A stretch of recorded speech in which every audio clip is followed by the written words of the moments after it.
we're going to call to order the Vacation Home Rental Advisory Board. All of our members are present today, so we do have a quorum. And if you would stand and lead and say the Pledge of Allegiance. Where is it? We'll make this a little easier for everybody. Oh, sorry. Don't want to look at me. I pledge allegiance to the flag of the United States of America and to the republic for which it stands, one nation, under God, indivisible, with liberty and justice for all. Thank you. We'll start with opening public comment. Is there any opening public comment?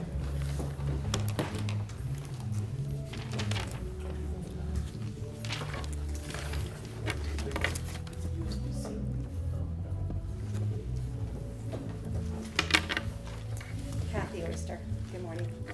The notion that VHRs are operating like a normal residential community home, the idea that the customers of these businesses are simply living in the manner that people live their daily lives in their homes, simply isn't the case. Not everyone is lucky enough to live the carefree life of a vacationer, and violations happen. The program takes neighborhood complaints and tracks them either through the property manager or the sheriff. The property manager either solves the problem or kicks the party out.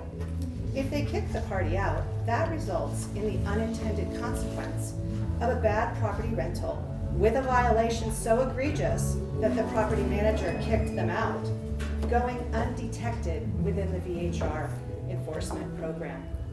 This process provides that business a layer of protection from violation notification or fines. When the sheriff investigates, the violation may have resolved itself by the time he or she arrives, in which case the unintended consequence is that the complaint is invalidated within the VHR system, being called unfounded.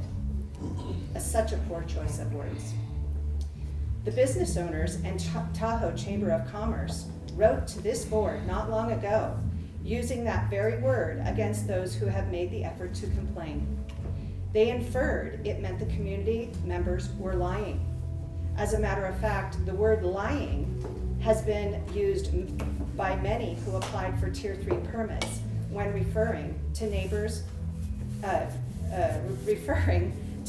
required to lodge a complaint for this process to begin. There needs to be an examination of the program implementation when such a large ratio of complaints are designated as unfounded. It takes a lot of effort and risk to the neighbors to lodge a complaint. Ernie Strelo stated at the October Commissioners meeting that the program is reactive, requiring undeputized neighbors without the benefit of badge or weapon to risk their safety, as we all know the code enforcement cannot approach a rental home, to file a complaint for this process to even begin. Why are so many complaints going unfounded? Of the complaints logged as a violation, what exactly were the penalties? Is it a warning letter or an actual fine? Are these warning letters we've been told about being issued, are they considered a violation at the annual review of those permits? Is there an effective annual review of these permits? How many permits have been revoked since this program began? The program works great for eliminating unregistered VHRs. Action is swift by code enforcement without burdening the sheriff, and fines are high. It is abysmal for the communities when the VHRs are insulated against penalties when they have their VHR permit in hand.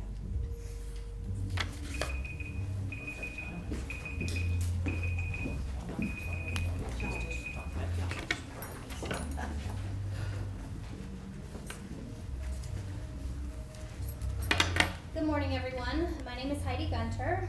At the last meeting, you were talking about changing the occupancy and tier levels because of the complaint data that you saw from Mr. Strelo. Before you do this, I would like to see an in-depth data of all of those complaints. Did they all come from the same regular complaint properties?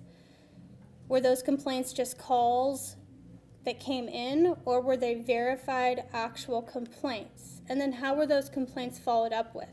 Did the owner or manager actually take care of the issue, or did the call just maybe get sent to the property manager or owner on Tuesday after those renters already left, with no action taken on the actual renters that were staying there?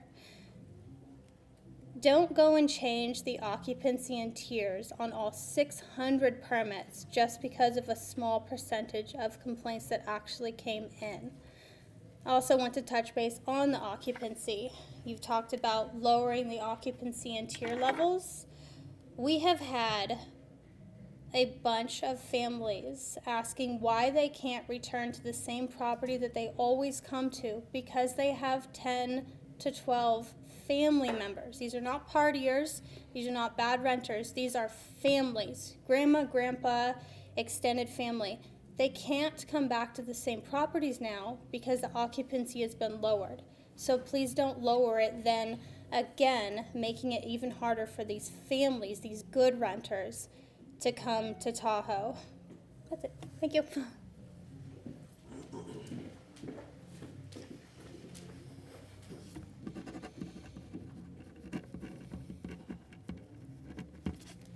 Good morning, my name is Nancy Gilbert, and I wanted to talk about the proposed changes in the VHR Advisory Task Force ordinances issues. The problem again is enforcement, and I see there's an issue. A lot of the issue is subjective rules. You have a lot of mays, and so mays instead of must, or for example on page 191, I'll just give you an example, but it's pervasive, and I'll explain why it's a problem. On page 191, for example, it talks about the renter will be required to park in a designated area. A failure to park in a designated area or display the parking may result in a fine and citation. Again, not displaying is may. If there's, for example, if the contact person has, it says the name of the agent or the local person or owner of the unit and telephone number at which the party may be reached. How about must? Now the problem is that when you get may, you get subjective. And when you get subjective, you get warning letters and you get into arbitrary and capricious issues. There should be teeth in these rules. It's must. If they're going to run a business, it's must. And I don't think that there should be warning letters. If one VHR gets one warning letter and another one gets 3, and they both get their permit revoked, for example, they're going to say it's arbitrary. If you are applying for a business and you are violating the rule, it should be, or the ordinance, it should be must, and if you violate it, you lose your permit. Now, the other thing is that enforcement. VHR officers don't go to the premises, and so you're relying on neighbors, and neighbors basically are taking on the responsibility or the risk of calling in the violation. If they call in the violation and they take the pictures and they got witnesses, but the sheriff doesn't come out until 2 days later, and so they get an unfounded, the neighbor's complaint is unfounded, they get personal attacks from the VHR owner and saying that they were lying about the complaint. We had the pictures. We're in essence being in a position, a scary position and a risky position. I think that you're creating a system that's got problems. Now, the other thing is this, for example, in terms of, we saw this, that if you have a lot of subjective rules, you're going to have a lot of appeals. You saw that on the Tier 3. They came to you, then they went up, and then the cost of the program goes up because they're appealing. And so all this system where you are now costs money. That cost is not built in terms of the the program paying for itself. So there's no teeth. There should be also some consideration that if there's appeals and the VHR permit holder loses, they should have to pay a fine, or they should lose their right to VHR for 5 years or whatever. The other thing is, one last thing is noticing on a lot of the advertising, they may, the Tier 3s that are being reduced to Tier 2s, or some of the Tier 2s that are limited, for example, to 8, they're also advertising several beds. They'll say 8, but they say that all these other beds are available. So there needs to be somebody looking at this saying that if they have for 8, they can't advertise for more. Thank you.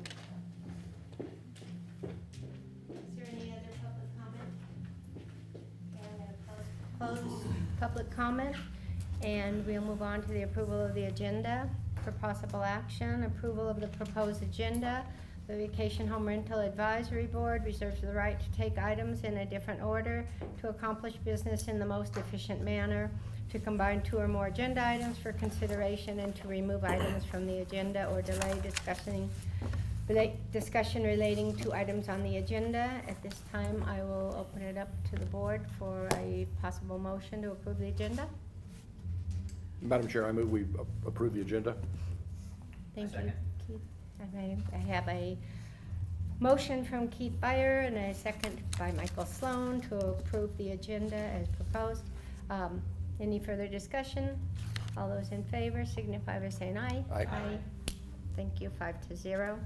Approval of previous minutes for possible action. Discussion to approve the draft minutes of the December 14th, 2022 and January 11th, 2023 meeting of the Vacation Home Rental Advisory Board. Any discussion regarding, Michael? Madam Chair, if I may, in reading through all the minutes, unfortunately, sometimes there's transcription errors. And so I would just like to remind the public and anyone else that if you really want a verbatim, go to the video. So that's all the discussion. Thank you, I have. Michael. Do I have a motion or any further discussion? Madam Chair, I move to approve the minutes. Are we just doing one or both right now? Well, both, unless there's changes someone saw in one or the other. A second. Okay, so I have a motion by Michael Sloan, a second by Keith Byer to approve the minutes of the December 14th, 2022 and the January 11th, 2023 meeting of the Vacation Home Rental Advisory Board. Any further discussion? Otherwise, all those in favor signify by saying aye. Aye. 5-0. Thank you.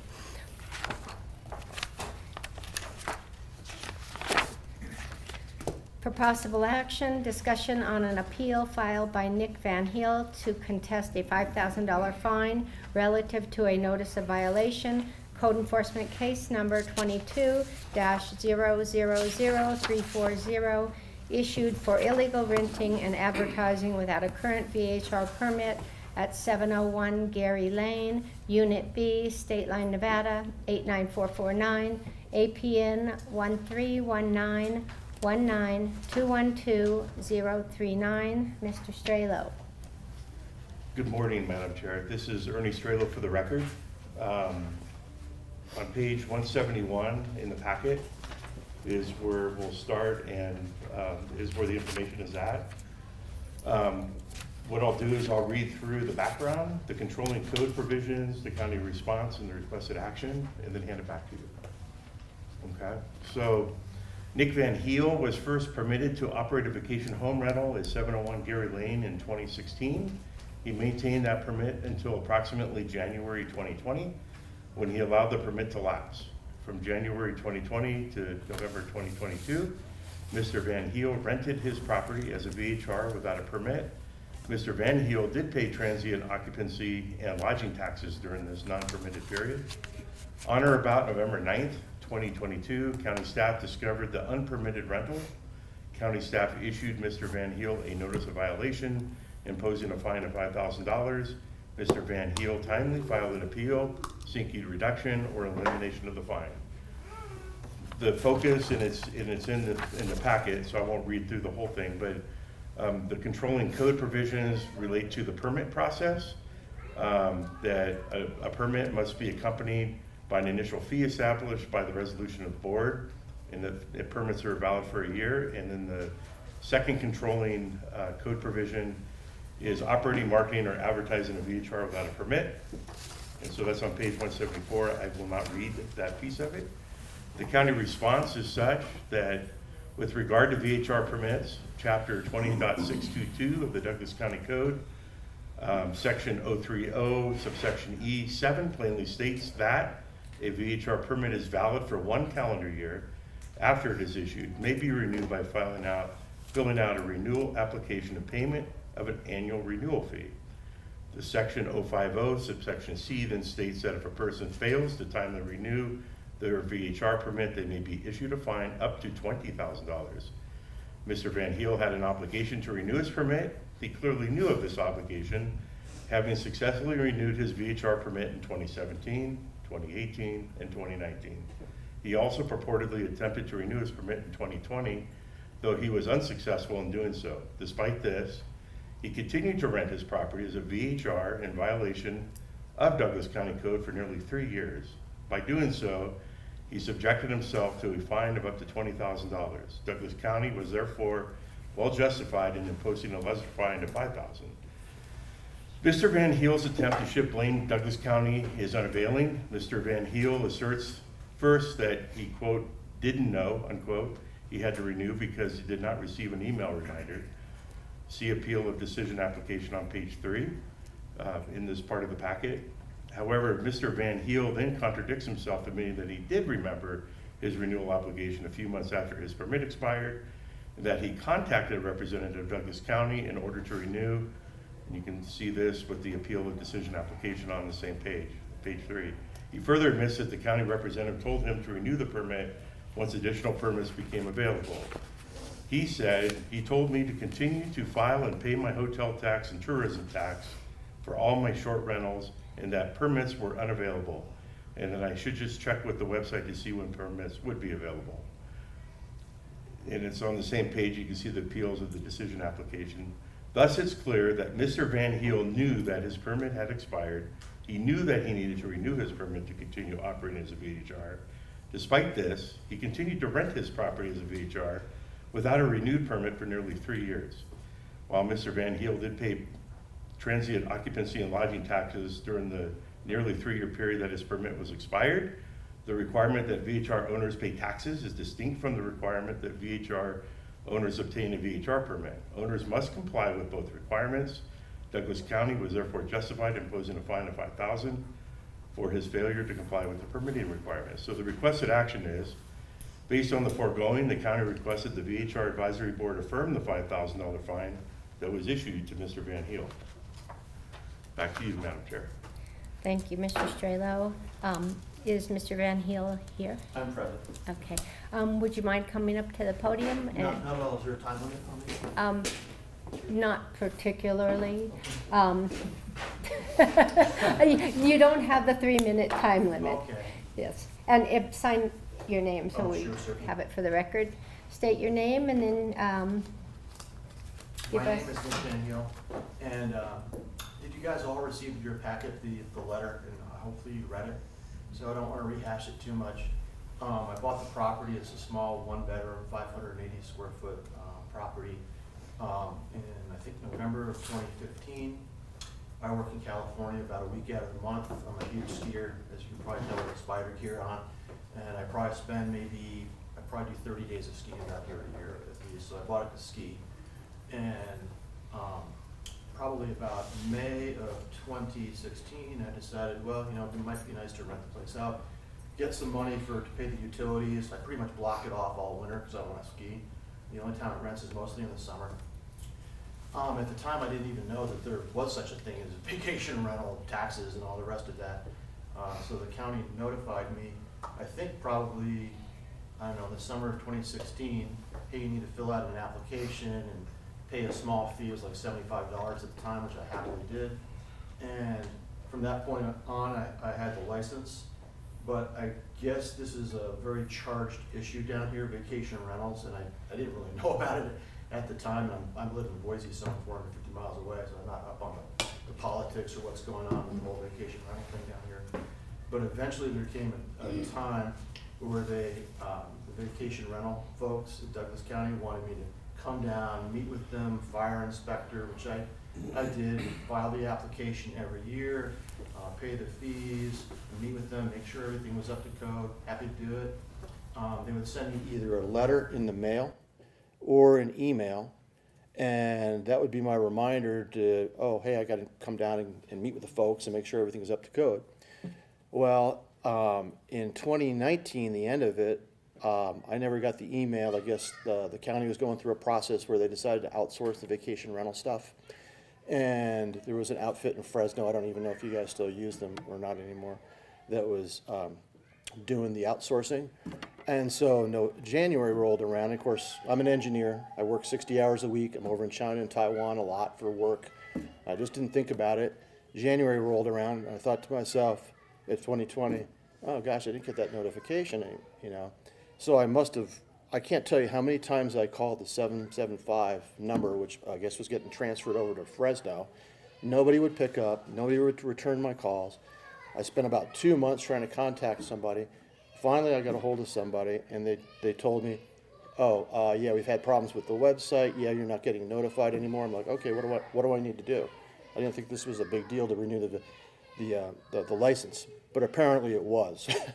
So in the interim between when I had the license and the time I found out that I no longer did because of this outsourcing thing, I guess the vacation rentals got limited significantly, down to 600, I think you said. Well, before it was pretty easy. So I asked the guy what I should do, and he said, well, honestly, we got bigger fish to fry. I'm just a little guy. I'm not one of these big commercial companies that owns a whole bunch of rentals in the area or whatever. So I said, what do I do? And he told me, he said, well, keep paying your hotel taxes, which I've been doing, okay, that I think you guys acknowledged, and keep trying to apply. And I could never get a license. And so, you know, I'm working, so I can't like surf the website, find out when licenses become available all the time. I probably missed the boat on a few of them. So at any rate, I received a letter from you guys in early November telling me, hey, I'm in violation. You know, first they said, thanks very much for your remittance of your hotel tax, appreciate it. You're in violation and please cease and desist. Immediately ceased and desist. I don't rent the place out too much. I think I had 3 or 4 rentals for 2023, most of which were in the summer. I canceled them. I had to pay the cancellation fees, about $1,100 or whatever. I totally complied. I filed the appeal, so I'm basically falling on your guys' mercy to either reduce the fine or eliminate it. It's not going to be rented again until I get a license, so I apologize for that. But so that's my situation. So thanks very much. I'm not trying to cheat the system. I'm trying to be as honest as possible. If you would just stay at the podium, I'm going to have the board members, if they have questions for you. Please. I'll start with Michael. Do you have any Okay, questions? yes, thank you for coming in today. So you mentioned that you tried for 2 months, basically, to try and get anything. Was there any written documentation to Douglas County that you could provide that shows a paper trail that, hey, I tried to get my permit and I was unable to do it? Is there any written documentation? No, I'm afraid I don't have that. It was just me making a phone call, finding out what to do. Okay. And you mentioned that you, in October of 2022, you paid your TOTs and it triggered something. What triggered it? I don't know. Usually I got a letter. Usually I get a letter back when they cash my check saying, hey, we've got your check. Thanks for paying the hotel tax. This time I got a letter saying, thanks for paying the hotel tax. And oh, by the way, you don't have a license, cease and desist. So it was just one email. But you knew from January of 20 that you needed a permit. I did, and I that's on me. Okay, that's all I have. Thank you, Michael. Lauren, any questions? No? Patty? No. Keith? Yeah, thank you. Keith Byer for the record. I'm trying to figure out what they said when the permits were unavailable, and I'm trying to go back with COVID, but why were permits unavailable when you tried to They said renew? all the permits had been issued for that year, and then that they're not issuing any more permits. There might be some getting issued in the coming summer, so stay tuned and look at the website to find out when permits are issued. Okay. That's what I was told. Have you done a delta on what the fine really is? What would have been your inspection fees and permit fees for 20, 21, and 22 that you saved by not doing this? Any? Probably a few $100s. It was inconsequential. Like I said, I was happy to comply and happy to pay the money. I understand the need for that. Did you have any fire inspections during the period of when you didn't hold a permit? When I didn't have a permit, I don't think so. Okay, so it also wasn't inspected since 2019, right? 'Cause The last time I came in, I actually have a piece of documentation over here. They came in 2019 to do all the inspections. Okay, thank you. Questions for Ernie. Ernie, the way I understood the code, it could have been a $20,000 fine. You implemented a $5,000 fine. What was in your mind? Why a $5,000 fine instead of a $20,000 fine?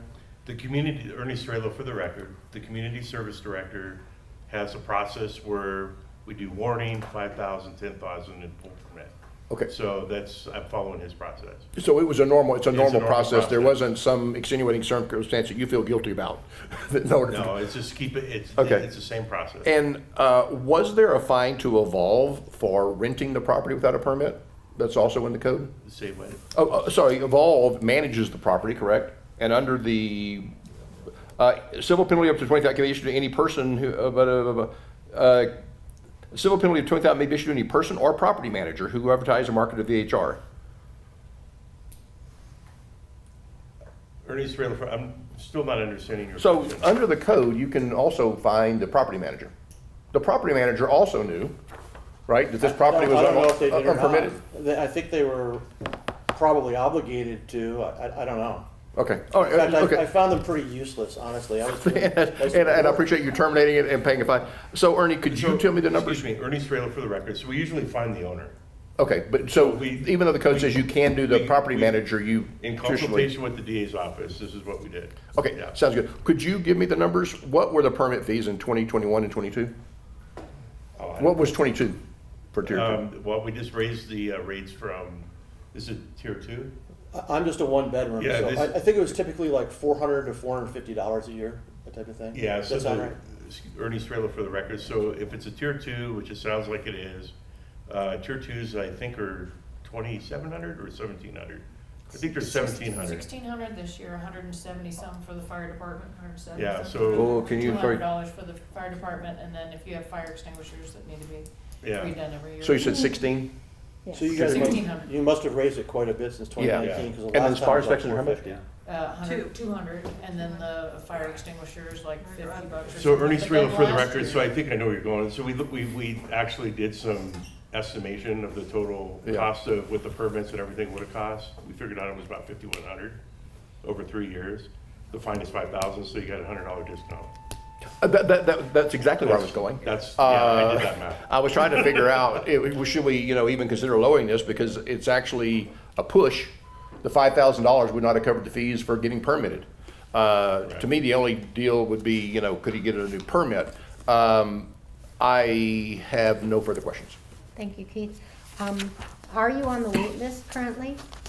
I don't even know how to do it, I just stopped and was like sort of freaked out by the whole thing, so I'm just gonna stop renting it until I meet with you guys and find out what's going on. Okay. And you're up in Tahoe Village, is that correct? I think it's Summit Village, Oh, Summit Village, okay. it's right off of King. Oh, okay, thank you. I don't have any other questions. Before we go any further with this, you can have a seat and we will take public comment and take it back to the board for a motion on standing and a motion on the disposition.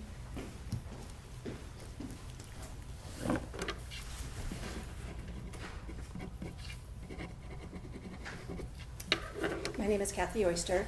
As spoken before, there's more elements than the TOT to being a registered VHR permit holder.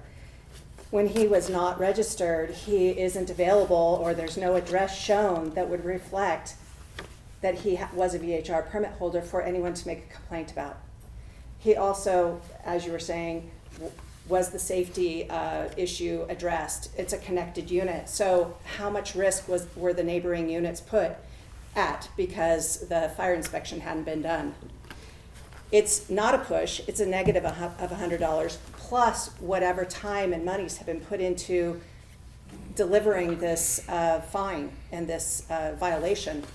I don't think you should get a permit in the future, but I also would really encourage you, there is absolutely nothing precluding the program from sanctioning Evolve. And I've been a huge proponent to actively sanctioning the property managers.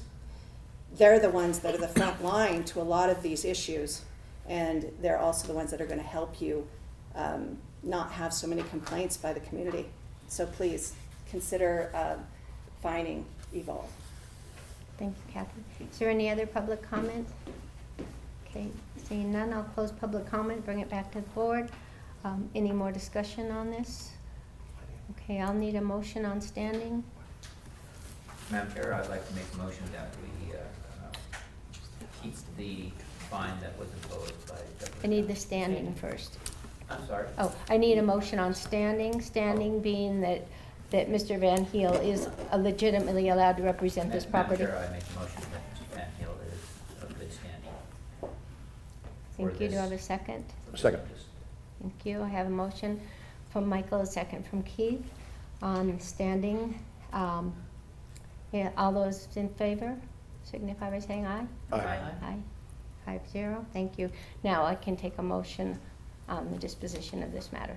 Madam Chair, I'd like to make a motion that we deny the appeal request, and that $5,000 fine be imposed.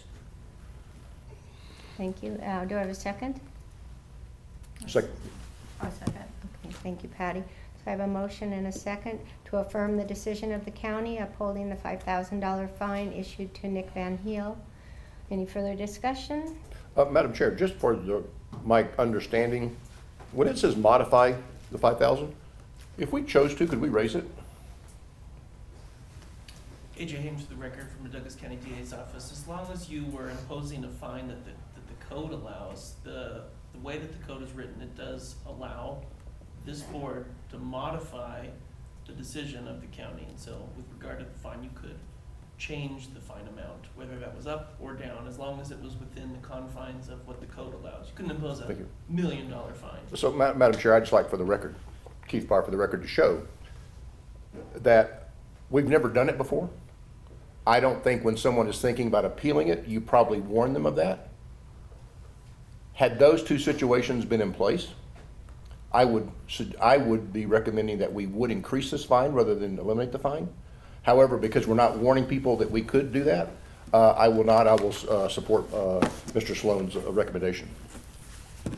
Okay, so I have a motion from Mr. Sloan to uphold. I have a second from Patty to uphold the $5,000 fine. Seeing no more discussion, all those in favor of upholding the $5,000 fine signify by saying aye. Aye. Aye. 5-0. Thank you. Thank you for coming out. Mr. Yeah, Chairman. thanks for hearing me. Madam Chair, may I have a moment? You want to take a break or you want to speak? No, I want Oh. to talk. Mr. Strelo, this is our third, we've been as a board for a little over a year now, and this is our third time we've come here with somebody that's paid TOTs, but didn't have a permit, right? I think one time the person was like 2 months out, and our time more, and then this, so I'd like to see if our program can, is there any way that we can tighten that up where, hey, if, if the program says that this person doesn't have a, valid permit, we don't accept TOTs, or a memo goes off to somewhere. I mean, just some way of following up with that. This is Ernie Strelo for the record. I can certainly talk to Terry Willoughby, who manages the TOT part of the county. She's the CFO for the county for that. So I don't usually deal directly with the TOT piece. I can see how we can tie it in. It seems like more of a Yeah. programming, something that they can maybe do that Yeah, won't allow you to submit your TOTs if you don't have a valid permit or something like that. Yeah, Ernie Strelo for the record. So that the systems and the processes for county collection of taxes is very separate from our other systems. They're very disparate, unfortunately. And so, we can certainly continue to look at opportunities to tighten that up. We do get random notifications from HDL that collects the TOT, which is how we found this particular issue.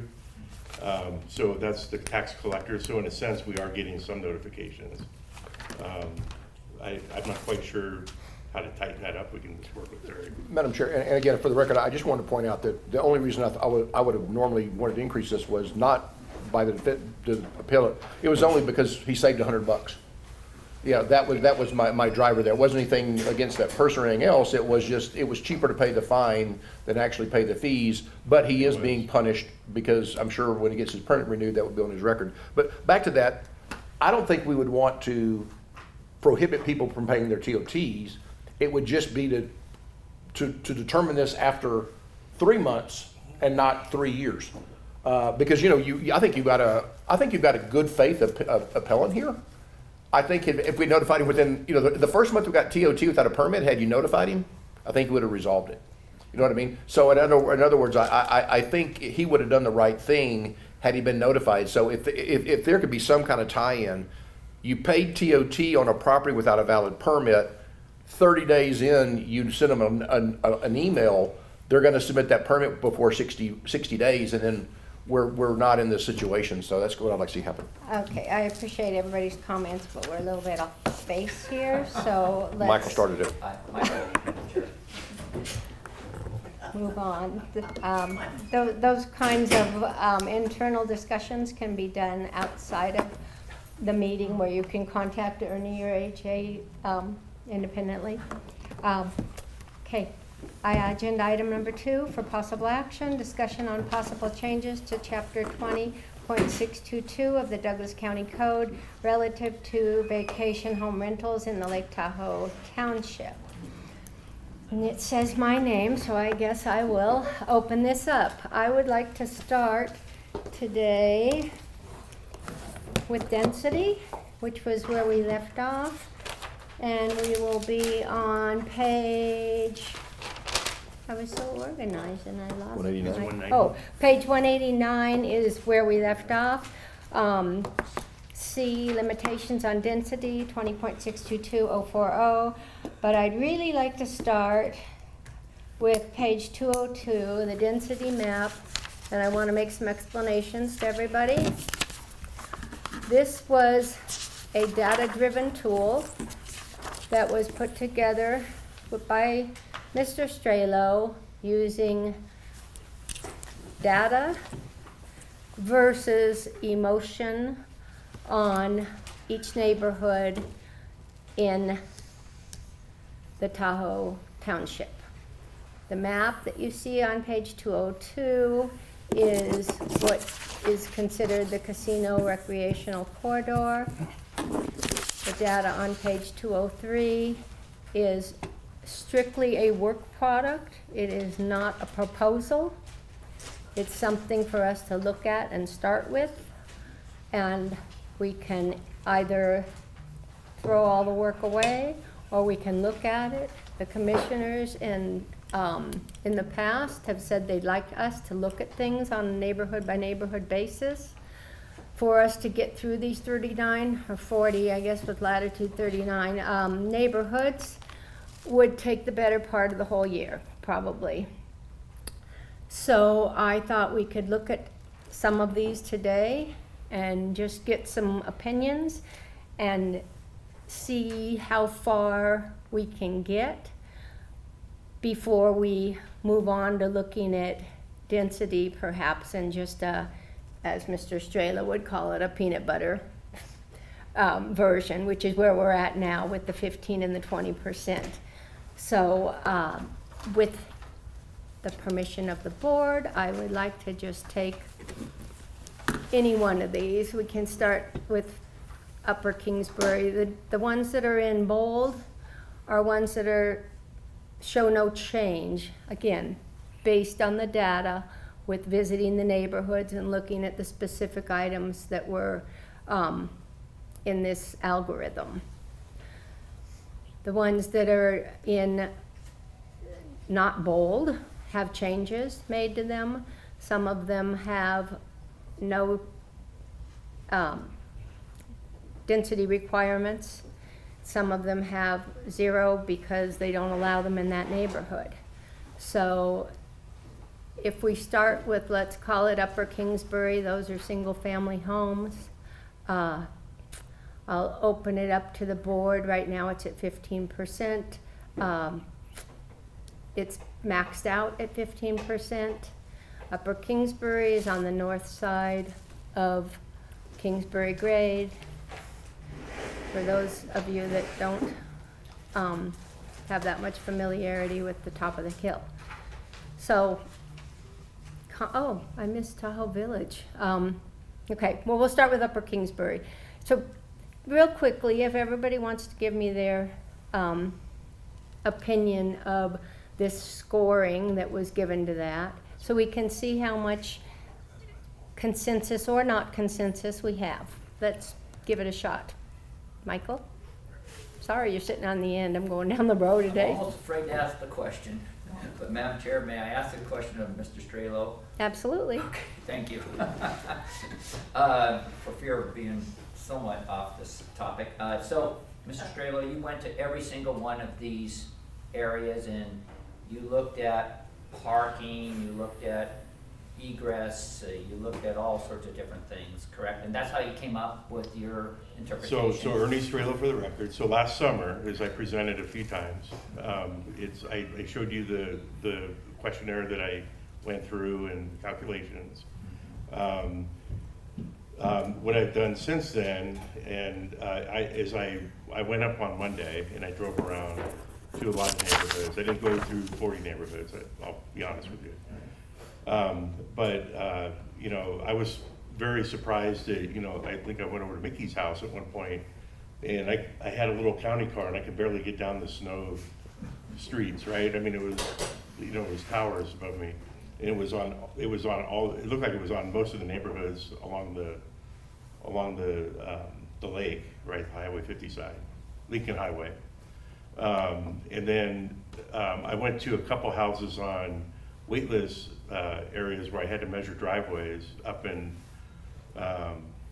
Upper Kingsbury, on the opposite side, on the north side of Kingsbury Grade. And I went up a hill and then I took a left and then I took a right on a different street.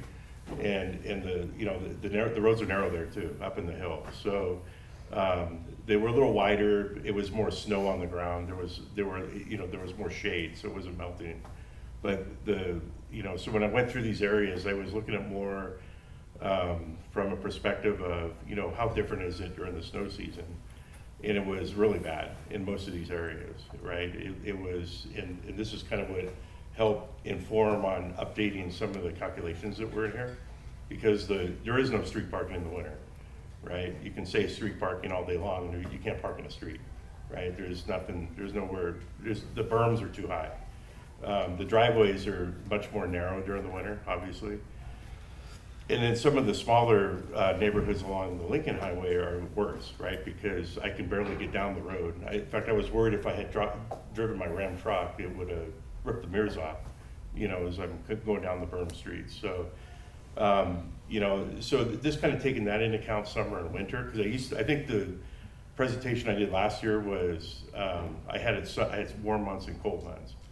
And so I kind of combined them because I think that there's really, you know, rentals are all year.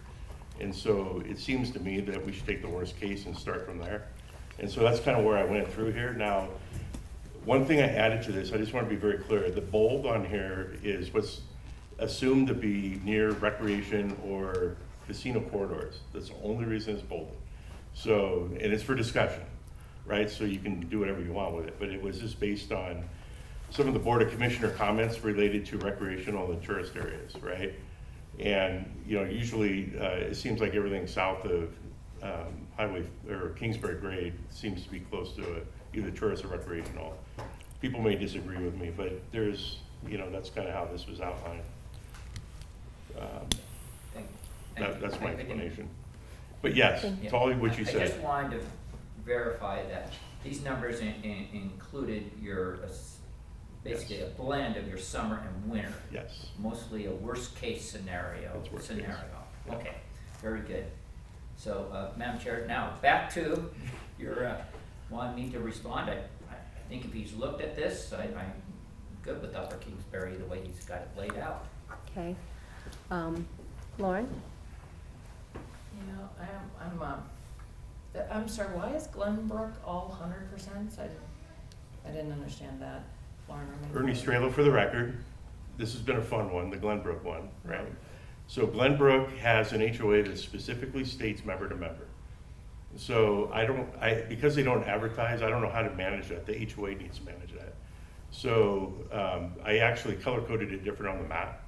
And so I put 100% because it's very difficult for me to figure out, who's renting to what family within that neighborhood. So technically, the way their HOA reads is that these 4 specific areas of that particular HOA, they only allow VHRs to each other, right? So it can only be family or relatives that own property there. The only one that I separated out there was the non-affiliated, and what that means is that they have an HOA map, and there's 84 properties within their HOA map that predated the HOA, and they're not upheld by the rules there. So I pulled them out. That's why they have a different number. Okay. You could change it. I mean, it's just, for me, it was just trying to figure out how to manage it. Okay. I'm gonna go down the row first and then we'll see. Okay, so I feel like, Lauren, remain for the record, I feel like somehow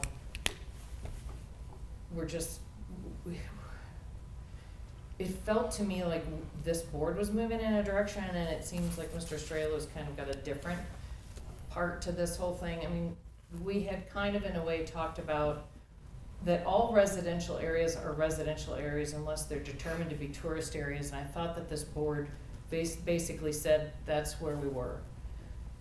We also had a discussion about single family versus multifamily, and I'm really sorry, guys, but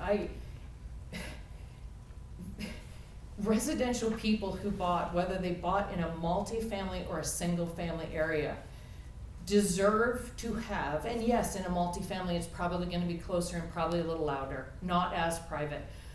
But when you put more of a percentage of VHRs within a multifamily place, you are placing such a higher problem and putting that with and I'm sorry, you can tell it's just, in my opinion, wrong to put a higher percentage in a residential area based on the fact that they're multifamily versus single family. All people who moved here deserve to have the peaceful enjoyment of their homes. And I understand we had one neighborhood that came forward and said, we're all doctors at the hospital. I've got a neighbor who's a nurse at the hospital, and she shares a party wall, and it's a party wall called for a reason, with a VHR.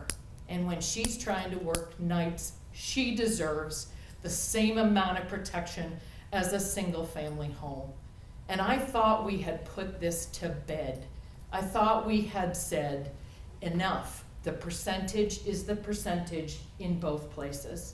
So I feel like we've really taken a step backwards. Thank you, Lauren.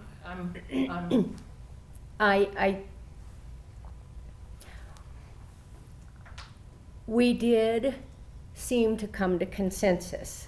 We have not done a red line on that yet. This is a work product that should be very flexible and malleable, and all of these numbers are just guidelines that we can change one way or the other. And if we choose to have a maximum density of some number across the board, then that's the number that would be on our recommendation. I understand. Madam Chair, I am trying to be very clear because I feel like we've taken a big step back, and we don't have time to take a big step back. And I appreciate all your time and effort, I really do. I do want to also address tourist. For some reason or other, one or two people want to define tourist as casino and skiing. It is not casino and skiing, in my opinion. It is hiking, it is boating, it is kayaking, it is dinner on the lake, it is golfing, it is everywhere. And I really feel, guys, that the process where we're going down, not Mr. Stralo, I think he's gone around and really tried to look at this. The process we're going down is a process full of who can speak the loudest, who has enough pull to make something change in their neighborhood versus being fair and protecting all residents the same. And these strange things that keep getting pulled out of the air, tourist is casino and skiing. We live in a recreational neighborhood. The whole area is recreational. Carson City, the valley is recreational. So because someone's decided to narrowly define this in a way that works for them, does not work for the people here as a whole. And I can't let us go down an avenue where we just look narrowly how we want to make it how the loudest speakers want to get it. So are you suggesting, Lauren, that we just take a top number as a density? Like, the density in the code right now is what, a couple sentences long? It basically says 15 and 20%. So is your solution to this that we take it down to some number, let's call it 15%, and that's the number across the board? So the only way that I see that this will work fairly is if you put a percentage, the percentage is the percentage 15%, because we all live in recreational neighborhoods. We all live in places where there's something people want to go to. And then the key to making this work is how many people we allow, how many cars we allow, and enforcement. And when we get that pivotal part, that we have the enforcement, then the bad apples will get weeded out, and the people who care about our neighborhoods will finally take the responsibility that they need to for this, because they realize that we're serious about this. Because the rest isn't gonna work as a whole. Yes, Okay. that's my suggestion. Patty? Patty Graff for the record. I agree with Lauren that this whole area is recreational. It's not limited to casinos or just skiing. And I think to go down to 15% as the max on the density would be a very good thing. I don't think people who live in condominiums or townhomes should be treated any less than someone who doesn't have that common wall. You know, they're making a living here. They're in an area that they want to be in, but they shouldn't be penalized for, you know, having a townhouse or a condominium having a higher percentage than other neighborhoods. Okay. And then just get it so that as the permits come up, if they don't renew or sell, then gradually that 20% would drop down to 15. Okay, Thank you. thank you, Patty. Keith? I feel the same. It's interesting the way this math works. Well, first of all, let me go back to tourism. It is absolutely logical to say, these are not tourist areas, so we cannot allow VHRs, because if we do, tourists will come in. It's a self-defeating argument. You're a tourist area, because if you had VHRs, tourists would come in. We're all tourists. There's the proof of it. And I know you want to talk about individual ones, but I think we're at a higher level. We're reaching a consensus, and the consensus is 15% throughout. And I just want to put out the devastation. If we were just to say, you know, and by the way, Ernie, good work, and I'm not criticizing the work at all when I say this. Let's just say that we said, Ernie's gone through a process, let's just take it. This would devastate everyone. You are taking, if my math is right, 236 units out of the process. Okay, the reason it's less than that is because you got Glenbrook, but no, people can't, that's not a tourist area. There's a density, and there is the amount of room nights, okay? If you take 236 permits out of the 600, you're gonna drive the number of units rented in the remaining 300 and something through the roof. Right now, my neighbor who has 10 people walking on her living room ceiling every single weekend is gonna have them every single weekend and most of the weeks. You are gonna drive people out of these areas into others and make a terrible process intolerable. I moved to a multifamily because I didn't want to shovel snow. I didn't want to have to worry about roofs, and I didn't want to have to hire painters. I didn't want to hire plumbers. That's why I'm there. I assume most of my neighbors were just like me. We got 2 people in a 3-bedroom. 4 people per 3-bedroom is higher than normal.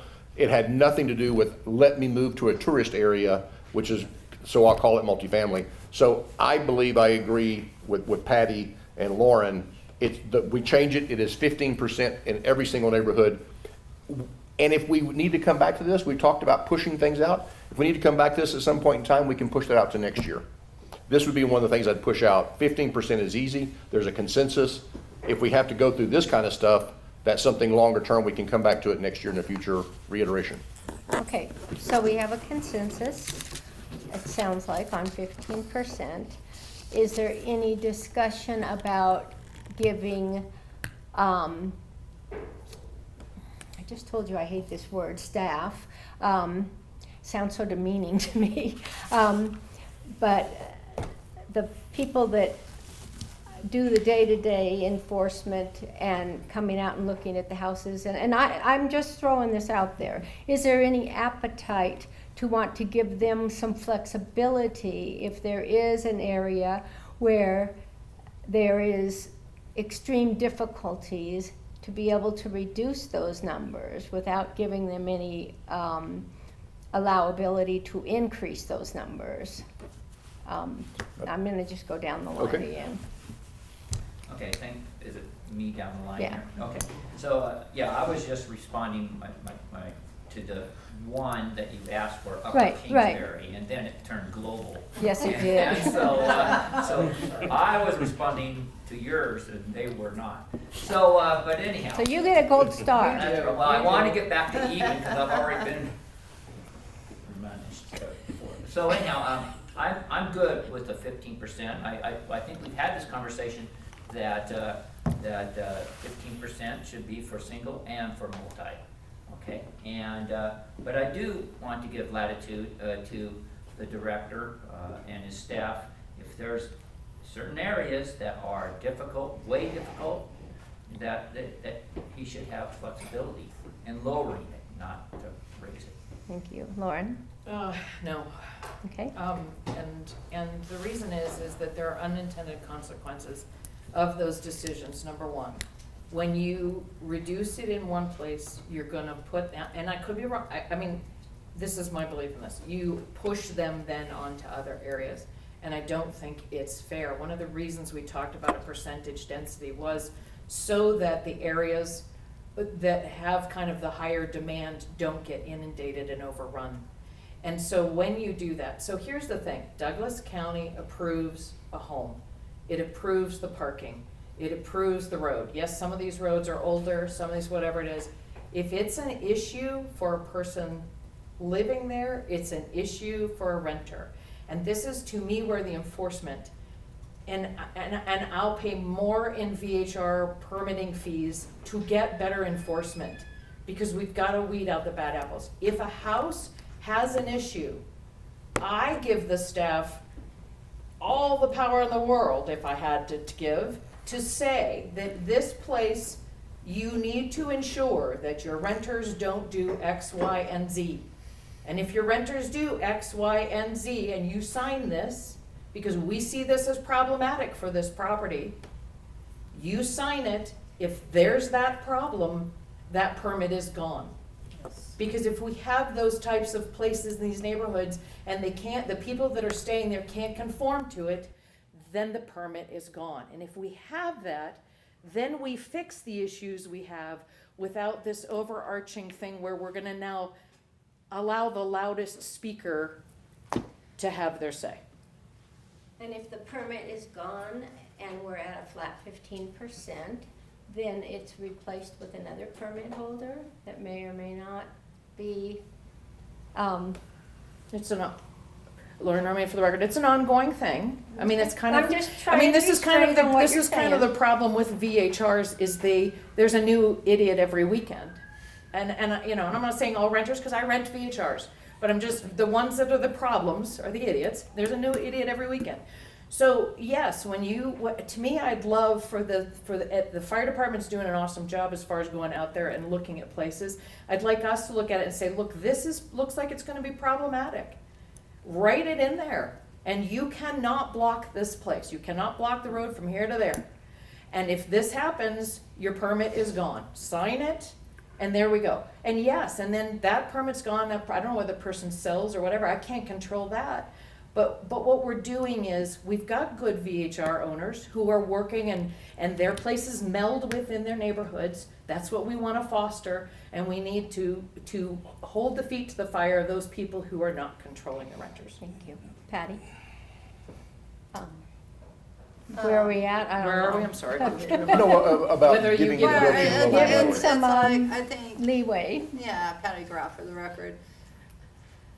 I think gradually, as we kind of, like, take some of these and go down to 15% and just get enforcement out there. I think that's what it comes down to, and maybe for all the research that Ernie's done, that they can add in that during winter, because of the roads, and being narrow, and kind of incorporate some of the things that Lauren said, that if the people violate it because they want to try an on-street park when there's no parking there, if they violate that, then it's like either a fine or there goes their permit. And I think the board, we worked really hard, and people know that we're enforcing, the fines are getting out there, code enforcement is getting more up to speed. And once it's out there that, hey, you don't comply, the property manager or the owner taking care of what they're trying to do and trying to be good people. If they're not good people, get them out of there and get them out fast. I'm not quite sure how we ended up on enforcement. I'm trying to find a consensus on whether we want to give any discretion to the director on density in areas that they come across over the course of, let's call it the next year, before we revisit this whole thing again. Because I'm thinking once we turn in our recommendations, we'll be taking a little break, letting things roll, see how the recommendations worked out, come back, look at it possibly next year or 2 years down the road, however the board wants at that time. So I'm not sure I heard an answer from you, Patty, on, Lauren was clear. She started with no, on whether or not we want to give discretion to the director. I'm neutral at this point right now. Okay, thank you. Keith? No. I have a series of no's. Discretion by director, absolutely not. Coming back to this board on a special situation, not, but less absolutely not. Special enforcement zones, yes. Okay, well, so in other words, I don't want code enforcement driving through my neighborhood. We have private security. We got a list here of places which are very highly likely to cause parking problems, right? Because that's really what it is. It's parking. I mean, it's parking on the streets, it's trying to get there. Code enforcement ought to be not relying on people calling code enforcement. I mean, I don't know how many I got here, but there's 20 neighborhoods. Don't cover the whole basin. You ought to have special enforcement zones. Code enforcement, every time it snows, they ought to be in this neighborhood's driving, not waiting on a complaint, creating a complaint. So to me, that's what Lauren was saying about enforcement. So I'm a no. The code right now would not have an exclusion that allowed anybody to change the density, no. If Ernie comes back next year, in the next year's iterations, and says, you know what, I've got 5 or 6 of these things we really got to look at, I'd probably still be a no, but I try to be open-minded and I'd consider at that time. But I do think we could have special enforcement zones. We could have different rules there. There's different ways to skin the cats than this. Because any, like I said, any reduction there creates increases somewhere else, so, no. Okay. My comment on this enforcement of them driving around and looking for issues is probably a little different than yours. Something that came up today, I think it was Kathy in her opening comments about how the enforcement is reactive, which is true. The sheriff's department is reactive. They don't know when someone's breaking into your house until you call. So how can we expect a code enforcement team of 2 people or 3 people to drive these neighborhoods and find these problems? It seems a little pie in the sky to me. Okay. Again, we're all giving our opinions. My answer is a yes. I would like to see some sort of, what's the word, that would allow the director and his team to come up with problematic areas and make decisions to reduce density or not renew a permit based on, which I think you do now, based on problems and that kind of thing. That is my opinion, and I also think we need to, after we get through this, is come back to Tahoe Village, because that's where we're talking about there's going to be increases in certain areas, and to me, that's the place where all the wait list is, the bulk of them, that kind of thing. So anyway, we have a neutral, we have a yes, and we have 2 no's on discretion. Patty, are you still an abstain or a neutral? No, I think hearing your comments that I would like to give the director some discretion to do that, but I would like to see them come back to the advisory board before they adjust the density. And have us, see what their findings are, come back to the board, and then let us decide. So Unless, it's a permit violation where they're sitting there kind of going, okay, you have 3 violations, the permit's gone. yeah, and that's not something Because they need to come to us for anyway. Yeah, but if there's like a problem, then come to us if they want to change. Okay. All right, let's talk about Tahoe Village. Well, can we just finish that? I mean, it's not my preference, right? But for a consensus, if we were to say the director could bring us where he sees problem-specific ones, it's not my preference, but for a consensus, I would go with that. But is that where we reached, is that what you took, what did you reach as consensus? That it was not a consensus, it was 2-2-1? Or did you reach a consensus that we're gonna allow him to unilaterally change? Well, we were 2-1, and did Patty you read was it? making a modification to that.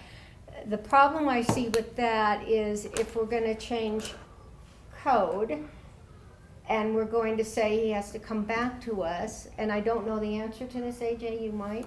If let's say Ernie or the director comes to us and says, I want to reduce density in XYZ neighborhood, we agree with that. Does that have to go to the county commissioners? AJ Haynes from the DA's office for the record. It depends on how you were to phrase it. If you put into the code, if you were putting neighborhood densities in the code itself, then yes. But if you put something in the code along the lines of, density is 15% across all neighborhoods, the VHR advisory board, at the suggestion of the director, shall have authority to reduce, below that number, something along those lines, then that would be more of an administrative function. That wouldn't be a code change, and so that wouldn't need to go before the board. And that could go both ways, to reduce or increase. Well, however you phrased it, it sounds like there's no real appetite for increasing it above the 15, but But at least as far as the discussion I've heard is you'd be fine with a reduction, provided that it went through a review process, which would include a recommendation from the director and then approval by the advisory board Okay. for any reductions. Okay. Bring it back over here, and, Michael, what is your? I'm good with that. I mean, 15%, just so that everyone knows, if you lower it to 15%, that still throws people from, say, a multifamily into a middle or upper Kingsbury. It still throws people, but I'm still good with it. 15% is 15%. If the director wants to come back and make recommendations to lower certain areas even further, like he's already kind of looked at it, I'm good with that. So then we can move on to the next. That's a global number is 15%. Lauren, I mean, for the record, I don't want to equate our adjustment of the 15% across the board with the reduction that might happen in the future. To me, the reason we're reducing and changing the multifamily versus single family now is, in my opinion, it was an erroneous way to think about things.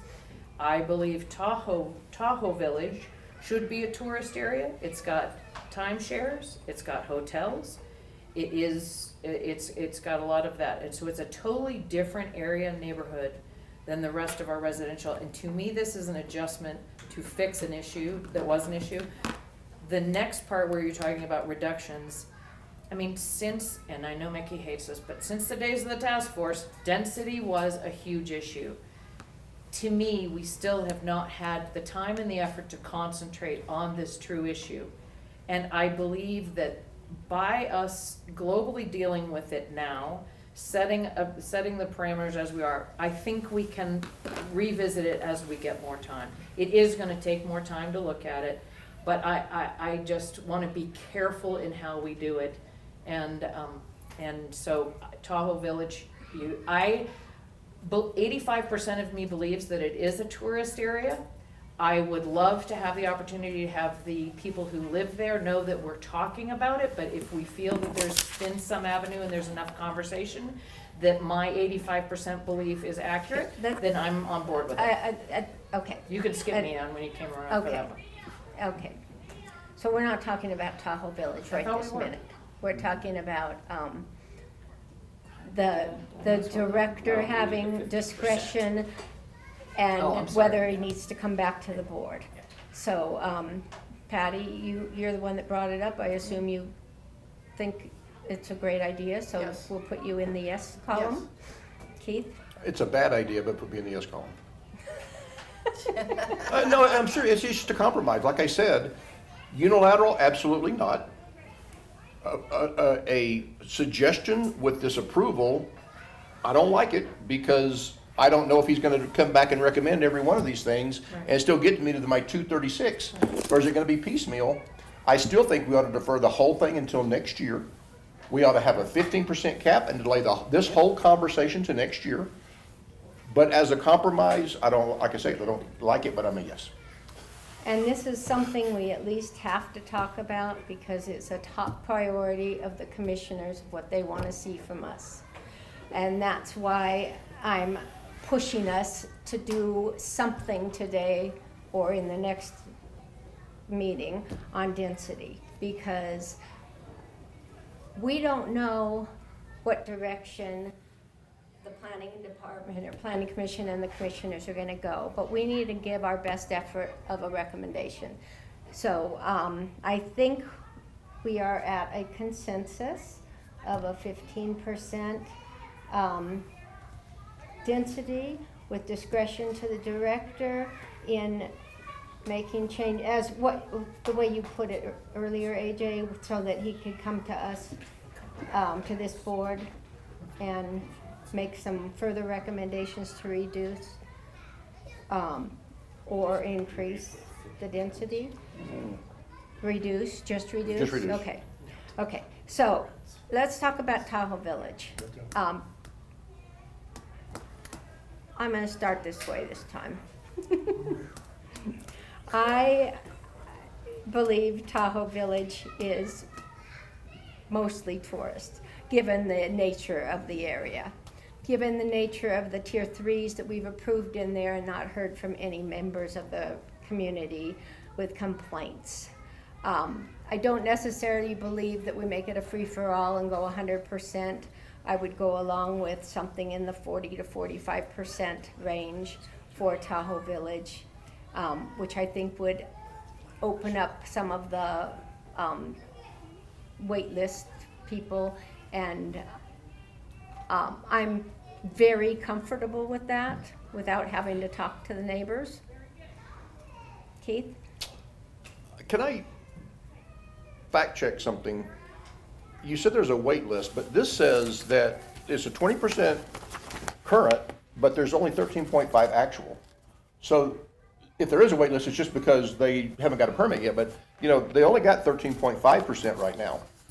Right. Okay, so there is no wait list driven by added capacity, right? Ernie Strelo, for the record, we have a wait list that we're working through to issue permits, so the number will go higher. By April 1st, we should have all the wait lists exhausted, except for the 6 neighborhoods that are already at capacity. And, This is not one. sorry, and would that go over 20?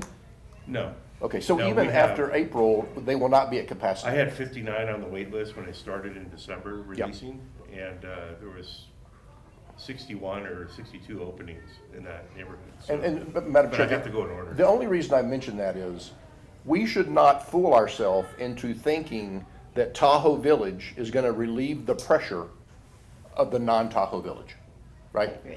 Because everybody who wants a permit has a permit there who can get a permit. So, I don't wanna go above 50. I want to maintain, the residents who are there, I want to maintain the ability to manage their HOA. So 50 is absolutely a line in the sand for me. I would prefer public comment, but I understand public comment is time consuming. So, did you propose 30? What did you? I said 40, no more than 45, something like that. I could get behind 40, but I'd like the option to change my mind once I hear everybody else. As normal. This is Ernie Strelo, for the record. So right now it's a 20. That's the projected cap, or the cap that's assigned. Are you suggesting that we reduce that cap to 15? No, increase it. Oh, you're gonna increase the cap? Okay. Yeah, so I guess our thought is, this is a tourist area. Let's allow more VHRs there to reduce the pressure off the rest. I don't think it's gonna work, because they're not at capacity now. Even after they get the new permits, they're still not gonna be at capacity. So raising it to 40 is not gonna drive any new permits there. But again, I don't want above 50. I want the non-VHRs to always maintain the voting ability in their HOA. If it gets serious, I prefer 40 versus 45, but like I said, the number kind of is irrelevant. The concept is, I'm with you on And concept. that's a very good point about the HOA residents being able to have Yep. the voting law. Madam Chair, can I jump in Yes. for clarification? AJ Hames from DA's office, for the record. This would, I would think, have to be a code provision. So it would say in the code, 15%, okay to reduce, VHR advisory board can reduce upon the recommendation of the director. Code provision 1. Code provision 2 would then pull out Tahoe Village, because I don't think, in the part you've already proposed, there's no room there for any increase. So you would have to have a new provision that would specifically. Except for section Bob. Yeah, Everybody's you'd have to 15. specifically enumerate Tahoe Village, Yes. define it, which we could do later. Yes. But, okay, I just wanted to make sure that was what everyone was thinking, because that would potentially, I suppose, draw attention to that neighborhood, which could, in theory, encourage people to buy properties there, which might achieve the goals of this board. Uh-huh. And it might achieve a very large audience at a meeting. And that's good too, because that would create that feedback we're looking for. Yes, Okay. yes. Patty? Patty Graff, I agree with AJ and 40%. I wouldn't want to go 45. Okay. Lauren Romaine, for the record, I said you could skip me, but I'll take it back since we're going on. I would also like to remove the 100-foot because I'd like to see 100-foot restriction for tier 3s. Okay, well, 100-foot hasn't been approved I yet. understand, but we're talking right now about Tahoe Village, Yeah. and I just wanna throw this out here, that if we do put that in, I do not want that as a restriction for tier 3s, for Tahoe Village. Tahoe Village, I wanna also be very clear as to why I would be saying that Tahoe Village is a different community than our residential neighborhoods. It is not that it's a tourist area per se, it's the makeup of the type of not residences, the types of. Structures. Owners. What? Owners? No, the types of buildings. Because they're within more there. commercial. You have timeshares, you have hotels. That is to me what makes up a tourist area.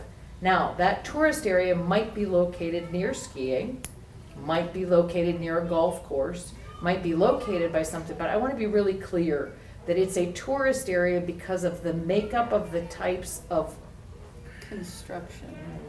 Buildings? residences. It's not residences, but the types of what? Mr. Kelly. AJ Ames for the record, I think you could maybe define it based on, types of use, I think is what you're getting at, use. But I would have to double check the zoning up there, because I think it's a little janky. And I'm so, sure it is. Like, I think some of the hotels are actually zoned multifamily residential or something like that. I don't know. And I don't wanna get into the zoning part, cause but Well, my point is that there's timeshares, there's hotels, there's resorts, and that type of living is different than our other residential neighborhoods. It's the usage. It's the usage of the homes, but they're not Usage. homes, it's you get me, you'll get it, I know you'll get it. I think the best way might just be to say timeshares and hotels, because if you start agree. getting into use, that's where I think we might run into trouble, because Right. I think the zoning's a little screwy. Okay, And so, we just wanted to stay out of that mess, maybe just say hotels, timeshares. and so I just wanna put on record that my other thing is that I am going to be bringing up 100-foot minimum space between tier 3s in other areas. And in a tourist community, That would not apply. that would not apply. Yes. Okay, I like that. so are you good with 40%? 45 is fine. I do think we do need to protect full-time residents and that we should not, so I'm perfectly fine with 40 also. That's more protective. Michael? It comes down to, we discussed this before, Tahoe Village, of the 962 parcels, like we say, a lot of them are timeshares and hotels. Am I correct or not correct in that? That is. Or is that just Ernie rental? Strela, for the record, the 962 does not include timeshares. And doesn't include Bless you. hotels that are zone multifamily? 962 available residences for rent for VHR. which Okay, is- so there is a potential of 962 permits if you had 100%. So if you say Sure. 40%, then it would be 40% of 962. So I'm okay with that. Okay. I'm sure, can I say one thing? Maybe it resolves my thing about public comment, because if we decided this today, we're gonna have to, I assume at the end of this, we're gonna vote on a red line, if that That is is our correct. proposal.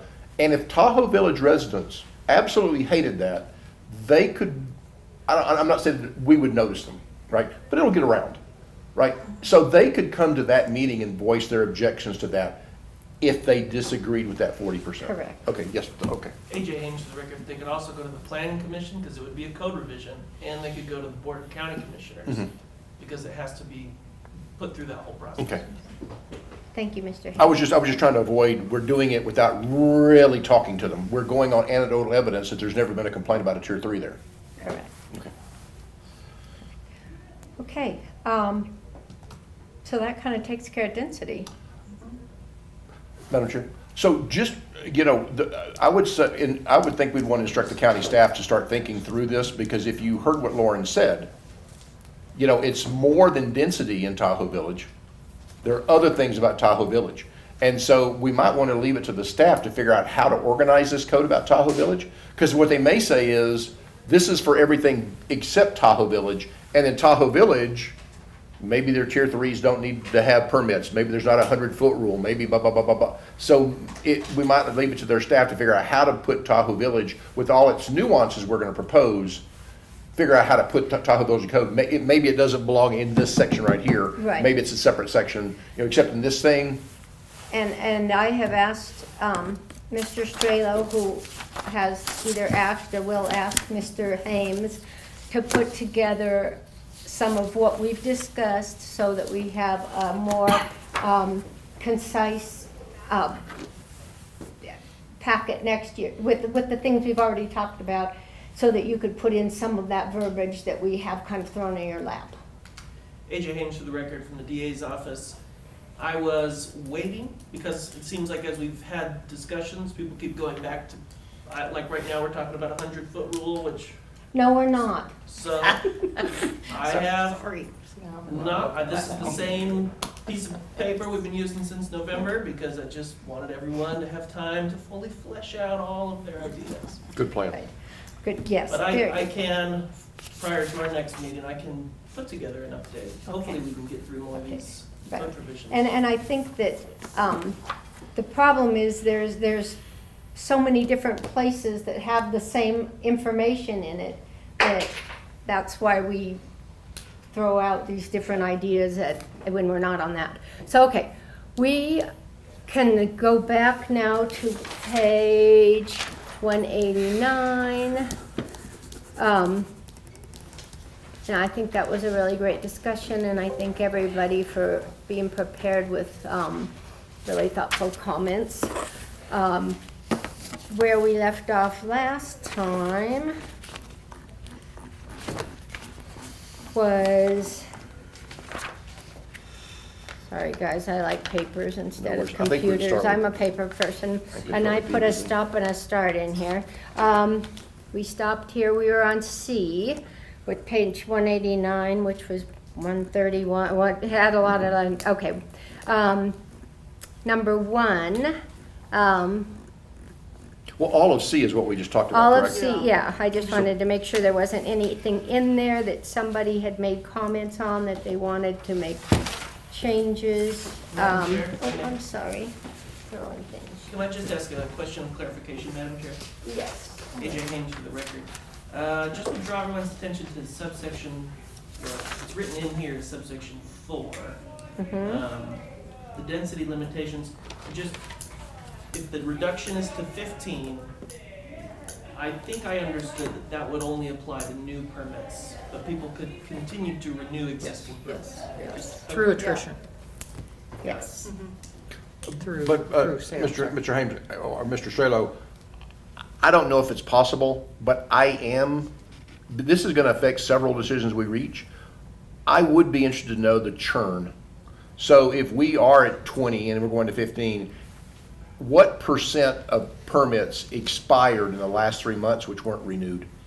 Because we had a lot of people didn't renew when all these code changes. So at some point in time, I'd like you to have that in your pocket, that, in the last 3 months, we've had X number of permits actually churn. Not necessarily neighborhood by neighborhood. We had, 2 or 50 or 100 permits expire that weren't renewed. I'd like to know that churn. Attorney Strelo, for the record, 12%. Oh. In the last 3 months? Yes, sir. Lead it. So we're getting closer to the caps? We're getting closer to the caps. In other words, my Closer to the 600 or the We're way- 20%? no, not or the 600, the 15%. 15. Okay. We're well below the 600. Oh, yeah, I'm not worried about 600, I'm talking about the 15s and 20%. We're getting, the ones that are over their cap already, we are getting closer and closer to those. On average, Attorney Strelo, for the record, on average, yes, there's 6 neighborhoods that are full out of the 39. There are certain neighborhoods that are more full than others. As you live in one of them. Yep, okay. So Okay. they don't give them up over there. Ever. So on page 189 of the packet, are there any other comments other than what we've already discussed and given instruction, Michael? Yes. So part of density is, and I discussed this 2 meetings ago, was where you had 3 tier 2s all together in a close bunch. And I'm not saying anything about existing, but anything new, can we have a maximum amount of individuals in a new permit within a 100-foot radius, like 6, or not allow a new permit within a 100-foot radius of an existing VHR. I want to put this out to the board. I just don't like to see a clump of VHRs in a surrounding little area. So I'm good with either a density reduction of like 100 foot, no new ones, or maybe you limit it to just 6 people for a tier 2. Okay, any comments on that? That sounds complicated. Lauren? Lauren, remain for the record. I understand what you're trying to fix. And going back to the beginning days of the task force, we tried to deal with that issue. And I would love to explore it more, but I haven't seen what actually fixes the problem. Because I've got 2 VHRs at the end of a cul-de-sac, and I'm happy that both of those 2 are at the end of the cul-de-sac. Because sometimes when you clump them together, you know exactly where to go when there's issues, versus everything all spread out. So if it's a quiet place and there's a few, when we talk about Tina Court, there's 2 that are right next to each other back there. They're off on their own and they help. So I understand your issue and what you're trying to fix. I don't know how to put that in, because I'm seeing where them clumping together in some areas is good. So I'd love to put it on a list for things to talk about when we are not under pressure and we can actually deal with that more. I just don't see a solution. I think we're creating problems by not talking about it more in depth, but it deserves it. Thank you, Lauren. Patty? I think that we should probably table and just keep moving on and trying to get through this right now and address it later. Thank you, Keith. I agree on tabling because it's interrelated. We haven't discussed my rotation plan and now if you did that, if my neighbor has one, I can't get one. It used to be 600 cap and then 15 cap. Now if my neighbor has one, I can't get one until he dies, which that creates some perverse incentives. So I'd like to table it. Thank you. Okay, then I think we have consensus to table. Quickly, what your rotation plan, is that coming up? I've mentioned it before. I think it's on okay. our It's on the parking lot. Okay, thank you. If it's not, I think we put it in the parking lot. Okay. So let's move to page 190. Lauren, Madam Chair, just for clarification, to me, that parking lot is the stuff that we need to discuss before this group of code goes further. What I'd like on this part of the parking lot is after that part. So is there 2 separate sections in our parking lot? Deferral. The remote lot? A deferral page of the parking An off-site parking lot. Off-site parking. Off-site parking. Speaking of off-site parking, Uh-oh. that's my comment on the next paragraph on Okay. 190. I would like to see, however, and that sentence struck from the record, because Where are you at? 190. page 190, first paragraph, however, waivers pertaining to any occupancy limitations may be available if the owner provides designated off-site parking within the Tahoe Township.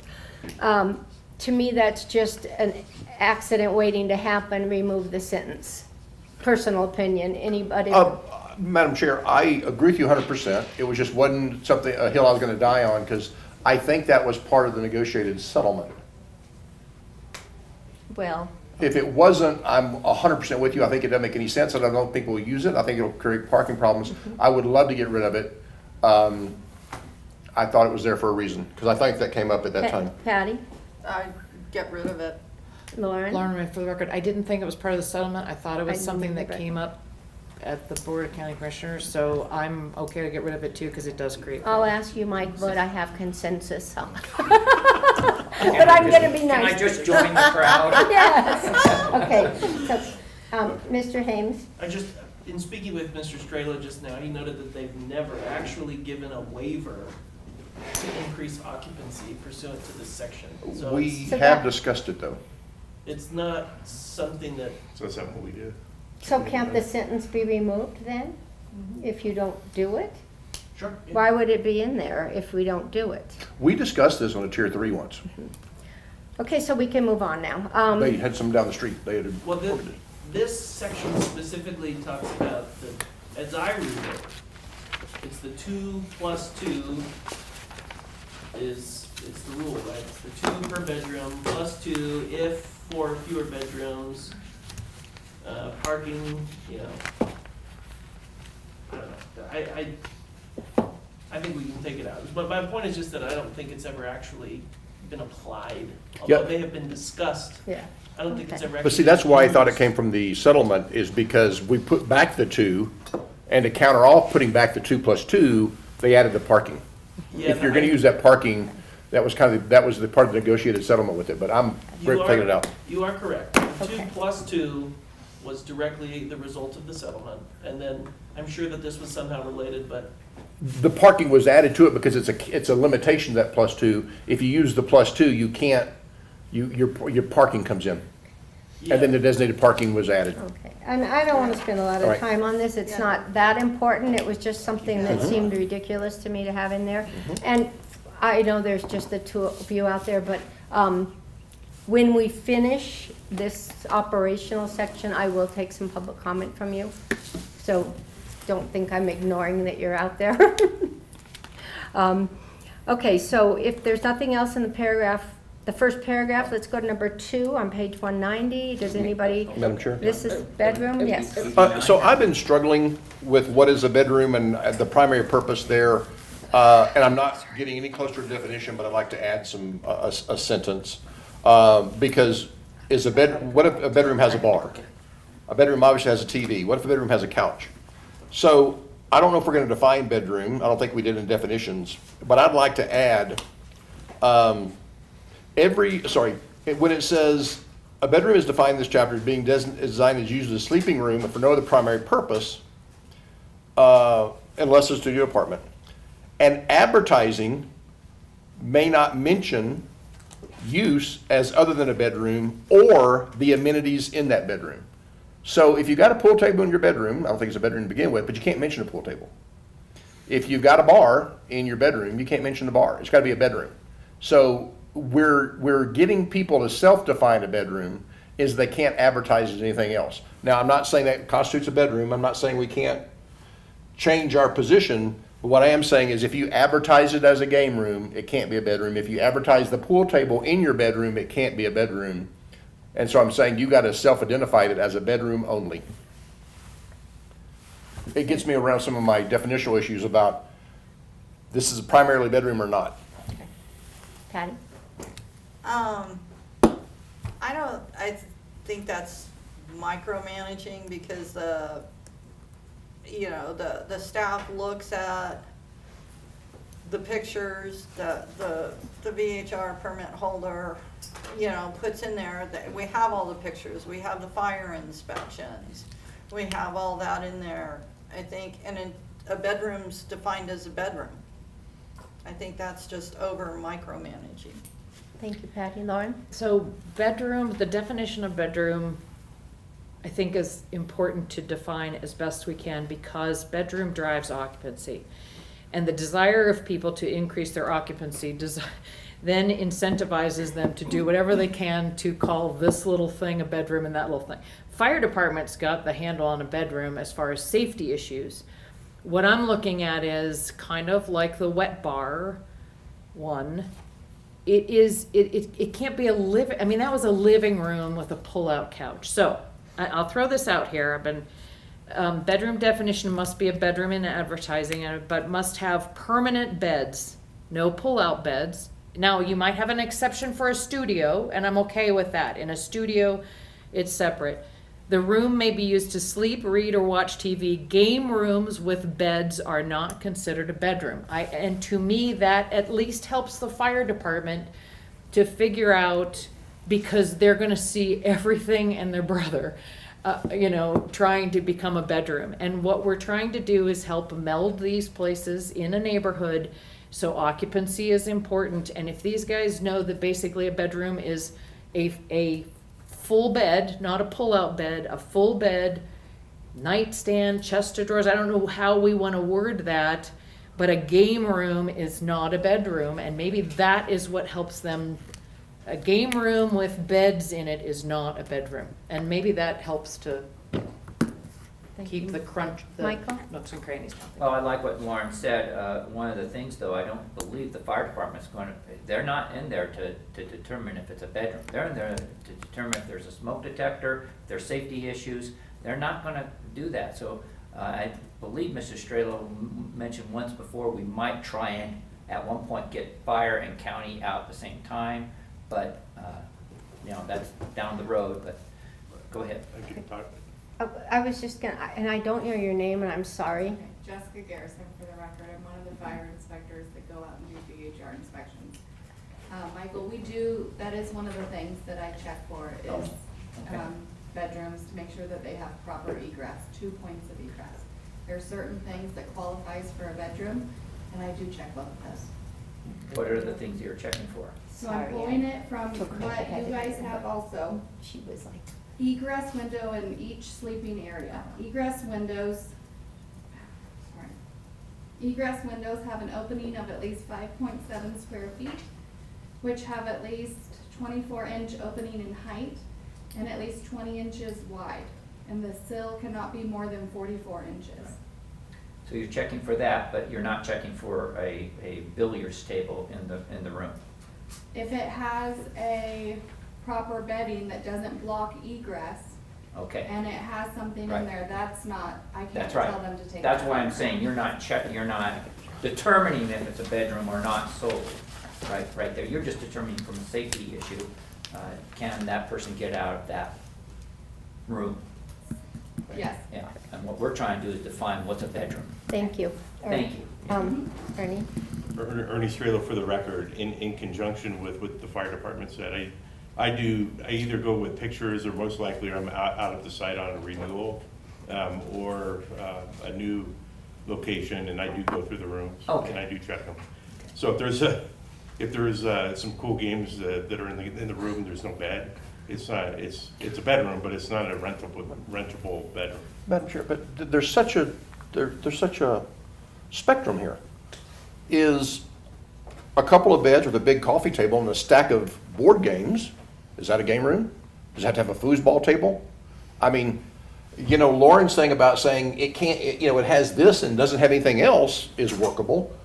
But to leave this to judgment, I mean, because this has been part of my dilemma when we've been doing the tier 3s. There's a bed. You add a mini bar.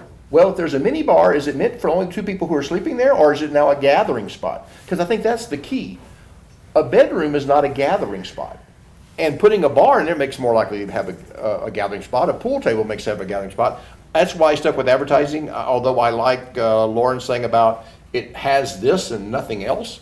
But I just think we have to define bedroom. We can't leave it to judgment, because there's a continuum here that's very very difficult to figure out where exactly in that continuum does this room become a game room with a bed in it instead of a bedroom that has a game associated with it. AJ Haynes, Madam Chair, if I may. Yes, please. I understand, I think where everybody wants just a clear definition. I don't know that this board will be able to contemplate and foresee every possible arrangement of furniture and items within a bedroom space. And I would note that the law is there's often room for interpretation within the law. Just as an easy example, you can't restrict speech. Well, you can restrict speech if the speech is obscene. Well, what's obscene? That's where you have to kind of look at the facts, look at the circumstances, and then make a judgment call. And that's just a characteristic of law. You can't legally control every foreseeable or unforeseeable situation. There's always going to be some amount of room for a judgment call.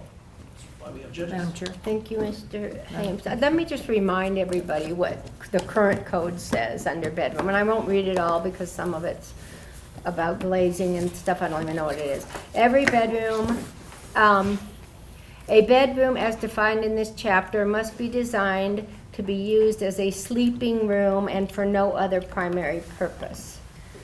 And then rescue stuff and that kind of thing. And yes, there's some ambiguity in there, but I'm not sure it's up to us to reinvent the wheel on this, because I think these definitions, except for that sentence, probably came from county code. As far as glazing in the floor area and the, Oh, that- the that's 70 feet Right. and that kind of thing. But when the county commissioners put in a bedroom, must be designed just as a bedroom, you know, that was actually, I think, a very big win for, you know, the matters of deciding what a bedroom was at the time. And we've been through this during definitions, and we're revisiting it now, so I don't want to spend all day on it. But go ahead and tell Lauren me. remain for the record. So it was a task force thing that came in, Okay. wording wise. And actually, I think it's okay, but I'd like you to take a look, Mr. Ames, just for a moment. To me, the important part of this is understanding the nature of VHRs. And you can make more money by more occupancy.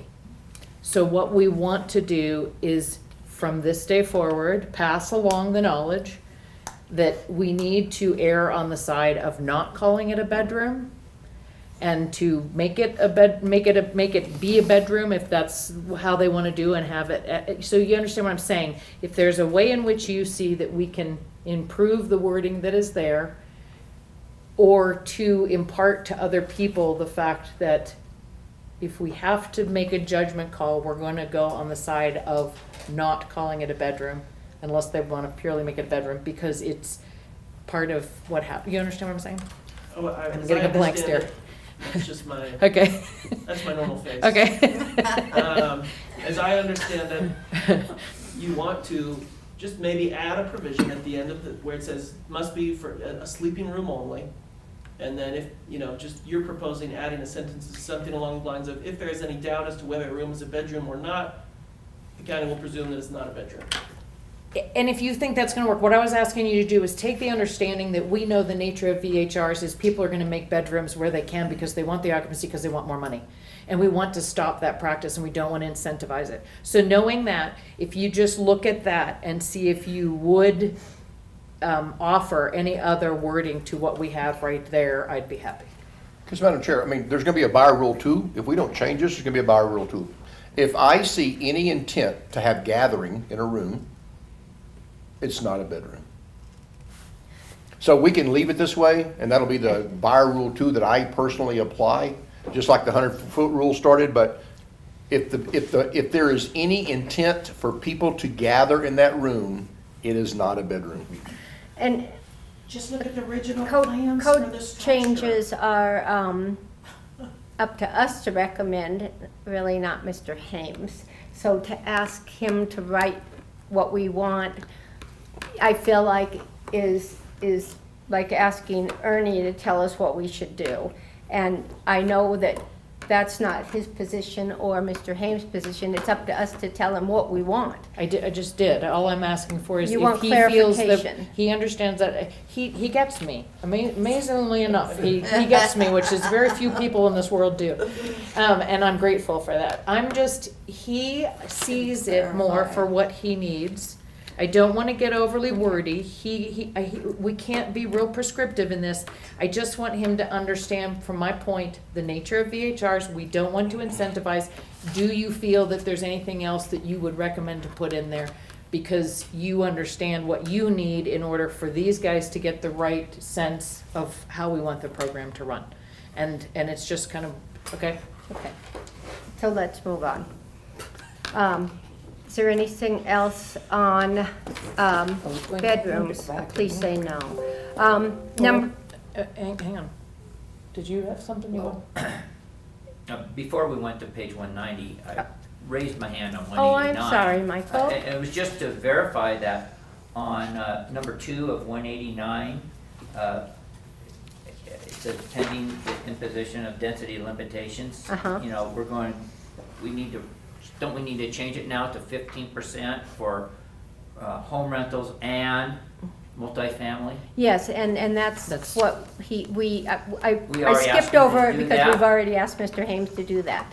We did. Yes. Okay, and we asked them to put in including the Tahoe Village at 40%? We already asked you to Yes. do that. Thank you. Yes. And AJ Hames for the record, I just note there's no specific motions that are being made, which is fine.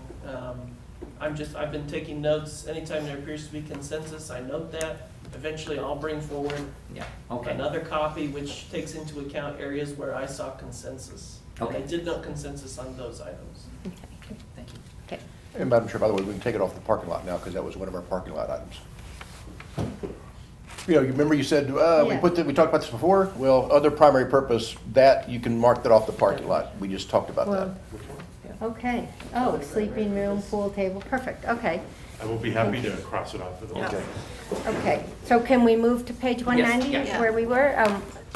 Lauren, is there something we were already discussing, or are you on number 2 or 3? D1. D1, are we going backwards? 189. Well, there's a paragraph that goes into 190, so if we have to be Okay. on 190, I'm on 190. Question about the +2.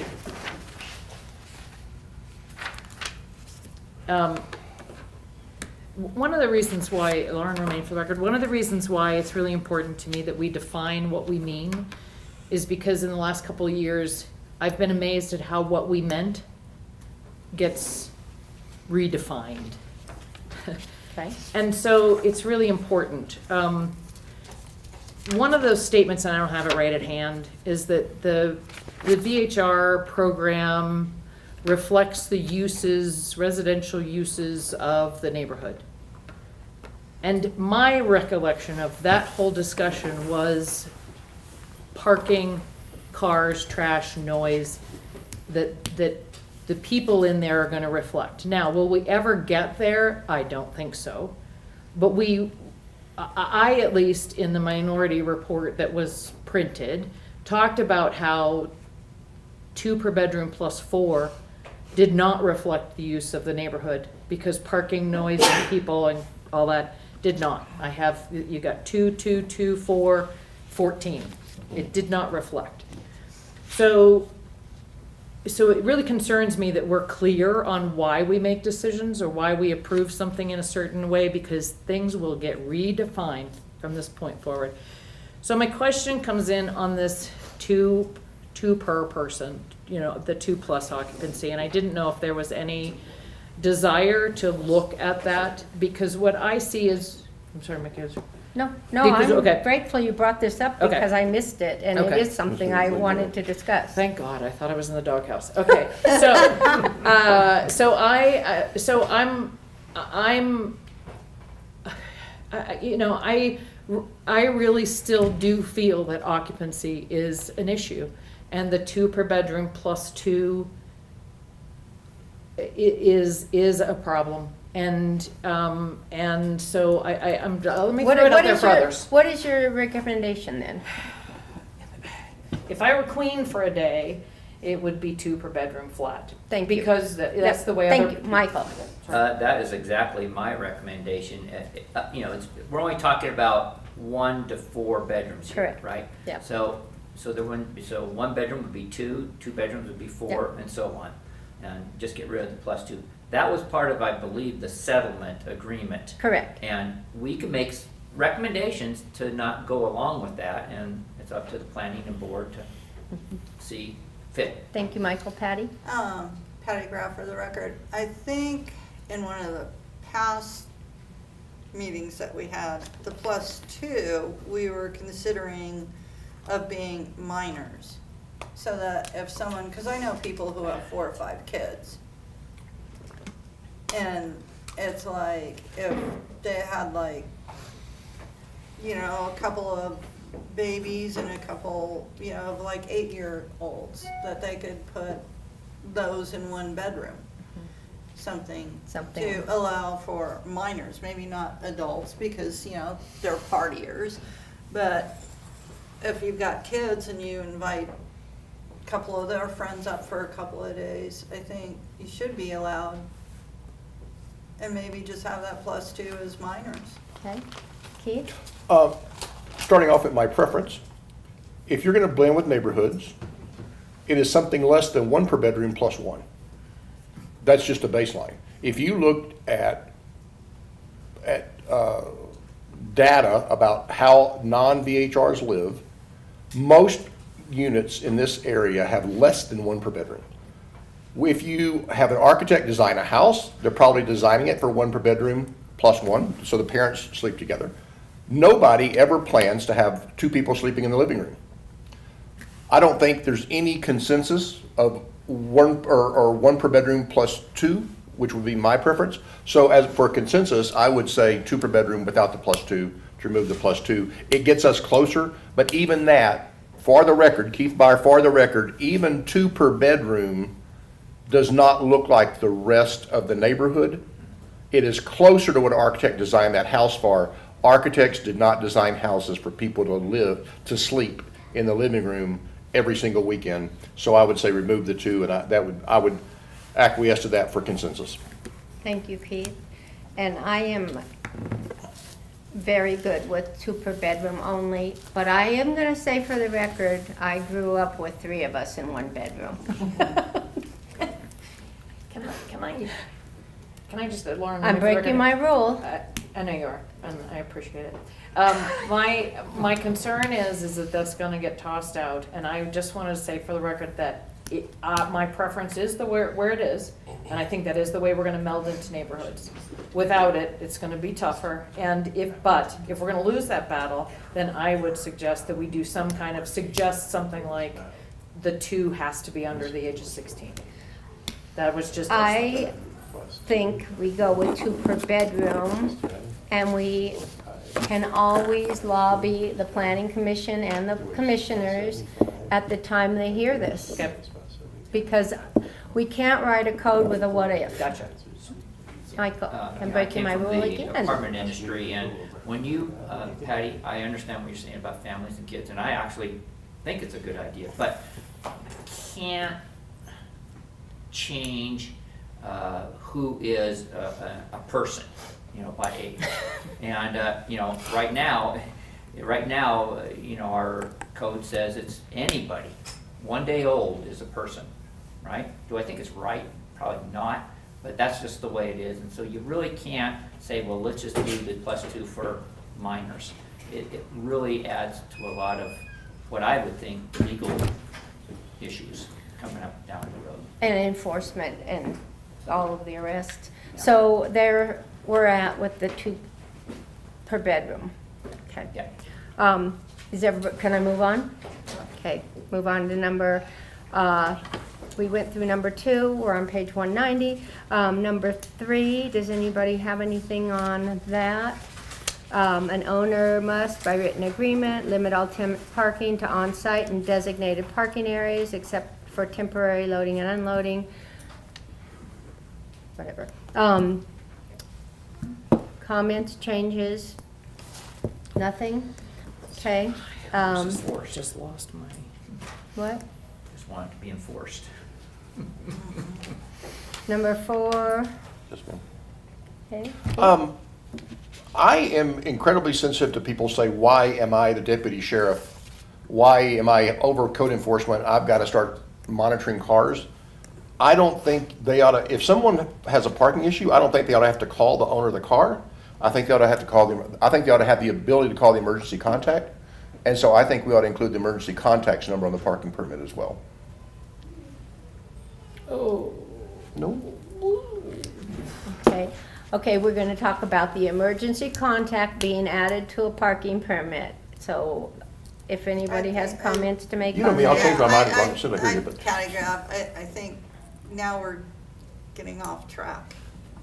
But It's an addition to this, it would be a Yeah, sentence so, that's added so to when you number see 4. someone's car parked in the road, who do you call? And right now, you have the ability, if it's your neighborhood, to call the person and tell them to move their car, which is incredibly confrontational. They ought to have they can always call the county, but if they have the emergency contact, we keep hearing property managers say, call me, I'll make it work. We ought to have the emergency contact number on the parking permit it's an issue that they need to deal with. And did you make your comment yet? Me? Yeah? No. Okay, you just made a face. I did. Michael? I believe information is good, but, you can't put everything on a permit, especially the hanging one that the county has put out in the guidebook. I worked for 45 minutes and I couldn't add any other things other than permit my address. It just doesn't allow you to do it. So, you know, I don't know how much more information can you put on it. Okay. Then let's move on. I didn't make my comment. Oh, now you're ready? Yes, Okay. I am ready. Go. Lauren Romaine for the record. Okay, so this is a place that is gonna need more work, and it's very difficult to get people to put the permits in, and they're not hanging. They're supposed to be on the dashboard of the driver's side. Well, there's hanging ones in the guidebook of the VHR Where did right that come now. from? So the reason they're supposed to be on the dashboard is because when you're trying to clear 2 feet of snow off of a vehicle that hasn't moved, you need to know where to clear, or you're gonna have to clear the whole windshield. So it should be right there in the windshield on the dashboard. Now, the other problem is that the numbers are not big enough, because as you're trying to look through, do you have to scrape it in order to see it clearly, or are the numbers big enough to be able to read? So the other day, we're removing snow, and we've had a terrible time lately.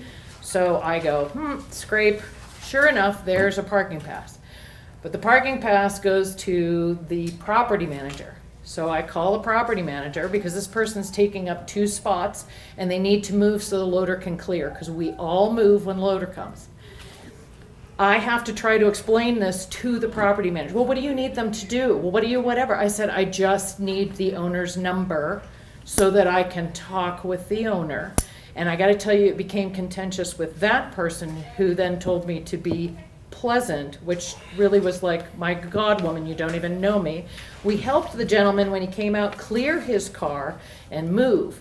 So I'm torn over that. I think it would be great if we had both numbers. But right now, we're having problems with people posting them, with them putting them in the right place, with them putting in big enough numbers that you can read it through the snow, which is to me more my first issue. And I am so thankful that Douglas County has decided to put that in the ordinance, because it has been very helpful in many times. But I have had to say to every single person who hasn't had that pass, please up channel to your host that you need to have a parking pass, because we'll call you, but I need a pass and I need to know where it is, and it needs to be big enough. So we've got some work to do on it. I'm just not sure that this is the round to do it. Okay. Okay. Can we move on? Number 5? Madam Chair, if I may, was there any kind of consensus there? As to No. Consensus to not do it? No. Okay. 5, 6,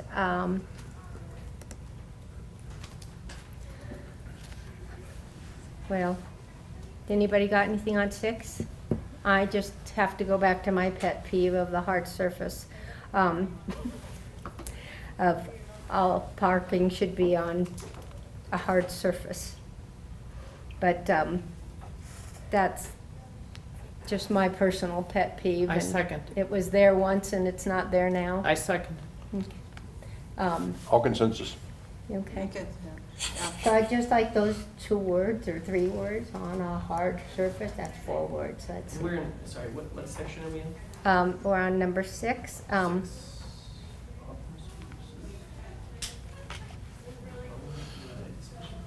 Impermeable, Mickey? Who's Lauren, I mean, impermeable versus hard surface, because you can have hard packed dirt, you can have hard packed gravel. Do you mean impermeable surface? Well, You say non-dirt surface, or This would go before the word,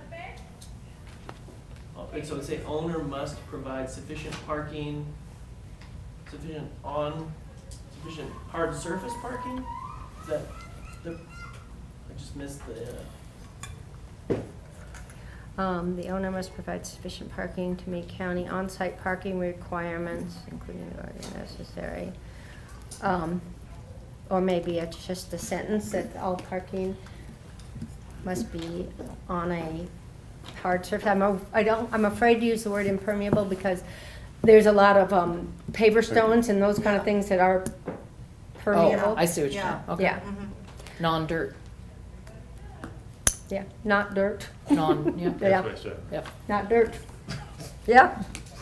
Okay, number 7. Can I add to? Oh, sure. Ernie's Trailer Park. So I've had a, Kingsbury GID has had an issue with this area, right? It just, I'm bringing it up because I didn't know that it was a problem actually until a month ago. But the plows, when they go around the different neighborhoods in the Kingsbury GID,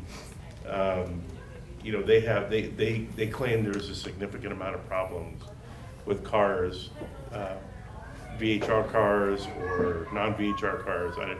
They just said cars. I don't know if they do which ones they were, but so I gave them some numbers to call in the future. But they're going to start charging all the GID VHR owners a certain fee, and I don't know what that fee is to accommodate for this. And so, if you don't know that, you'll know that soon. When it gets, they'll send you a letter. But I don't know if you want to think about it here or somewhere else. So there might be. I don't think that we have fines related to any kind of snow plowing equipment that I can think off the top of my head. But there might be something that we might want to add in here for plow equipment.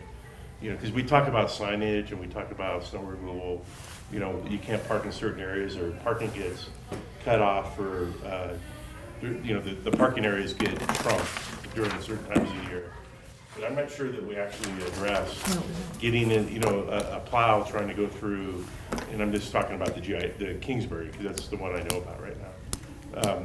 But it covers a big area, including Beach Club, and they have, apparently it's a significant issue. So I'm not sure how to deal with that, but it might be something that you think about as you go through this process, that we need to figure out how to help the GID. Are we talking about cars parked on the street? Yeah, they talk when about the street plow- parking. because There's a lot of street I issues. think that's part of the parking ordinances Supposed to be where, parked on the street. There's a big But- sign on every Do all the street streets going have the that sign says, though, "Don't in park the on Kingsbury street." GID? I or- know ours have them in our Whatever. GID. I can't speak for Kingsbury I'm GID. not sure I've seen signs everywhere. When I drive around, I don't see no parking due to snow equipment. I do see them in some areas. Because I think I think you can call the police and have a car towed if they're obstructing snow removal, during the winter. Yeah. And I'm just addressing the first sentence, the applicable, the county or applicable general improvement district, where it talks about that all permissible uses must comply with the county and permissible. So I'm trying to think that, there is a snowplow issue. Well, it says seasonal snow So I'm removal. not sure how that plays in there. I'm not smart enough to think how it works. Number 6, it says seasonal snow removal or emergency vehicle access regulations. They're such a big GID that I can imagine they have issues because they can't be everywhere at once. But I don't know what else we could, Didn't mean to drag you down. I'm just trying to think about how to resolve that. okay. Well, we'll think about it. Maybe you guys can all think of it. So the proposal, AJ Hames for the record, was to add a provision to make parking only on non-dirt areas. Yes. Yes. Got it. That's it. Thank you. Okay, so is there anything on 6? Did I see a finger? Or 7? 7 is where we've made some recommendations in the past that haven't been redlined yet. Anything on that, Keith? Yes, ma'am. It's kind of the last sentence, the last two sentences read together are just kind of strange. The owner must ensure the renters park only in designated parking spaces. However, if there's a violation, only the renter is going to get a ticket. May get a ticket. May get a ticket, yeah. Probably not, we could most likely not receive a citation for $500, to be completely honest, right? AJ Hames for the record. Other code sections state that any violation is Violation of the owner. that an owner must comply with the entire chapter. Okay. And so I think what this does is it adds a separate option to also violate the vehicle owner, right, the renter. But I guess the difference is, one is a $500 fine right now. I mean, we're gonna come to this in a minute when I'm talking to Ernie about enforcement, but you need a toolbox. Parking is, the big two, isn't even trash. The big two are noise and parking.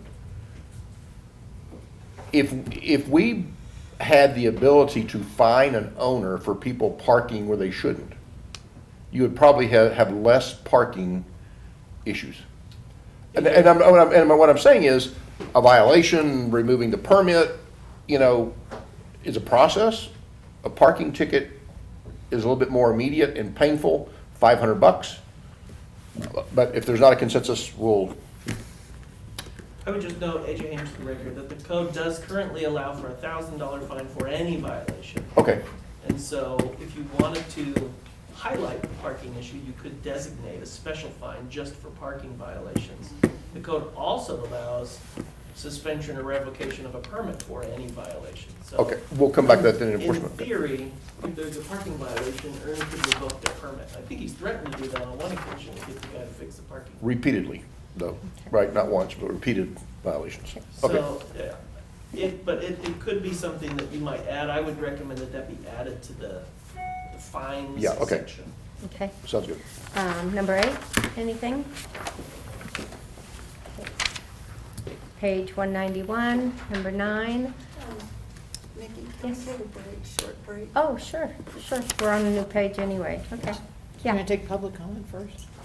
Well, no, because we're not Okay, through this yet. Okay, we'll take a, I don't know, you want like 10 minutes, just a quick one? Okay, 10 minutes. What'd she say, 10?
now that I Yes, can get it. yeah, no.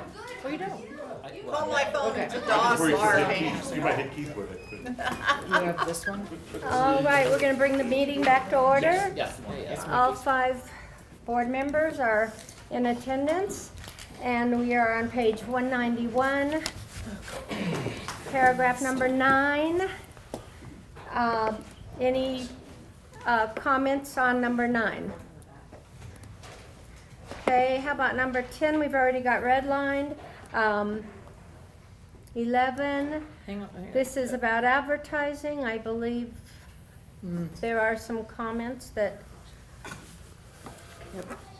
Can Somebody- somebody else have it, because I need a minute? Do you? Okay. Does anybody have anything on advertising? I don't know how we code this, but someone mentioned during public comment, I noticed the same thing. There are people who are starting to put the number of bedrooms in the header to their ad instead of occupancy, especially if they've lost tier 3. So it just seems like we need to be more perhaps prescriptive, but I don't know how to do that. Okay, Lauren? I don't know, for the record.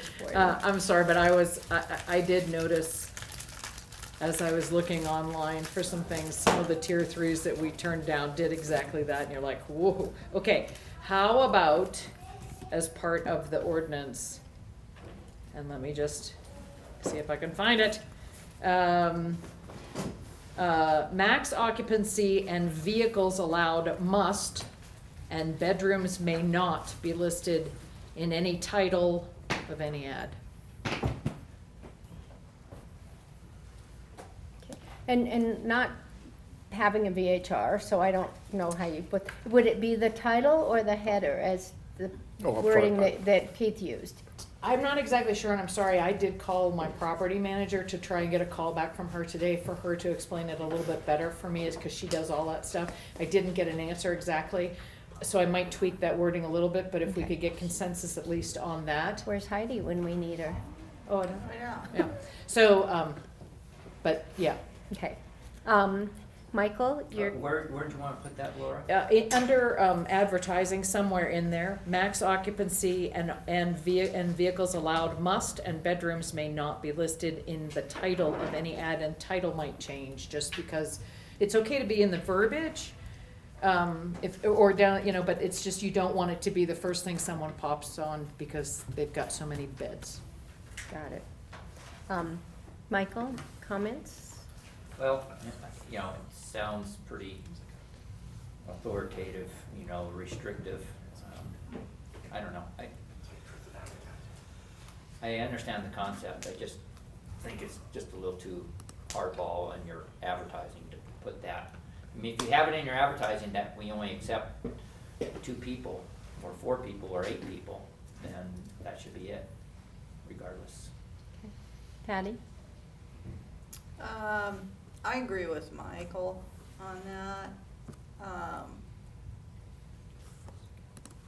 And just looking at a lot of the advertising,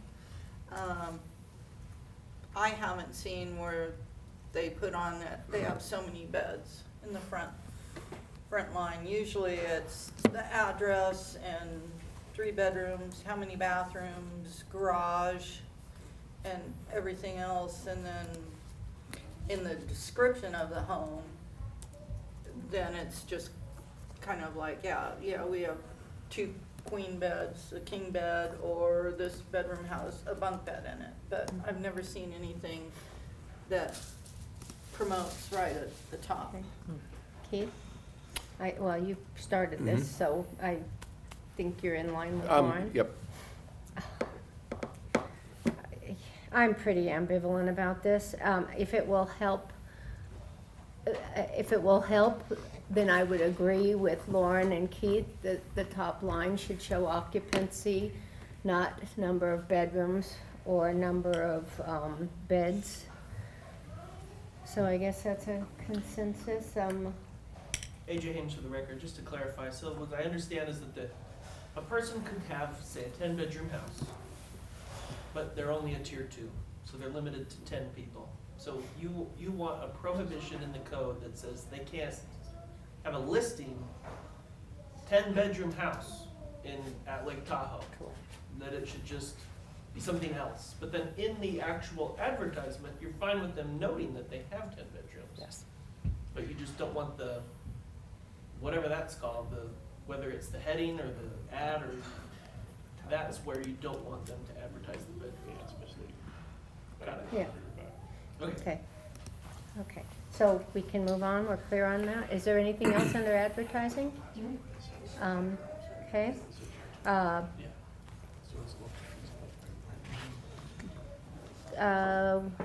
Advertising permit, quiet hours. So number 12, posting the permit, anybody have anything on that? And then there's an A, B, C, D, E. Anything on that? I just have one question for you, Lauren, on number D. Do you want assigned parking or allocated parking? I'm sorry, because I moved over to Oh, get this stuff and sorry. I'm not back to where I am, so I'm sorry. We You want me to talked do about what? this word the last couple meetings, and I want to make sure you're comfortable with the And- verbiage, because Where, assigned. where are you at? I'm on page 191 at the bottom, number D, the location of on-site and assigned parking spaces. So, Lauren remained for the record, Mr. Hames said that on-site did not mean on the property, and that it would mean HOA parking. The location of, so in the permit, when we're doing this, we need to show the location of parking spaces. If on-site means HOA to Mr. Hames, Yeah, then. my question wasn't about Oh, that, no, though. assigned. Assigned, where you had said you preferred the word allocated Right, parking. because we don't have. Versus assigned. He's gonna get into a back and forth over, because there are a lot of That's- places that only have allocated. Right. The So, areas where you're allocated a Number spot. D, then let's change, that's not changed, let me ask what everybody else would like to do, since I just became the queen, I guess. Allocated versus assigned, does anybody have any angst with the change of that word? Assigned and or allocated, or allocated, something Okay. like Or that. remove it all and just say the location of parking, location and parking spaces. Yes, or you Okay, could do that. that's fine. Make it simple. Location And we of can, parking spaces, yes. okay, perfect, okay, so that's D. Next page, 192, we have F, which is just removing the timing on trash. G, H, I, J, okay, 13 is, safety inspections, anything on that? 14, we're removing a word, okay. And then we've got the A and B, anything on that? Because if there's nothing else on this, and we're gonna go into violations and enforcement, 050, I'm gonna take some public comment on operational.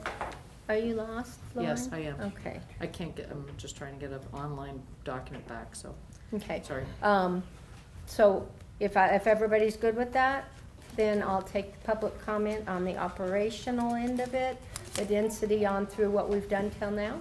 Madam Chair, just before we go, before we do public comment, I thought we added my comment about the rotation of permits to the parking lot, but I don't see it up there. I think we talked about it, we didn't write it down. It's possible that when you were on the screen, we missed something, I guess. Okay. And I don't, Yeah, please. because when you said it earlier and I questioned you, I was still looking for it, thinking, was I not here? Okay, so if, Parking lot, not remote, if yeah. either one of, I guess the three of you that are in the, four of you that are in the audience would like public comment up till this point, I would take it for 3 minutes.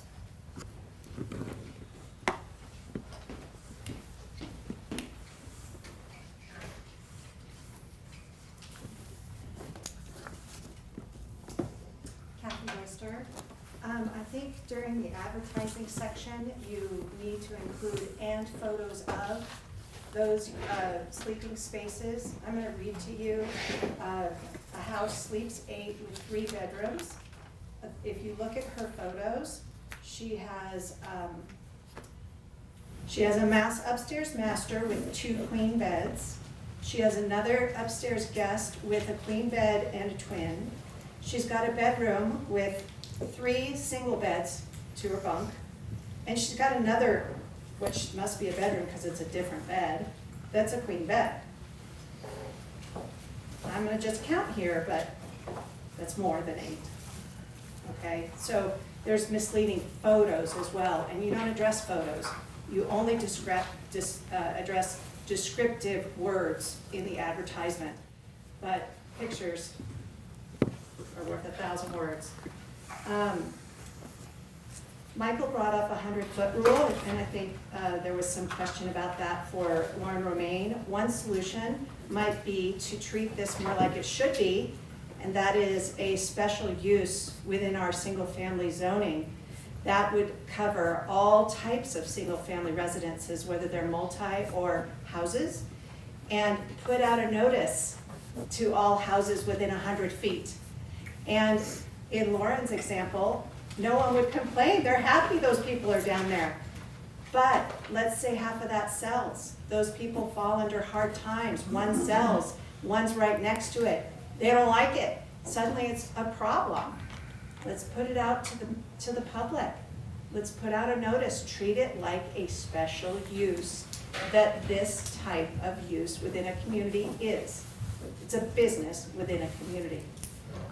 So just a thought. The parking permits, they're too small. They cause us to have to approach the car. You know, we're the ones doing it. Same with this idea of posting the permit on the building. It's too small. I have to go up to the front door to look to see the permit number. Luckily, I'm pretty good on the computer and the ArcGIS is awesome. Ernie Strelo's great. And so I know which house it is. But the average person does not.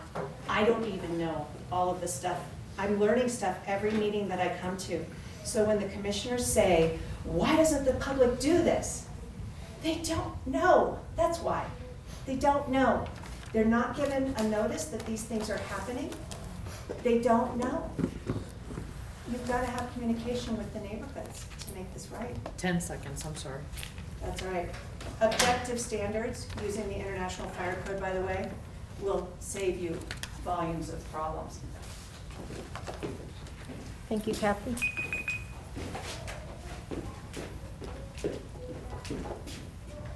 I don't have anything to sign in on. Oh, I took the pen? No, there's a pen there. I have a pen, but there's. Oh, I took the paper. Sorry. Coming epidemic. A couple of comments. In terms of the 15% versus other locations, you can, that are 5% or 10%, you can see actually in looking at those that Mr. Strelo looked at life safety issues. So life safety issues have to be, and fire code issues need to be evaluated per area. So I think that the 15% could be generalized, but I really think that there's other areas where there are life safety issues. For example, parking is one, of course, one issue, and just density, what can the area support?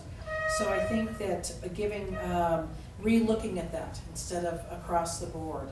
Second of all, the issue of bedrooms, there's a zoning, you have a zoning code under 2600 something, and a bedroom is defined in the zoning code. The other thing, as I mentioned earlier as well, is plans. If you look at their plans will say what is a bedroom. And so, I mean, some of the older structures, I would imagine, don't have the original plans, but a lot of the newer ones have the plans. So when they say that this is, you know, a rec room or whatever, and we've made it now into a bedroom, look at the original plans. And the other example is, or one other issue is advertising. more and more, if you look at the advertising, they might say that the occupancy is 8, but what they're doing is they're, again, they have lots of photographs and descriptions of all the different beds, and they got pictures all over the place of all these different beds. So people that are looking for a VHR, basically, the message is clear, is you can stack more people in here. Thanks. Thank you. Any other public comment on the items we've discussed? Seeing none, I'm closing public comment, and we're going to move down to page 192, 20.622050, violations and enforcement.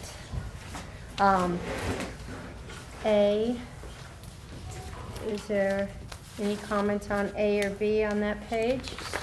Madam Chair, I guess I have an overarching comment to Mr. Strelo. And so I don't have any suggestions. It's just I would like his input. As someone who works in a heavily regulated industry, regulators do better who have a toolbox. And right now, we don't have a bunch of tools. We have a fine and permit revocation and warning letters, which are kind of weird.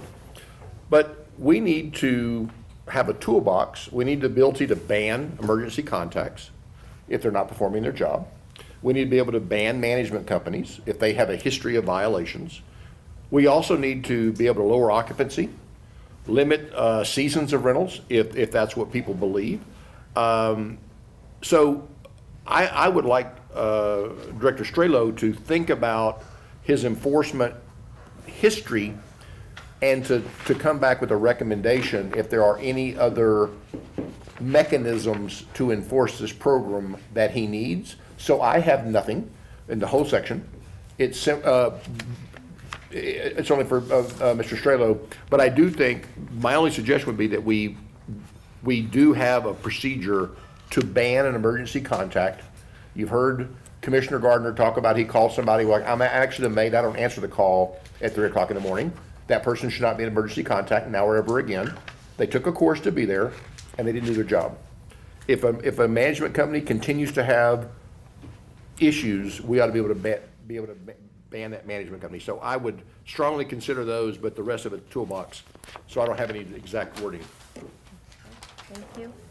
Comments on Keith's comments or other comments? I'll just go down with Patty. Do you have anything on that? Just, Mr. Strelo, I mean, he has authorization to establish the rules, and I think that's more his job.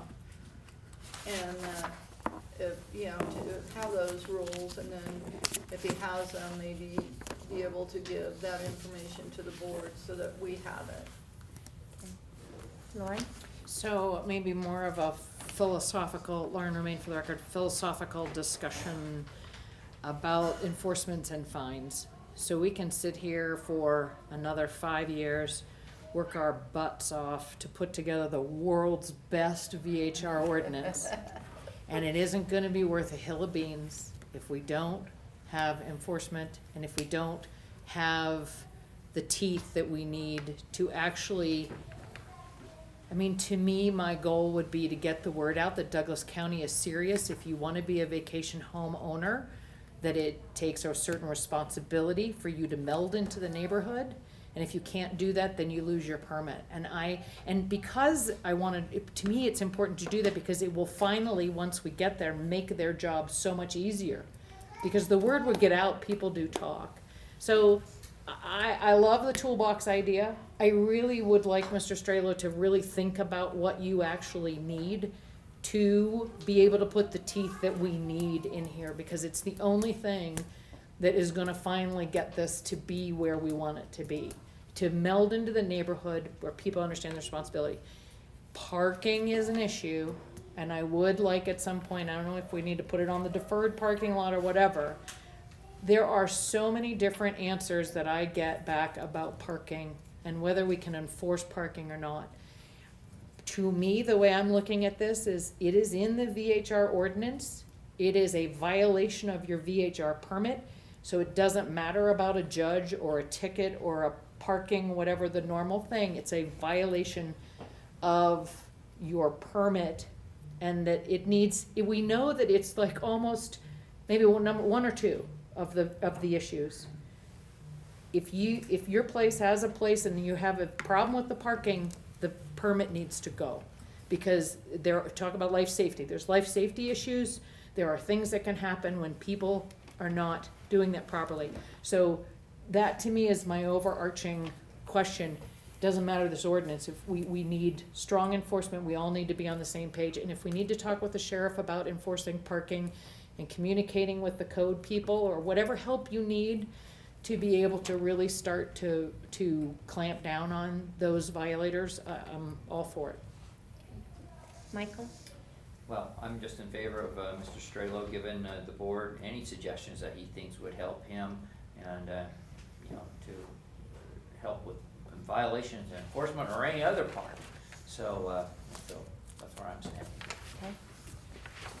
So, am I getting the sense from everybody that really there's nothing in this section of 050, violations and enforcement, that you want to look at separately from what we've just discussed? Have we got to E yet? Well, Madam Chair? I can't get to E, I just wasn't sure if everybody was, kind of saying we're good with this, so we're No. not, so, No. okay. Just- Enforcement, we now know that there is some consensus that they want Mr. Strelo to bring us back anything that he needs specifically that is a code change, Right. not an administrative change. Correct. So number E for you, Michael? Madam Chair, I would like to suggest to this board that we change it after 2 substantiated complaints to after 1 substantiated, after 1, which means the second one that's substantiated, that the owner may, you know, be required to have noise monitors. And then we're gonna get down later on, I think, after 1, they could lose their permit. Anyhow, that's where I'm coming from. I think 2, I mean, that means, after 2, that means a third one in 1 year. And it's very rarely when we get that many that we can substantiate anyhow. So I'd like to see that reduced to 1. After 1 substantiated complaint. Okay, you're shaking your head, so you're. Lauren, remain for the record, yes, and it was a task force discussion too, that substantiated claims probably mean it's the 10th time someone had to call. And I do think we need to get away from the fact that someone having to make a phone call is okay. If someone makes a phone call, that means they have been disturbed to the point where they're gonna pick up the phone and call, and that's not all right. So we do substantiate it. It's been an issue back and forth. We talk about how they're always unsubstantiated. My firework issue, where they were shooting fireworks off into the treetops, where you've got neighbors standing out there going, they were up there, gonna burn down my house, and the sheriff comes, that was unsubstantiated. And so to me, I understand we've gotta go with substantiated, but we need to make it 1 substantiated, and you mess up after that, and it's. So if I'm understanding both of you, you get 1 free noise Substantiated. complaint, and when the second one comes in, you are required to put in a noise monitor? Okay. I just wanted to make sure I understood what you're saying. And Patty? Consensus, yeah, I would go for that. Okay. Keith? I'm before the first. I think all tier 2s and 3s ought to have noise monitors. gotta- But we gotta I get will there. acquiesce to the consensus that we're building. Okay. Let's go with this one. Well, Go back to then- We'll get there. AJ Haynes from the VA's office, for the record. The proposal is that the section E read after 1 substantiated complaint for excessive noise. Substantiated, not, okay. Substantiated. Got it. Okay, moving to page 194. Anybody have anything on F, Hang on a second. G? Hang on a second. Oh, Okay, so Says the director, shouldn't this have to go through the appeals process? That last sentence in F, Lauren Romaine, for the record, the director may waive all or portion of the fine upon specific showing of good cause. Maybe that's not tied to that. Hang on, sorry. No.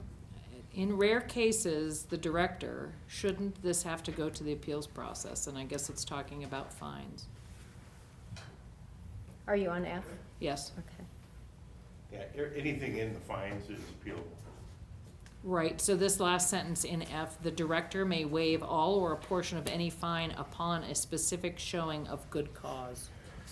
AJ Hames for the record, that allows, so if Ernie were to issue a fine, $1,000 fine for some violation, and the person responded, before filing a formal appeal and initiating that entire process, responded with a very reasonable explanation as to why that violation occurred, he can waive it without requiring them to file the appeal. Okay, That's what that provision is. thank you. So are we done with F? Let's move to G. Anything on G? G includes 1, 2, 3. Anything there? H? I? That includes 1, 2, 3, 4, 5 on the Madam next page. Chair, Can I jump in on, Yep. on I, and then that just, this change relates also to the change in section O. So there was some discussion at a prior meeting about some inconsistencies between those two provisions. So the changes suggested here are designed to make those more consistent. So now, under the proposal on page 194, the following conduct is that may be suspended or revoked. Previously, it had listed, how many? 9 items that led to an automatic suspension or revocation, and then when you read O, there was a permissive suspension or revocation, and so this sort of swaps those. So now in I, the revocation is something that the director would have discretion to impose in lieu of a fine, or maybe in addition to a fine. And then in O now, the required suspension would occur if an owner commits 3 violations within a 12-month period. So it was backwards before, because it said if you commit 1 violation, the director shall revoke your permit, and then later on it said after 3 violations, you may have your permit revoked. This swaps the order of those so that 1 may result in revocation, but 3 shall result in revocation, which is, I think, what was probably intended originally. The other deletions there are just, they're listing things that are already covered in subsection 1. The owner has failed to comply with any requirement of this chapter, and then for some reason we started listing specific requirements of the chapter, which was unnecessary, so that's why those are proposed to be redacted. But if there's going to be any discussion of section I would just also ask people to keep in mind that it is related to subsection O. Thank you, Mr. Hames. Michael, Are we to O, Madam Chair, now? are we to O? Well, When we get to I think O, we're, I ask think for- we're Okay. to J. I don't see any recommendations or thoughts that have come up from J, K, L, M, N. So if anybody has anything, now's the time to speak up. Otherwise, we're going to Michael with O. Yeah, I just want to, same train of thought that I had before. Let's reduce the number of substantiated violations that will result in suspension or revocation down from 3 to 2 in a 12-month period. I mean, these are substantiated, not just all of them. Can you clarify 12-month period, please? What was the question? Is it a year or any 12-month period? Is the I think calendar a year? 12-month period's kind of a rolling 12 months, isn't it? So from the date of the first infraction. Okay, so you want to take us down to 2. Lauren? Yes. You're a yes? Yes. Okay. Patty? I'll agree with 2. Keith? All right. So that means you can falsify and be misleading, but you get 3 times to do it before they take their permit away? Come on, you guys, think about this. Mr. Hames? Just point of order, we'll take public comment, I think, Madam Chair, at the end. I would just, Sorry. I would just note that revocation is always allowed, even under this revision, that the director may suspend or revoke a permit for any one violation. So if it's a significant violation, your permit can be revoked. And then what the board is now proposing is a second violation would result in an automatic revocation. I would just ask, there is the option in O, and it's consistent with I. I says that the director may suspend or revoke. In O, do we want to keep it as suspend or revoke? Or, because it sounded like the discussion was more in the thought of revocation. So I just wanted to ask, suspend or revoke, or just revoke? May I ask the difference, suspendability for a period of time? What's the difference? Suspension is temporary. Revocation is permanent. Michael, you originally brought this up. What's your comment on it? Well, if you want to be consistent with I, then you would say may at the directors. It has to be substantial, I guess, you know, Well, so. we're looking at whether you want to Either add revoke or suspend. suspension or remove suspension from after two substantiated violations. Do we want to revoke or suspend or revoke? Suspend or revoke, I guess. Both. Okay. Lauren? Lauren Romaine, for the record. Mr. Strela, do we actually suspend? Have we suspended anyone? Ernie Strelo, for the record, no, I've revoked. Yeah. I don't recall, have I suspended? I don't want to get in the habit of Oh, I guess I suspending. did. I'm sorry, I had one for safety, I did. Yeah. I don't see us, I don't want to go down this, the suspension thing. I don't get it. You're going to get, I had people I had to cancel, I had to whatever. It is, there's the rules, this is the way it goes, and if you don't follow the rules, it's revoked. I just don't, unless you feel that there's some good reason to have the ability to suspend. Hang on just one second, Chris. So, Chris Roulette, for the record, Todd Douglas Fire. So the reason we've recommended to the county to suspend Yeah. has been for safety reasons. If they can correct the issues, then their permit can come out of suspension, but then they have to prove to us and the county that the safety issues have been corrected. So we've gone out, done an inspection in 1 year, and then the following year, things have changed. And changed so egregiously that we felt like the only reasonable course for safety was to recommend to the county to suspend the permit until they could fix the issues. Yeah, sorry, Ernie Strelo, for the record, I did think that, yeah, you brought up some good points, because during the snow last month or so, we had suspended a couple permits because of trees falling on truss of houses, so we pulled their permit temporarily, so they wouldn't rent, because they would still advertise for it. So to clarify this, could you put in one sentence for safety, for temporary safety issues, a permit could be suspended, and we don't muddy the waters when we're talking about violations of the code? Would that clarify it for you? From my background, I like how it is. I think it's very enforceable as is, and if we try to differentiate between different types of violations, I think it actually makes it a little more confusing. Okay. And it gives discretion to the director.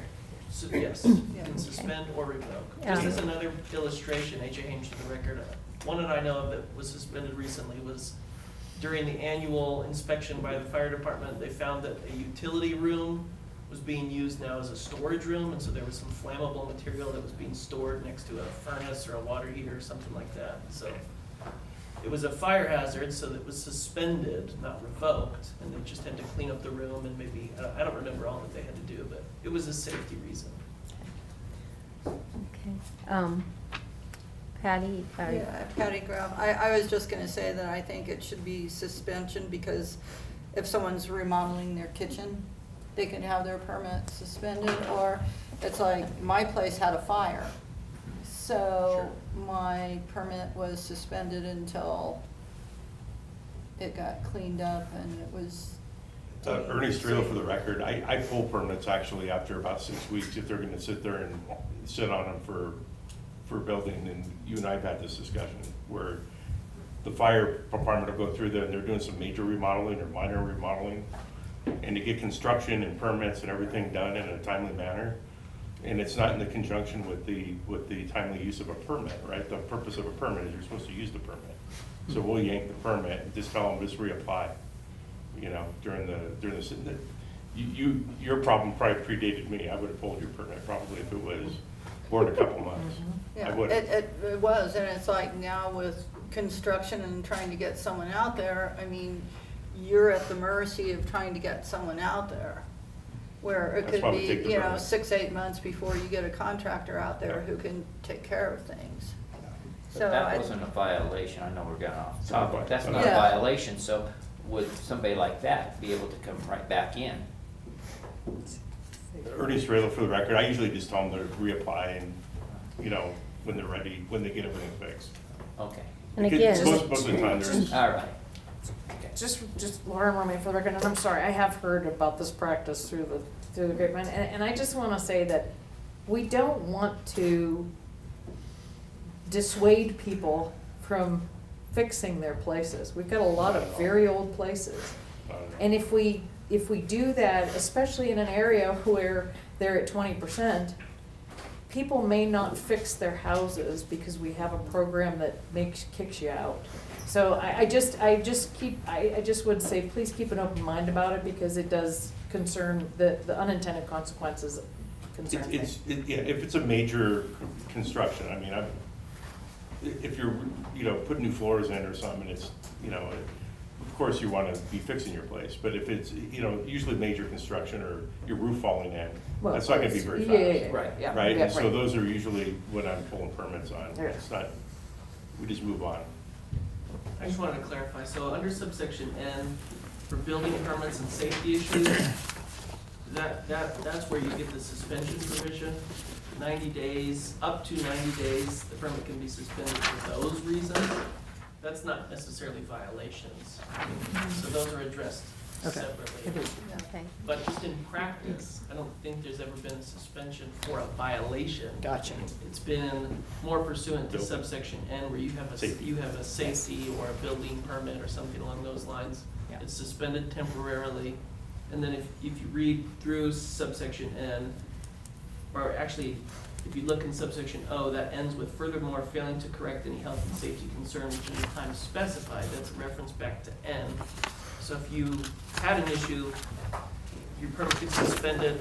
If you don't fix it within the 90 days or whatever time frame you're given, that's when the revocation comes in. So back to number O, do we want to leave the word suspension or revocation in, or do we want it to say revocation only? I believe Michael wanted revocation. You wanted suspension and revocation. You wanted revocation. Patty, I wanted both. you wanted both. Keith? I like revocation. I will live with suspension as long as we can put it in the remote parking lot and we look at next year the permits that have been revoked versus suspended. You see what I'm saying? So in other words, just like we did this year, we did the complaints. In August, I'd like to take a look at actually what's happened with revocations and suspensions. Okay. And as long as we can agree to look at that over the next year, I'm okay with suspension or revocation. And just for the record, I agree with suspension or revocation, because I think that the director and their staff should have the option of making decisions. One final, just clarification on the wording. If any owner exceeds 3 substantiated violations, we're not talking about needing to move stuff away from a furnace, something, we're talking about 3 substantiated violations. And I just don't know that I feel that suspension fits in there. And I believe we switched that to 2 in Or, our I'm sorry, but I'm discussion just reading it earlier. off of there, but whatever, Yeah. yes, 2, or whatever. I'm just seeing it as more talking about substantiated violations, but maybe you see it Like the fire department Well, goes and it's a violation. So okay. I'm okay with it, I just wanted to point that wording out. Well, Okay. so can I run through a scenario? If I had a parking violation that for some act of God was actually substantiated, right? And then I had a health and that I had a health and safety issue, would we demand that be a revocation? In other words, I screwed up on once, then something happened, and so that's why I'm saying suspension or revocation, but I hear you. The vast majority of the time, I would say this deserves revocation. If you've done this twice, I'm just concerned about the combination, and I've got one, and now the second one is kind of, I would be okay with inadvertent, Okay. you know, but I'm okay. We've come to consensus on this, so let's I was undoing leave it. consensus there. Yeah. What? I was undoing my consensus, but You okay. don't I'm undo okay. your consensus. Okay, Okay, so now we're gonna go to page 196, letter P. Madam Chair, can I ask a quick question? Oh, sure. Sorry, Chris, for the record. All right, Mr. Shayla and I have talked about this before. The 90-day, we didn't address it specifically 90 days, but bringing back to what Patty had said, if someone is pulling a permit, they're working in good faith, typically permits, the way the code works them out is they're given 180 days. If they were to go beyond 180 days, they have to get permission from the code official. Most of the time, that's the building official, for houses, to extend the life of that permit for whatever reason. Would N not make more sense as long as it was in line with that? It's just a question for the board. So like Lauren's saying, I've walked into a lot of places that could use some love. Don't know how else to say that. That's good, that's very good. Where they might be willing, if they weren't in fear of losing their permit, to spend some money if they weren't gonna lose their permit, because maybe it's in Lake Village and they're already at 20%, but they don't want to lose their permit because they need to do a remodel that, with the way things take in Tahoe for approvals and then contractors, nothing happens quickly here, unfortunately.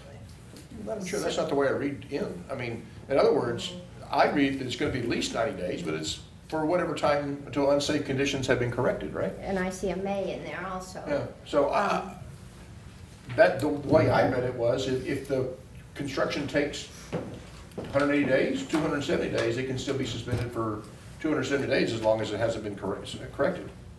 And Chris, my understanding is this is in conflict with like a building permit then, where you have 180 days? Well, and I'm not exactly sure, please forgive me, I'm not exactly sure how long building departments are good for or not. I think it depends on the scope of the work 2 years. and what they're doing. Madam Chair. That's maybe Mr. Shayla or AJ could speak better to that. It depends on the scope of work as to how long a permit is good for, and then if they're gonna go beyond the life of that permit. I guess what I'm saying is, and I don't know if N is saying this, but I think there should be a way in the code to allow for people to have their permit suspended or placed on a shelf without losing it, or without fear of losing it, as long as they've pulled a permit and everything is happening above board and it's legit. So maybe changing the verbiage to the life of the permit or something versus a specific date. Madam Chair, why don't we just have the director and fire bring something back to us? That would be great. I just, Patty Graff for the record, I just wanted to, I'm in process of building right now, and I've been trying to get permits for this build for almost a year and a half. And I just got them last week. For nothing that's a VHR though? Nothing just that's a something else. VHR, that's Okay. just getting permits Yeah. to build, to build on a lot that I have with a modular build. It's taken me about a year and a half Yes. to get those permits. The wheels are slow, okay. So- So let's defer on number N or letter N until, Chris, you can work with Ernie and maybe tweak the verbiage a little bit for us? So that's something the board would like to come back to. So just so I'm understanding it correctly, the direction would be to come up with a way in which, as long as someone's going through the permitting process, they don't lose their vacation home rental permit, as long as they've got an open building department permit. Because really, houses for the most part, fire does have something to do with them, but houses for the most part fall under the building department. Is where, under the International Residential Code, is where permits fall under. So possibly, Mr. Strelo needs to work with Mr. Delaire on that paragraph? I'd be more than happy to give input, but Okay. it would be the building official and Mr. Strelo that would really be the ones to craft that. Okay. Can I- So, I'll get with Tim and yeah, Ryder. yeah, yeah, Just- okay. just- So N we'll come back to at a later date, and I don't know if it needs to go up there, or if you can just make a note of it. I have a note. Okay. Lauren Romaine for the record. So we've got one in my neighborhood had a fire probably now 5 years ago. They're still not. I do think we need to put a limit. No, I Okay, agree with so, you. I mean, maybe it could be where the director's talking to the owner and he's actively working and he has that, but to me, it's like, I wanna do that, I want. That's not an active VHR permit, though. No, it's not, no, it's not, no. But I'm just saying, I wanna be able to help VHR owners to improve their places, so I don't wanna de-emphasize that, but I also think that maybe 2 years is yes, I'm sorry.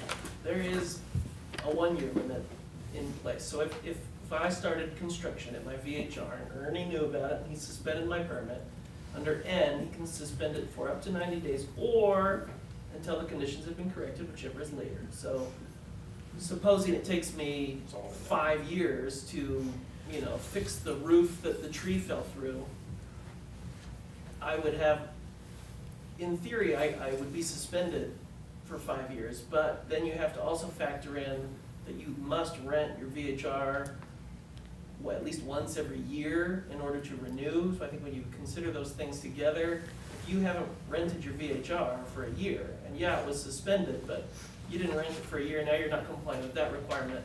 So I think there's a built-in 1-year limit on a suspension. If you're suspended for a whole year, you can't rent for that year, and therefore you're not eligible to renew. It's not really when you're getting your permit. All right, It's from let's the move time on. construction starts to happen. Nobody has anything on P on page 196? So if there's nothing on that, that takes us to the end of a chapter, or I'm not sure if they call them chapters, but, section.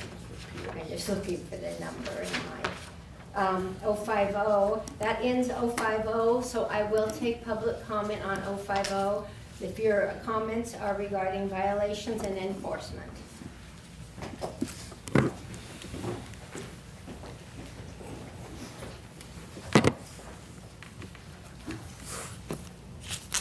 And I know, AJ, and all of you, that I don't have to take public comment, but I want to take public comment. Thank you. Just so. Thank you very much. Happy visitor. So this was violations and enforcement, and zoning is a great part of your toolbox, and so is International Fire Code. They're objective, they're not subjective. Another tool would be to deny the permit in the first place if there's some safety issues with the streets, the area, the things that you've been describing over the past several months. Also, what exactly is the method that the sheriff uses to identify the renters in a space? It's going to be a lot easier if your previously rewritten red line goes through that the number of people has to be the same number of people 24 hours a day. That's awesome. But recently we've been having people tell the sheriff that their family, this isn't the rental. So none of the rules apply. So exactly how is the sheriff determining who's a rental and who's not? This is huge in enforcement. Also, exactly how are those same enforcement personnel knowing which cars go to that rental house on the spur at that time? Because the time it takes for them to find that information out is the amount of time that it could possibly be that that car will be moved and it will be unfounded.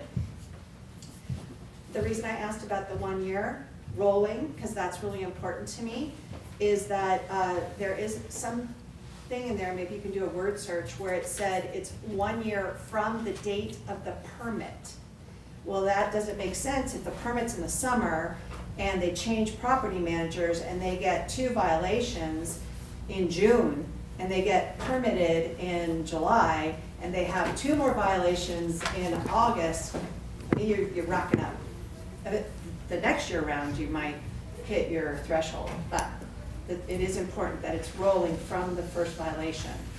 And then this sense of, one, the first violation is free, and this notion of a warning letter, that doesn't make anybody happy.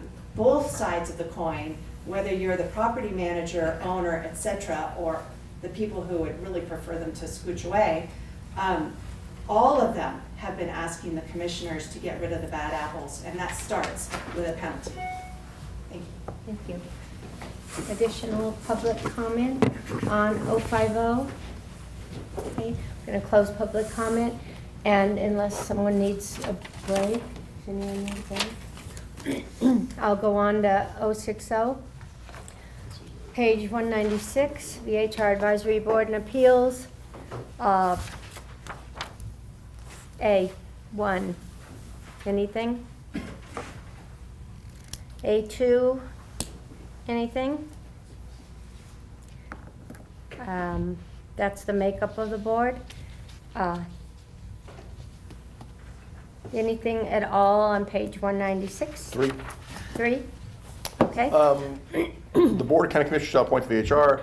No member may be appointed who has expressed opposition to the VHR program or otherwise appears to have a bias that may inappropriately influence their impartiality. Doesn't that conflict with free speech? And second, if we're going to have that, shouldn't we prohibit property managers? And sorry, I don't know if you are a property manager or not. Okay, good. If we're going to talk about bias, and if you've ever said anything in opposition to the program, you're biased. Doesn't that limit your free speech? And second, why wouldn't we preclude property managers from being on this board? We don't know, and it's something I was thinking the other day when we were talking about what we're going to parking lot. We have a really good working group here. We don't know what's going to happen 3 or 4 years from now, or 5 years from now when this program kind of hopefully is On autopilot? on autopilot. Well, let me say the reason for that. Because people who will care enough to be on this committee are probably likely to have a very vested interest in it. So that's I will kill the freedom of speech thing in the first part, but I do think we ought to prohibit property managers from being members of this committee. I was going to go to AJ with the freedom of speech part, but Okay. I don't have to now. No. Although I still believe it. Okay, Patty. Well, I think anyone could say that any one of us are biased, whether we're pro or against. So I agree on that. As far as a property manager, I'm on the fence on that one, because I haven't really thought about that. Thank you. Okay, thank you. Lauren? So, I've never liked that no member may be appointed who hasn't expressed I mean, I've just never liked it. I just don't think it has a place there. Hopefully the Board of County Commissioners will know who they're appointing and what views they have and what they don't.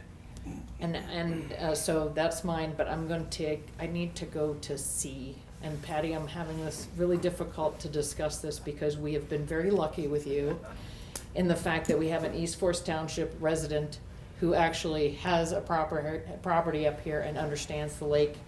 But I can't let this pass without discussing it. It was part of wasn't it part of the Lawsuit number the one. lawsuit, which, how much of that lawsuit made absolutely no sense. I think it truly is important, and so I don't know how to word it, because like I said, we got lucky with Patty, and I'm like, this is fine. But to say we need someone from East Fork, just someone from East Fork, it doesn't make any sense. To me, we need 5 people who truly understand the issues to bring that forward so we can have the lively debate to make the best ordinance possible. So I don't know how to fix it. I would like to somehow find a way to fix it. Because it ended up coming up from the lawsuit. It doesn't make sense to me. And of course, the other part of that is you have 2 permit holders, you have 2 non-permit holders, and maybe this person from the East Fork, and I'm playing as a devil's I advocate get here, it. is the tiebreaker, or the person that is. Doesn't understand anything having to do with up here? Well- Not you, okay, Yeah. but what I'm saying is. Well, I would hope that anybody appointed to this board would have some kind of experience at the lake. And I hear you, again, no offense, I was really angry when they told us we had to pick somebody from the East Fork. Right. But I have since evolved into somebody that's more ambivalent about it, I guess. Well, 'cause, yeah. Let me just go to Michael real quick, because I went Well, out of order. I just think that starting with number 2, the VHR advisory board shall consist of 5 members, and then you could just roll right in that the Board of County Commissioners shall appoint the advisory board. You could reword it and then get rid of all of that next sentence. Just lose it. No member shall be appointed as expressed opposition. Just get rid of it. I mean, it's up to the board to select good, committee members here, right? So, that's the way I see it. Yeah. Okay. I don't really hear any consensus, but Pete, what's your Well, thought sorry, on that? and so let's go back to East Fork. I don't understand it. And again, Yep. nothing intended, but when I heard about it, it irritated me because I realized it was gonna be 3 to 2 permit holders. Because who else in East Fork would care about it? Right? The only people anywhere else except the lake who are gonna care about VHR Advisory Task Force in the lake is a permit holder. Well, And Ellie. Ellie Waller. Except Ellie Waller, other than one single person in the world. Why don't we just make it that she has to It has to on be the- Ellie Waller. So, that's what bothered me about it. I don't know why be East Fork and not the rest of the valley. It never has made sense to me, but this is one of those things, I think it was part of the negotiated settlement. I think we got really lucky with Patty. I think we got really lucky with all 5 of us, to be honest. But I just look forward in the future to when there's less passion around this. If this thing ever starts working, the passion of this is gonna drop away, and I just can't imagine that. So I would be happy with Michael's suggestion about it. If we can get past the settlement, mine would say the advisory board shall consist of 5 members selected by the Board of County Commissioners. Can I make one last comment? And maybe we should sit on, maybe we should think on it a little bit, because I really hadn't thought about this part. I do have to say that, and as a VHR permit holder, throughout the whole process, money talks. And it talks so much louder than residents. And I get concerned. I mean, those first 2, A and B, were put there for a reason. And I believe the first wording was 3 non-VHR holders and 2 permit holders, which they objected to, and so they came up with this. Let's do this. There's Yes. a board that's seated, 3 of you for 4 years, 2 of us for 2 years. Yeah. So it's a good place for it is on the remote parking lot. Yeah. Because it's So I'm- irrelevant right now. Just a little concerned to just Yeah. completely open it up. You want the I have airport no- parking lot? I have no You want problem with the that Far either. East parking lot? Remote parking lot. I think we With might a have shuttle. consensus, Mickey. No, Okay, but not on the okay. dirt. Remote parking lot, not on So the dirt. let's move on from the board members portion and go to That's okay. appeals. I got thick skin, Um, and I know you guys. Unless somebody has issues with the ex officio members or community development, that kind of thing, we could go to page 197. Sorry, just, Madam Chair, why isn't AJ an ex officio member? Because you can probably answer that better than me. Our office always sits with various boards in the county, and it's never to provide, our job is not to provide input or advice regarding things like policy. We're here just to answer legal questions. Okay. And so, my position really isn't to decide what to do, it's just to assist with Doing it. how to do it. So an ex officio member has an opinion. Like And- Ernie has an opinion, he's an enforcement officer, he has a stake in how the code is Okay. drafted. Same with fire, and I forget my third ex officio member. Okay, I'm okay with that. Okay, so then we'll go to page 197B, appeals. I'm sorry, And- Madam Chair, can we go back? Oh.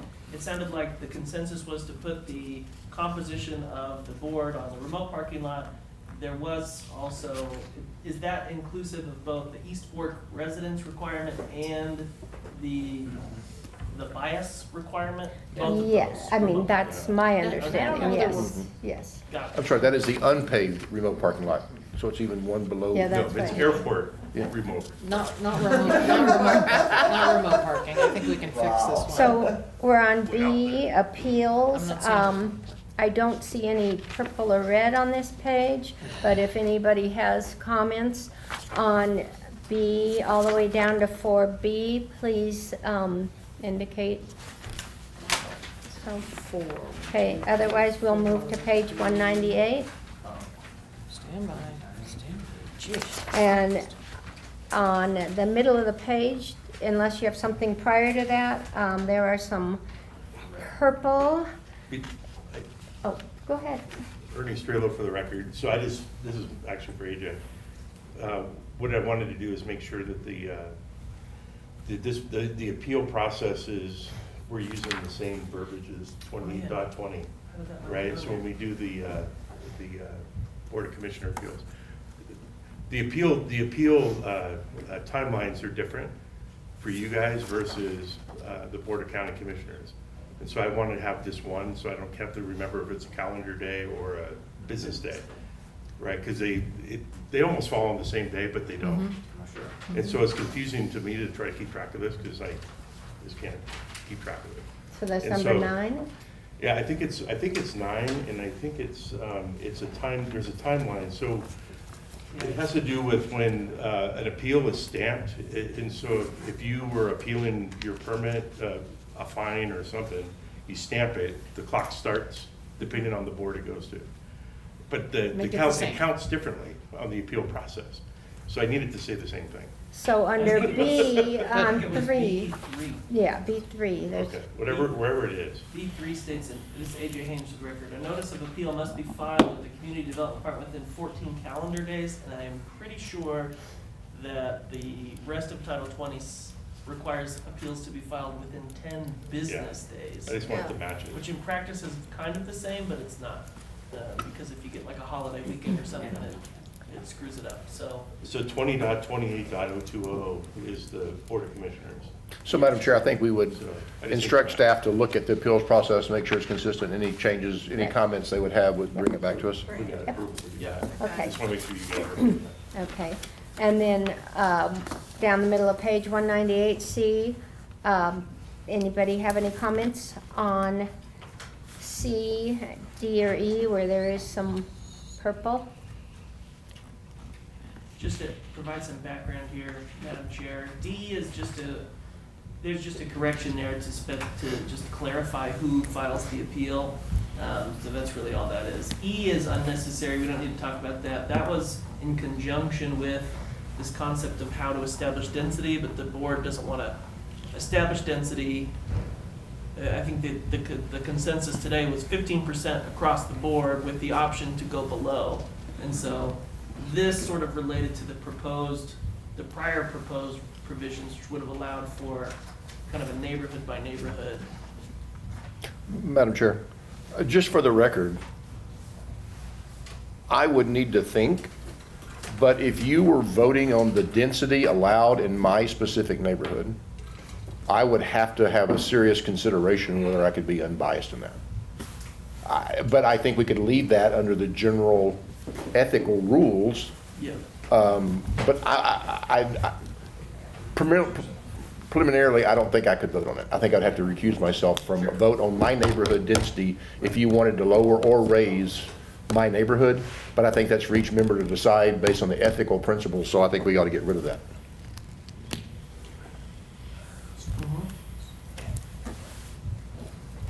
We have to get rid of E? Is I that think we ought to get rid of, I think it's already covered under ethics, whether you believe you have a bias that you could not get around, and I don't know if I could, but I'd have to think about it. Yeah, and I don't think E is necessary, given the change of approach that this board adopted today. Okay. Well, think through that, because the director could bring us our own neighborhood for reduction. True.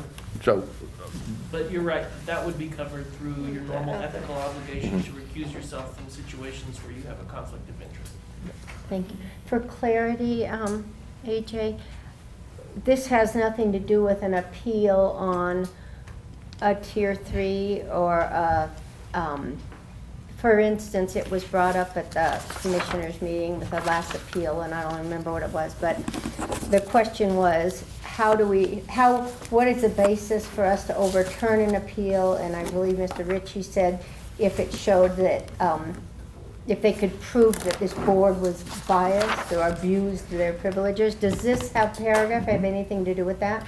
No, this Okay. was just, the idea of this paragraph was if the board was gonna be setting densities on a neighborhood by neighborhood basis, would people have an opportunity to be heard by some other board?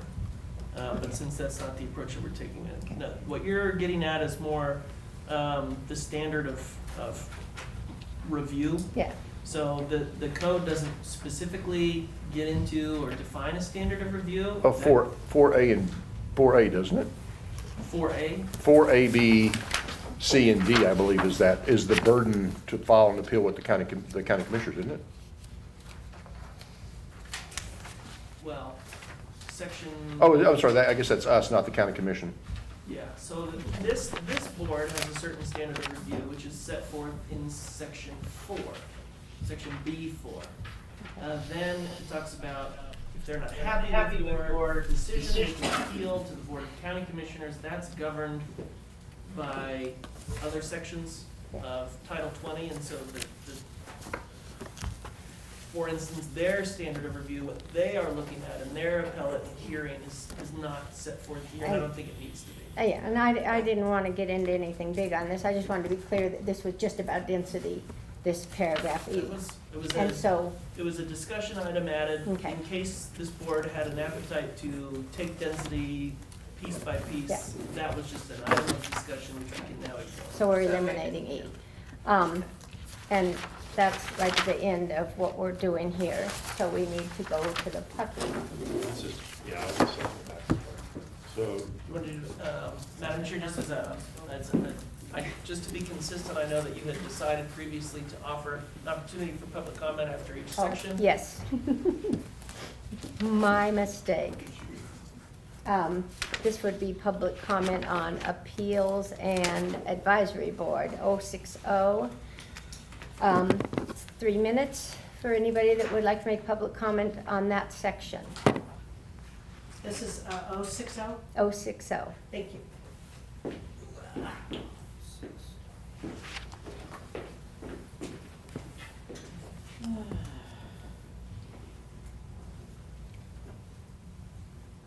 I just wanted to comment on the section dealing with that people that are biased against the program can't, I or people that are express opposition to the VHR program. I think that one of the reasons why your committee. Nancy, can state your name just so that. Oh, I'm sorry, when Nancy she- Gilbert. One of the reasons why I think your group works really well, or is working really well, is you have different diverse opinions. And some of which is, I think that if you have people that are maybe not as positive about it, will bring input as to why they're not positive about it. So I think that that, to me, is of concern, because I think the collection of having people from different locations and different areas and different feelings or beliefs is important. That's all. Thank you. Anything else? Okay, I'm gonna close public comment. Does anyone want to take a break? Sure. Does anyone want to take a break? Yeah. Okay. 10 minutes, 5 minutes? No, let's take 10 minutes. If someone has something to eat, they can eat it. Yeah, what are we going to do? Madam Chair, what are we going to? Are we trying to end? Well, I want to be out of here we have to be out of here by 4. Okay, good. I just need to tell some people. Yeah. 1:45. What are we going What to? is it? Yeah, whatever works. for What are we you. discussing after this? Yeah, What 1:40. section are we- we're going over all this then? Well, I'm not gonna say, I'm not saying the 10 minutes are starting yet. I wanna start with the tiers. Because, With I the wanna tiers? start with the tiers, Okay. because that's occupancy, and I think that's something we really need to start discussing, and hopefully we can get through it, and if we can't, at least we have another meeting to battle it out again. Okay, so let's make it 10 minutes till 2. It is there. I Yes. didn't see that. Hang bullet on, we point. can't break yet, AJ. Before we break, I just want to remind the board not to deliberate specifically regarding any of the It's the last We're one. back on the record. Yep, oh, thank you, See right AJ. under define ADU at the top? Maybe I should have kept The next one this. is that, is what I was talking about. We did put it on there. Yeah, just take the last one off, because it's, Yeah, I think I had a rainbow. I gotta run through this.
gonna- finish up. we- We're Those skipping. look like parking lots. $199. We'll get there. Well, that's the parking we did before. That's a Oh, we're done with proposal. that already.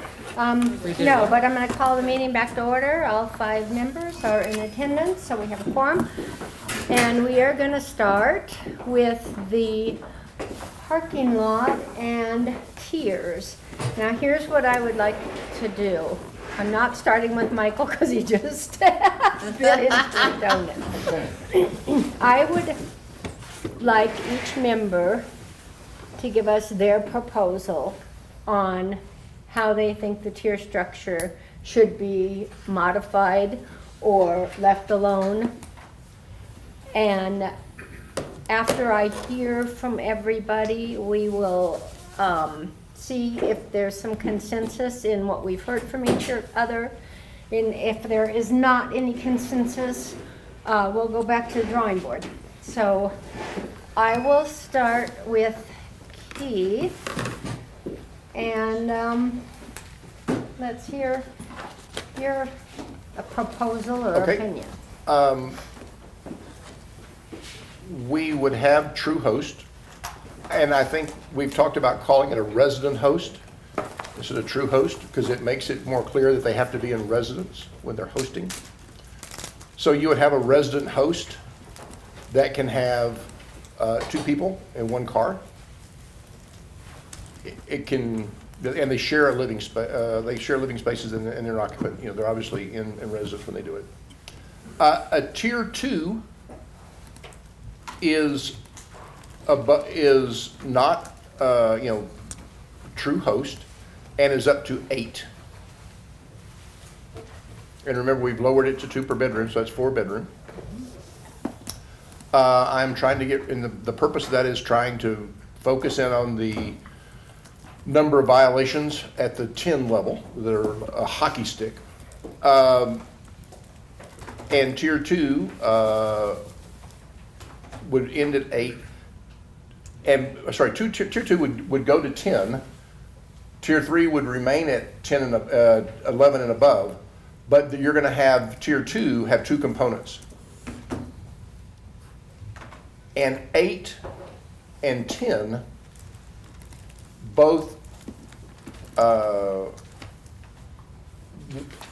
get to 10, you would have to have a 100-foot radius to get to 10. Just to clarify, 9? If we have 2 per bedroom, we can't have 9. And I think it just complicates the language, but yeah, so 9 and 10, above 8. And I guess people could unilaterally, we did have one person comment that they unilaterally rented to fewer, so yeah, 9 and above. So to get 10, you have to be more than 100 feet. And that's from any other residence, not just another VHR. Any residence. Would that be the like corner lots, like the cornerstone, or how would we measure that? So like. Closest point of house to closest point of house. So I'm just trying to be clear. So Ernie's trailer for the record, because in El Dorado County, they do it by fence post to fence post based on the property lines. I'm just trying to make sure we measure from the right location. I think it's, if I was going to be really specific, it'd be outdoor area to master bedroom. But I think it's any point in the house to the closest point of the other house. I don't know how fence post to fence post works, because your fence post is my fence post. So I can pull language from the El Dorado County website. They actually define it really nice. But don't do anything yet. But Keith's proposal If you go that way. is, as of now, it's just closest point of the house to the closest point of any neighboring house. Mm-hmm. Yes. So you mentioned tier 2 is still up to 10, Mm-hmm. but that there's the 100-foot rule for anything above 8. Mm-hmm. And then you had the resident host. Is tier 1 still has to have the host present? Yep. And we call it resident host instead of true host. So what is the difference between resident host and tier 1? Nothing. That is tier 1. Okay, it's just a renamed tier 1. He's not changing. Okay. Yeah, I was trying to keep it to 3 tiers just to make people think, oh my God, you're fundamentally changing things. So I'm sticking some stuff in it. Because when we get to insurance, I'm going to come back because $500,000 insurance, I don't want to talk about personal things, but let me tell you, if you have $500,000 at 10 people, $50,000 coverage per individual is nothing. You run through it like you couldn't believe. And so I also believe there's going to be different, we'll talk about that when we talk about insurance, because that's a separate topic. Okay, thank you, Keith. Patty? Um, And again, this is your proposal. You're not needing to consensus with Keith. Right, no, I would wanna keep the tiers as is.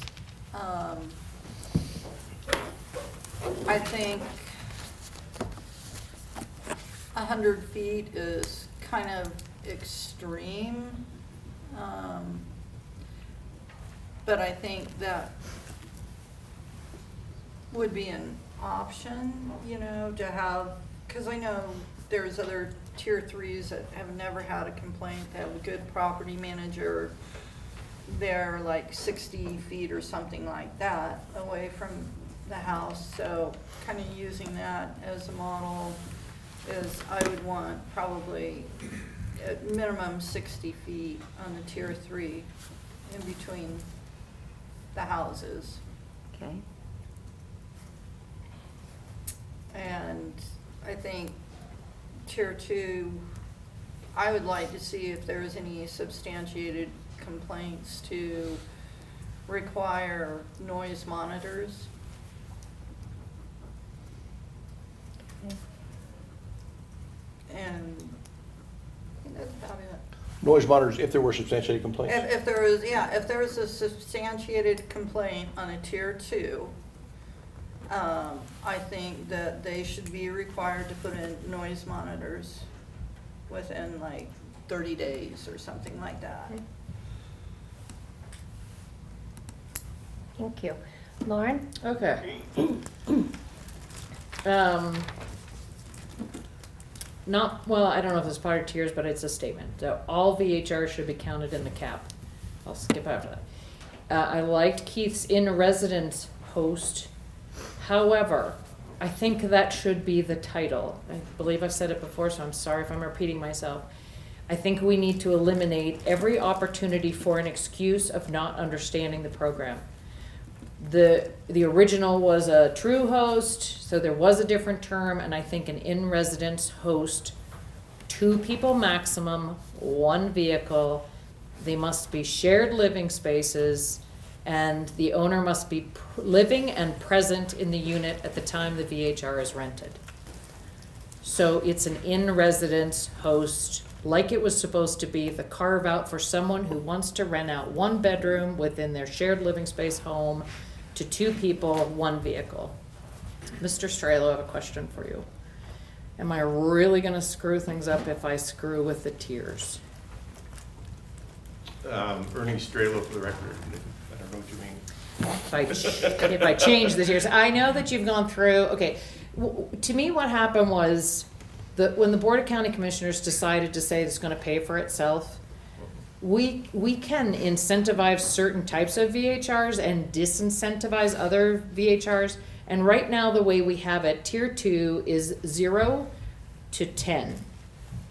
And we charge them all the same. And I don't believe that is the way we should do it, to incentivize what we consider the smaller, non-problematic VHRs.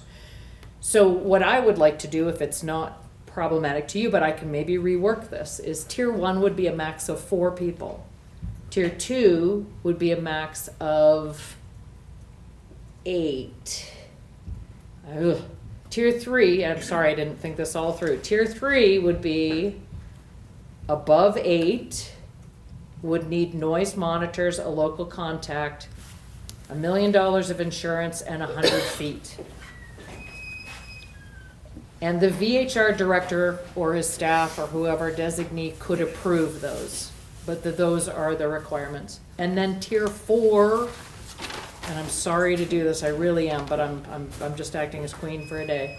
Tier 4 would be 12 and above with all of the restrictions, including 100-foot minimum.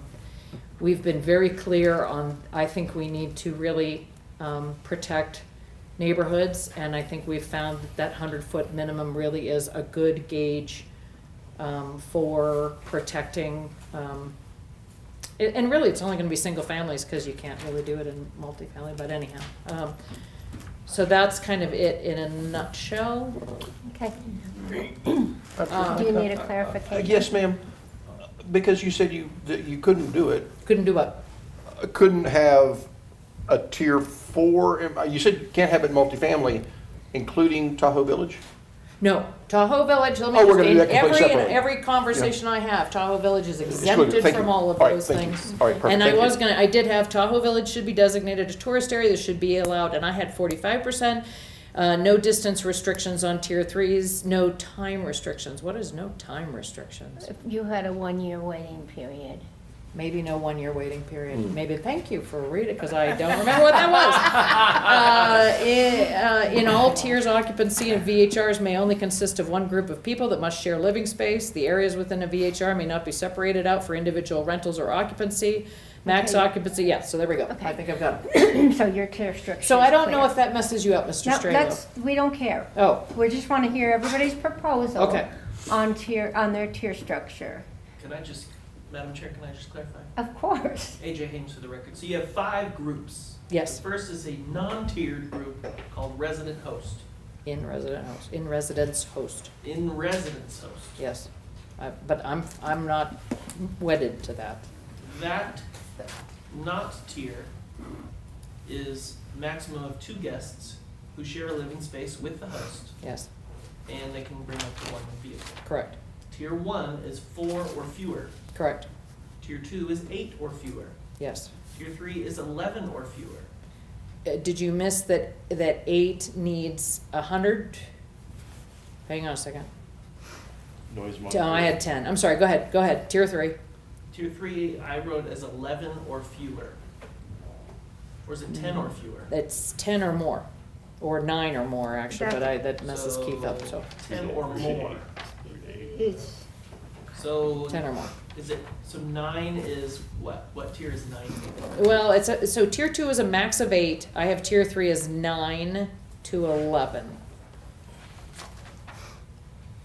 But I understand Keith's point.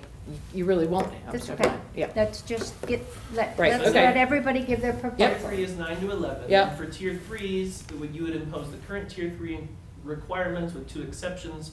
One, it would allow for approval by the director as Yep. opposed to coming before this advisory board, and there would not be the 1-year waiting period. So, nope. So, must have noise monitors, a local contact, $1 million in insurance, 100 feet, and can be approved by the director. Local Yes. management or local contact? Local contact. Not local management, okay. Well, I don't know. If I'm using the wrong word there, but local, a local Okay. So that, contact. yeah, I think I understood that. And then- The 100-foot requirement as well. And then for tier 4s, that's 12 or more. Yes.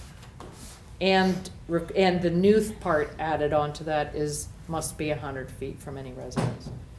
And I would suggest that it's from the building, some logical point on the building, because there's a lot of places that have absolutely no idea where their property lines are.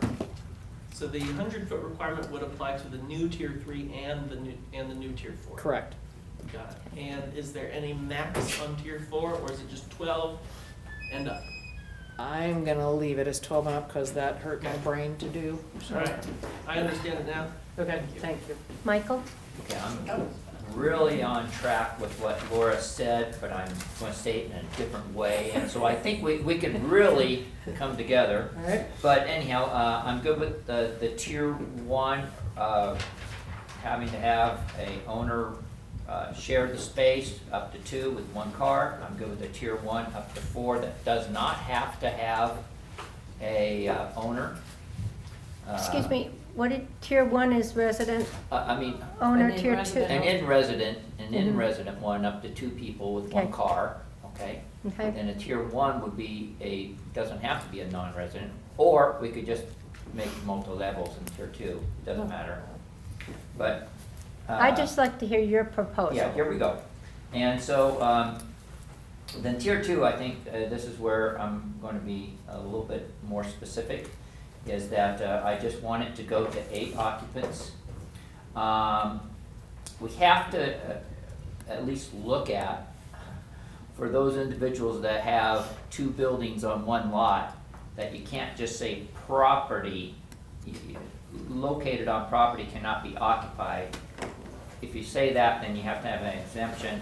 If a property has 2 or more zone units, then the owner caretaker can occupy one of the non-permitted units. So, otherwise you shut down anybody with two buildings on one lot, for both tier 2 and tier 3. And then, within the tier 2, I'd like to have subsections of tier 2. I'd like to have a tier 2 for 2, 4, 6, 8. And each one of those, I know I can't get into administrative parts, but each one of those could have a different fee program. And I know we're not here to do that, but I think there should be different levels of fees for different levels of occupancy. Okay, and then, let's see here, let's go to tier 3. What was the occupancy on tier 3? Tier 2 was just 8, I haven't got to tier 3 yet. Oh, Is it a different tier? Okay, tier 3, I do want, it would be from 9 to 16. My max would be 16. I'd want that to be 100-foot away from any building. And that's a minimum. That doesn't mean that, hey, if you're 101, I'm in for a tier 3. There's all the other things that go along with it, but that's just a minimum. And, let's see, again, the wording that if you have 2 buildings, you gotta figure a way of the owner living on site on one of them. And, that is it for right now. just, AJ Hinch for the record. You don't have, so you have 4 total groupings. The first is the resident owner group. Yep.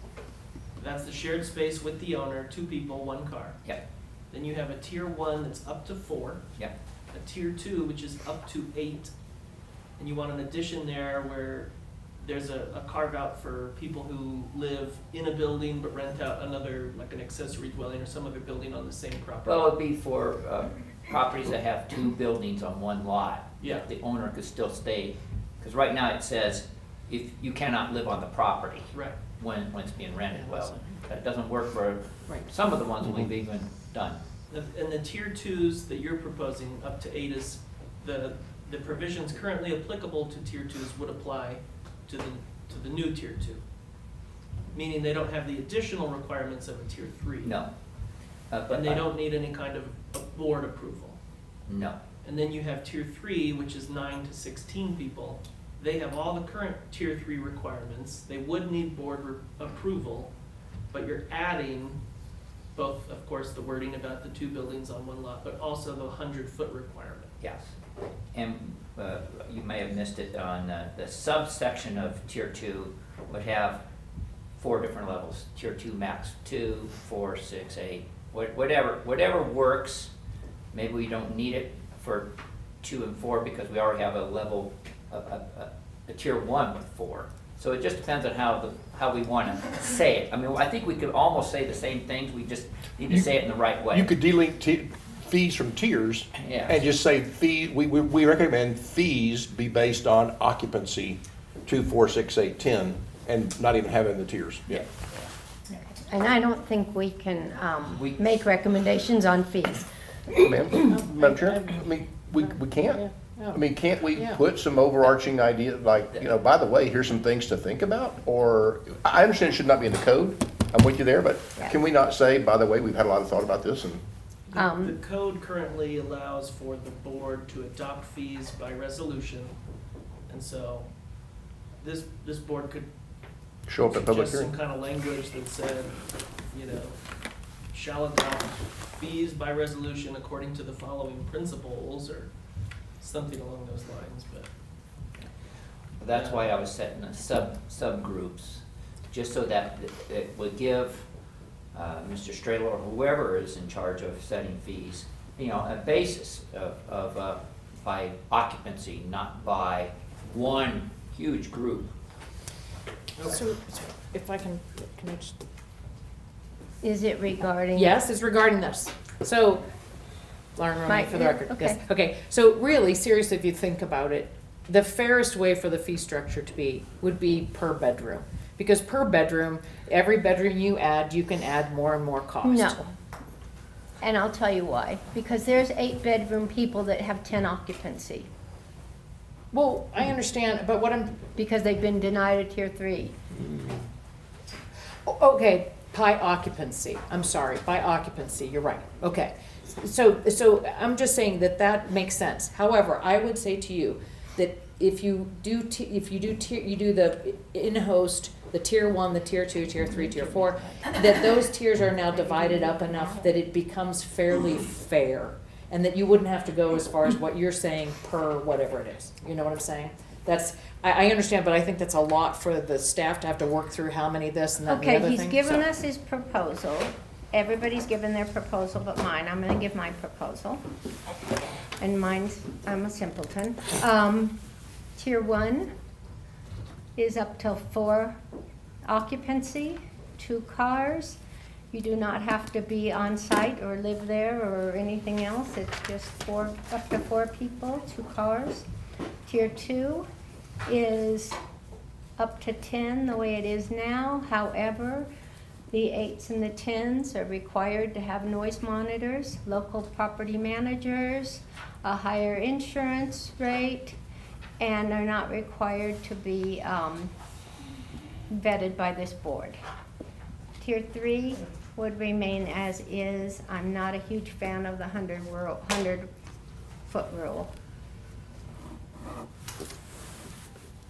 Madam Chair, anything over 8 would need a local property manager, $1 million of insurance, and I think there was one other requirement that you mentioned, Noise monitors, noise monitor. 8 and above. Right, But you're, but not advisory board approval. Correct. And then tier 3 would remain as is. Yes. So as I understand it, you're doing away with the resident requiremency of tier 1. Correct. That's the only change to that tier. Correct. so, Lauren? okay, wait a minute. So I'm confused though, because Lauren Romaine for the record. So if you eliminate the residence host, you cannot be an owner and live there.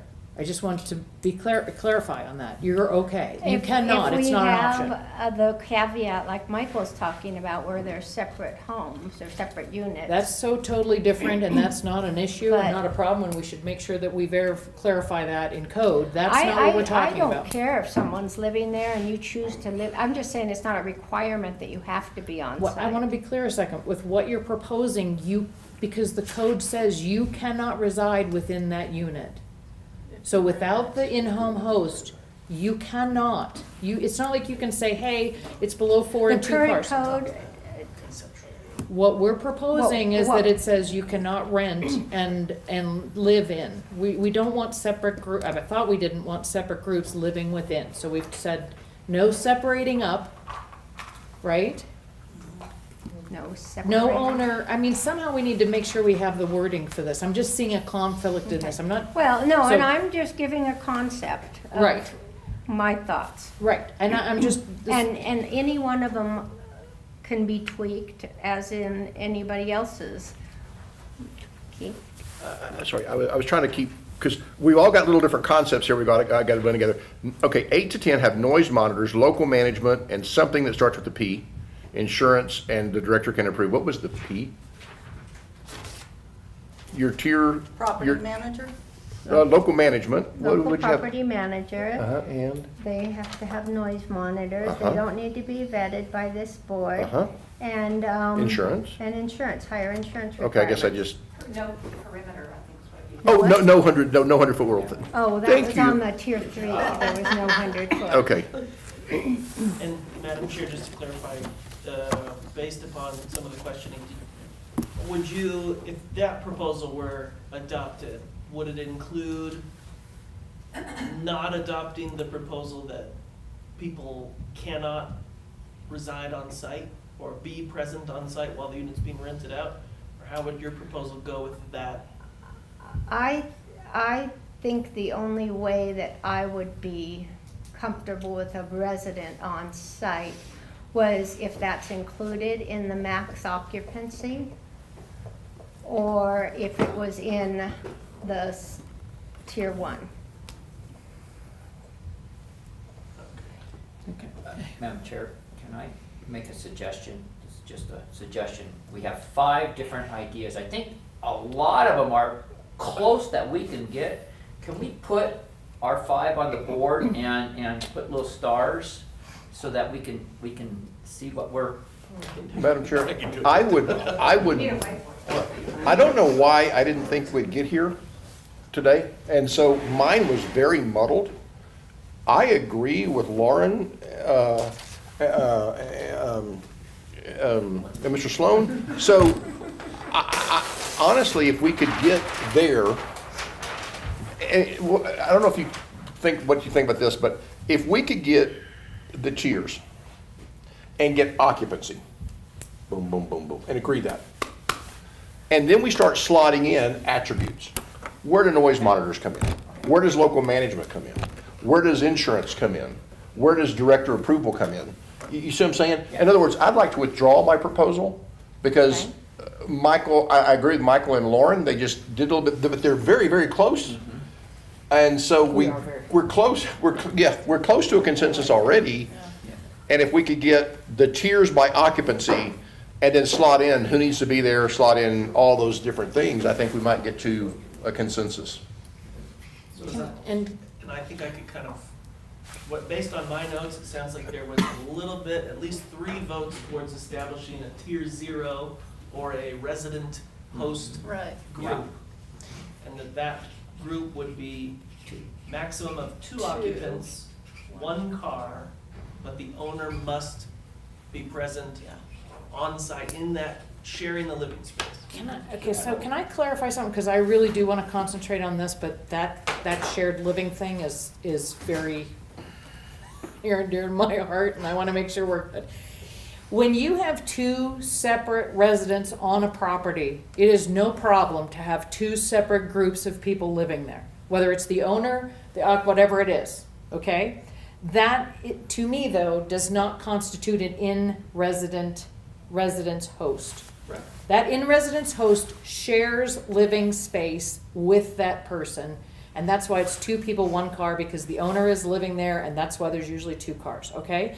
But I want to make sure that that if it's a zoned, permitted 2-unit place on a property, 2 separate people can live there. The thing I want to make sure we eliminate is separating up a half a side of a duplex into 3 separate units and allowing that. Okay? So that's where you cannot have the owner, you cannot be there present because it's not a permitted. Shared living space is probably. Yes.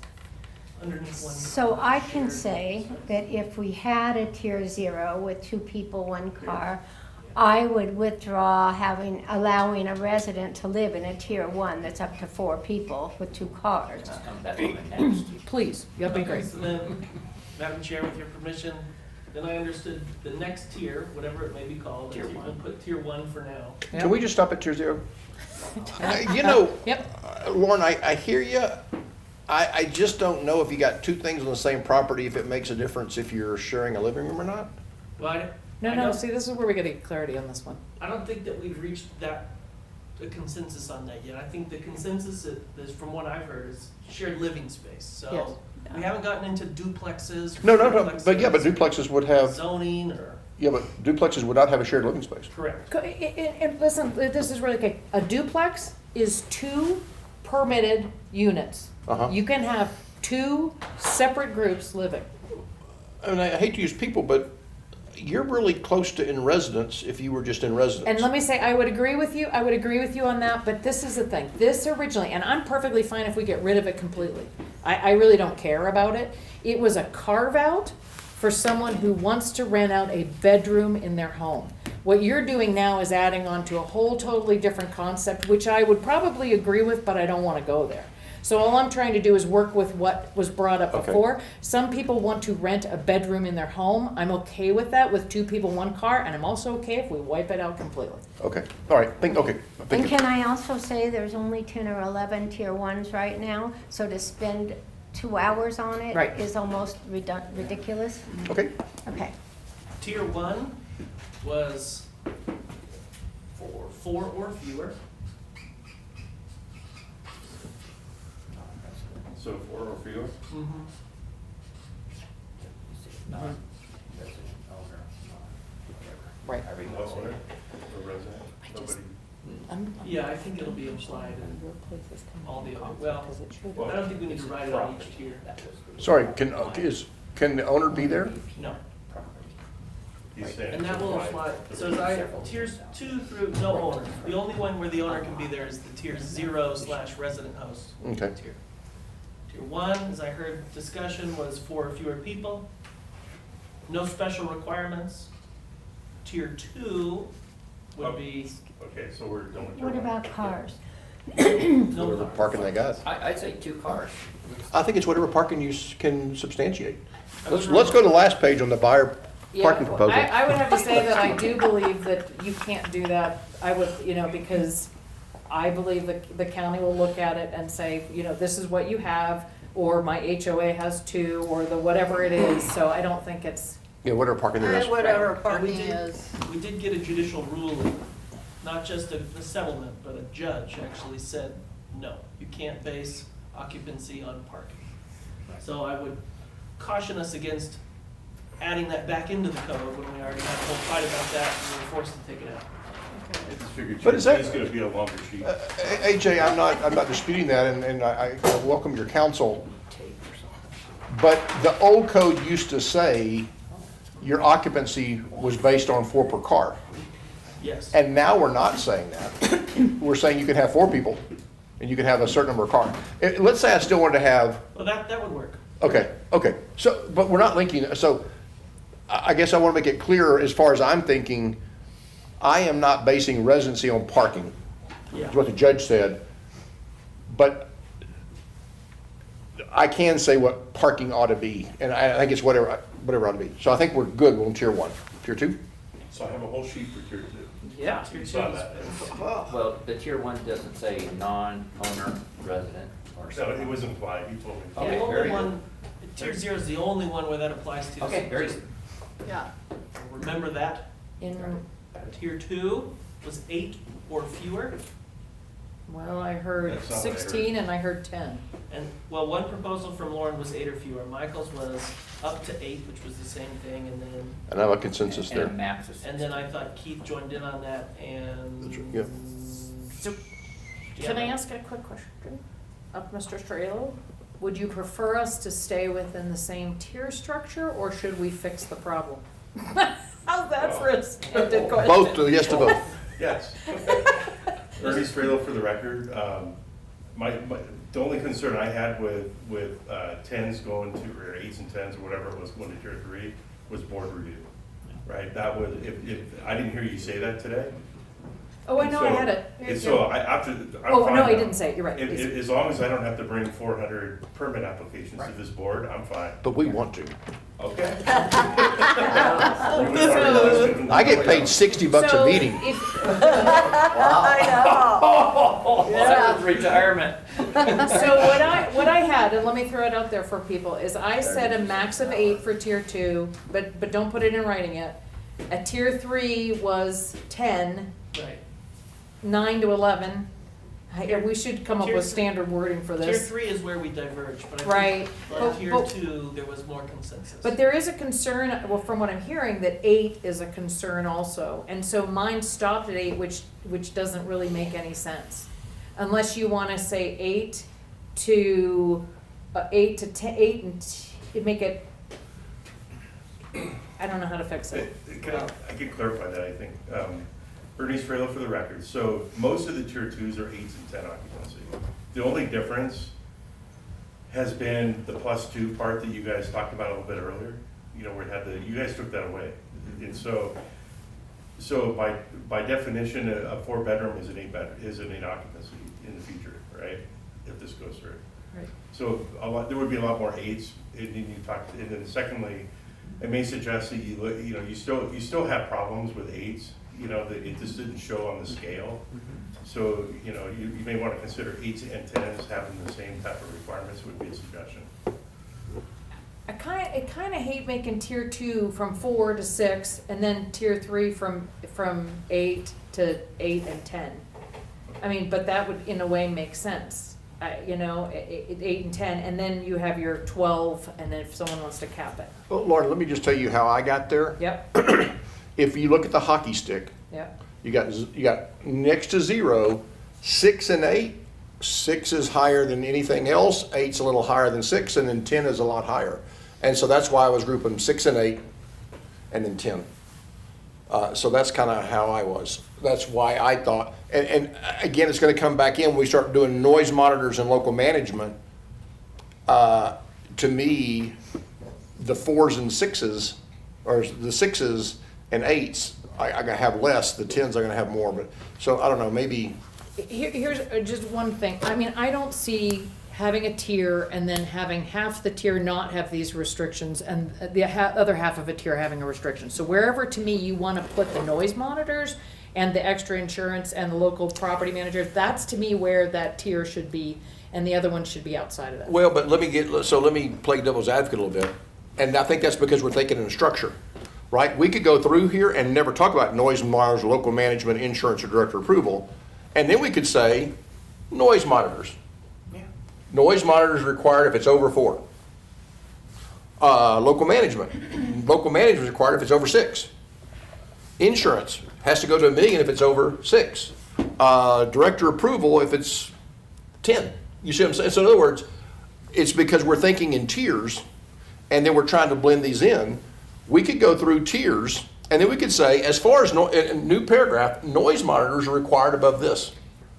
So my point is, why don't you do it the opposite and just say, let's noise monitors at what, this at this, at what, this at this, and then maybe we can come up with a Because tier that makes sense. I think we're going to have All right. some things Okay. where maybe noise monitors make sense, but not insurance higher. Okay. But I mean, we can try it.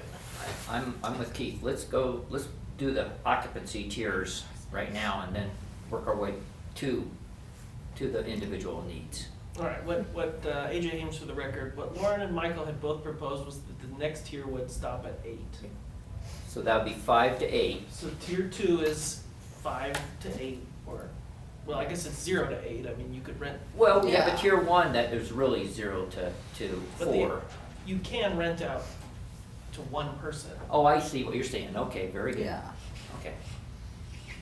So the Got it, next got it. tier is up to 8, and then for now, it sounds like we want a table discussion of added requirements. Okay. But that there might be some there. And then in the next tier, we'll call it tier 3 now, there was not as much agreement there. What Lauren had proposed was a next tier that would be 9 to 11, essentially, which is really 10 occupancy houses. Right. And that those would get new requirements. What Michael had proposed was but then Lauren had 2 tiers. She had a 9 to 11 and then a 12 or more. Whereas Michael had 1 tier, which was just anything more than 8 up to 16 would get extra. I'm good with going with Laura now on that. Yep. Is that? Yeah, whether that's tier 3A and 3B or tier 3 and 4, whatever it is, yep. Okay, so tier 3 is 9 and up. 9 to 11, through 11, Yeah. and there's no board approval. No. Something like that, right? You know, so you- Then there would be a next tier, which is a tier, we'll call it tier which is what they 4. do today. Tier 4, which is everything. Oh, is it tier 4? Now we're on to tier 4. Is that tier 4? No. Yes. What's tier 4? Mm-hmm. Tier 4 is 12. Oh, I'm and sorry, up- I didn't up. know there was a But tier 4. why are we going to 12 to 11 16. instead of 10? So we- Yeah, I know what you're saying, Keith. I mean, There won't And be. I would How- prefer 10, tier 3 is below 10, just to follow the same logic, right? Is it 10 or below, or? 10 or below. Well, Okay. yeah, we'll do 10, and then, And tier 3B or tier 4 No. is Yeah. 10 is 11 and above. What is tier 3 right now, 12? Above 10. Above 10? 11. Okay, okay, all right. Wait, so this is tier 4 now? Yeah. One.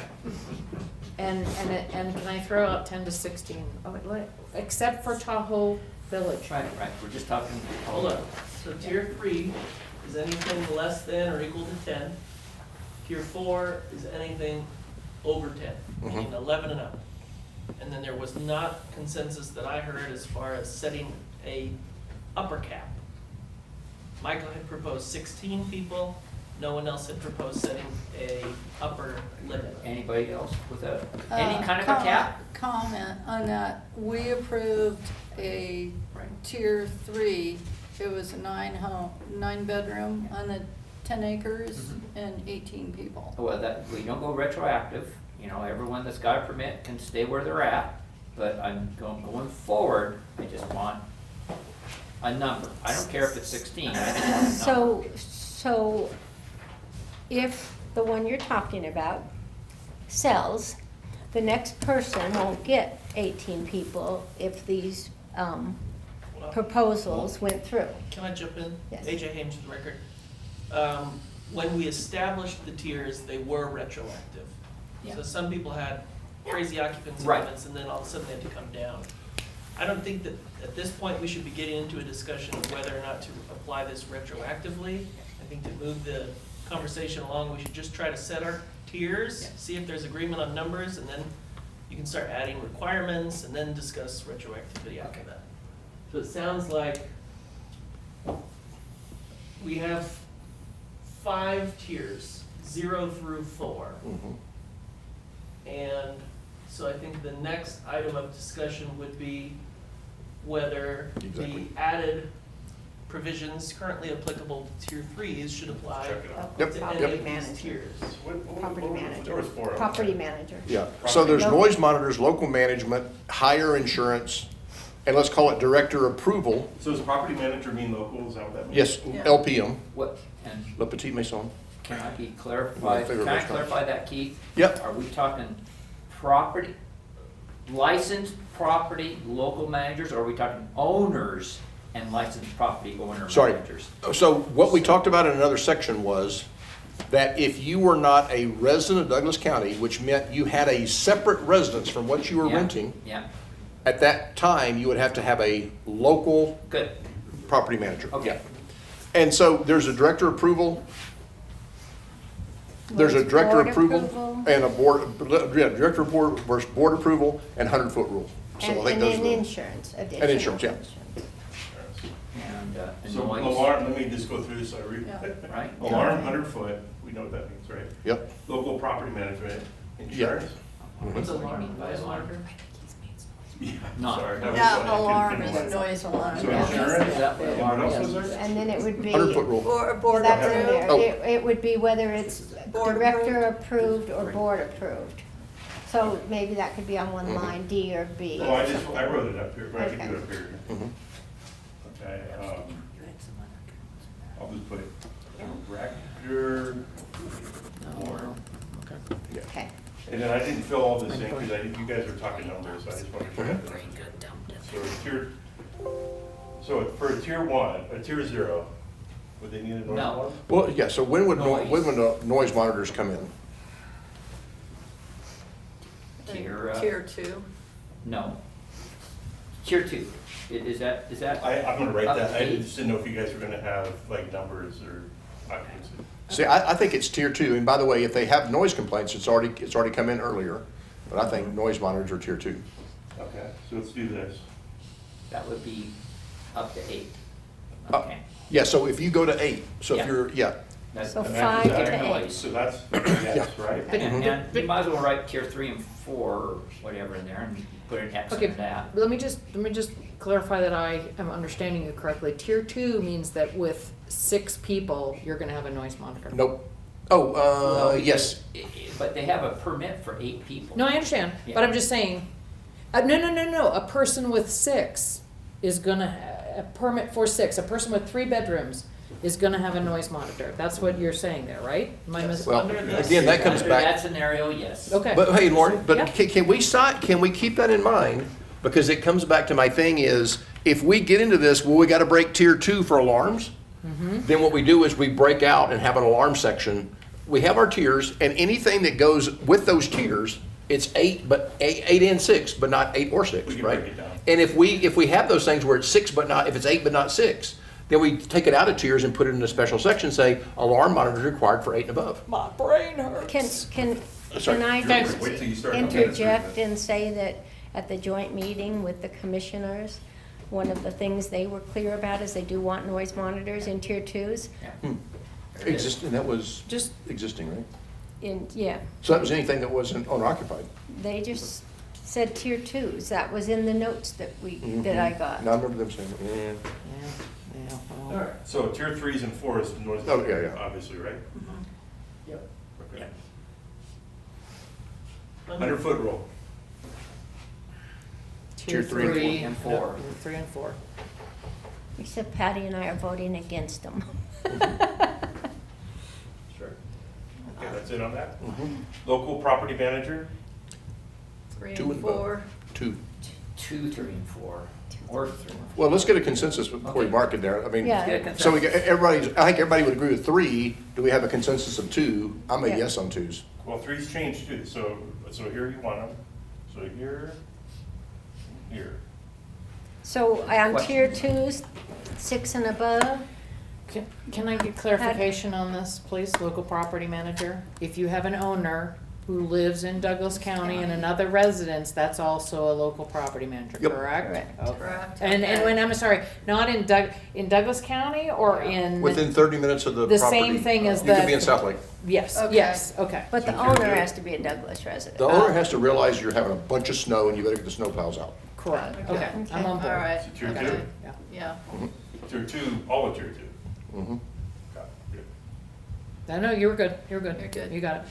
Okay, what's the next I one? agree with that. Can't read it. I like Can't it. read that. Was that? This is insurance, so this is the levels of insurance you were talking about, so I know what you're thinking. 2, So 3, and 4. this is, so right now, this is 1 million, so yes, we can write it in the code. Listen, I would extend to tier 3. I think it should be lower, but I just don't, I think it would get really cumbersome, but I think tier 3 needs some million insurance. So 8. tier 2s are $500,000 right Mhm. now, so you can do $500,000, 3/4, or I don't know what I'm not an insurance guy, so I don't know what the right number is. You know, quite honestly, when you start looking at this thing, none of this insurance is enough.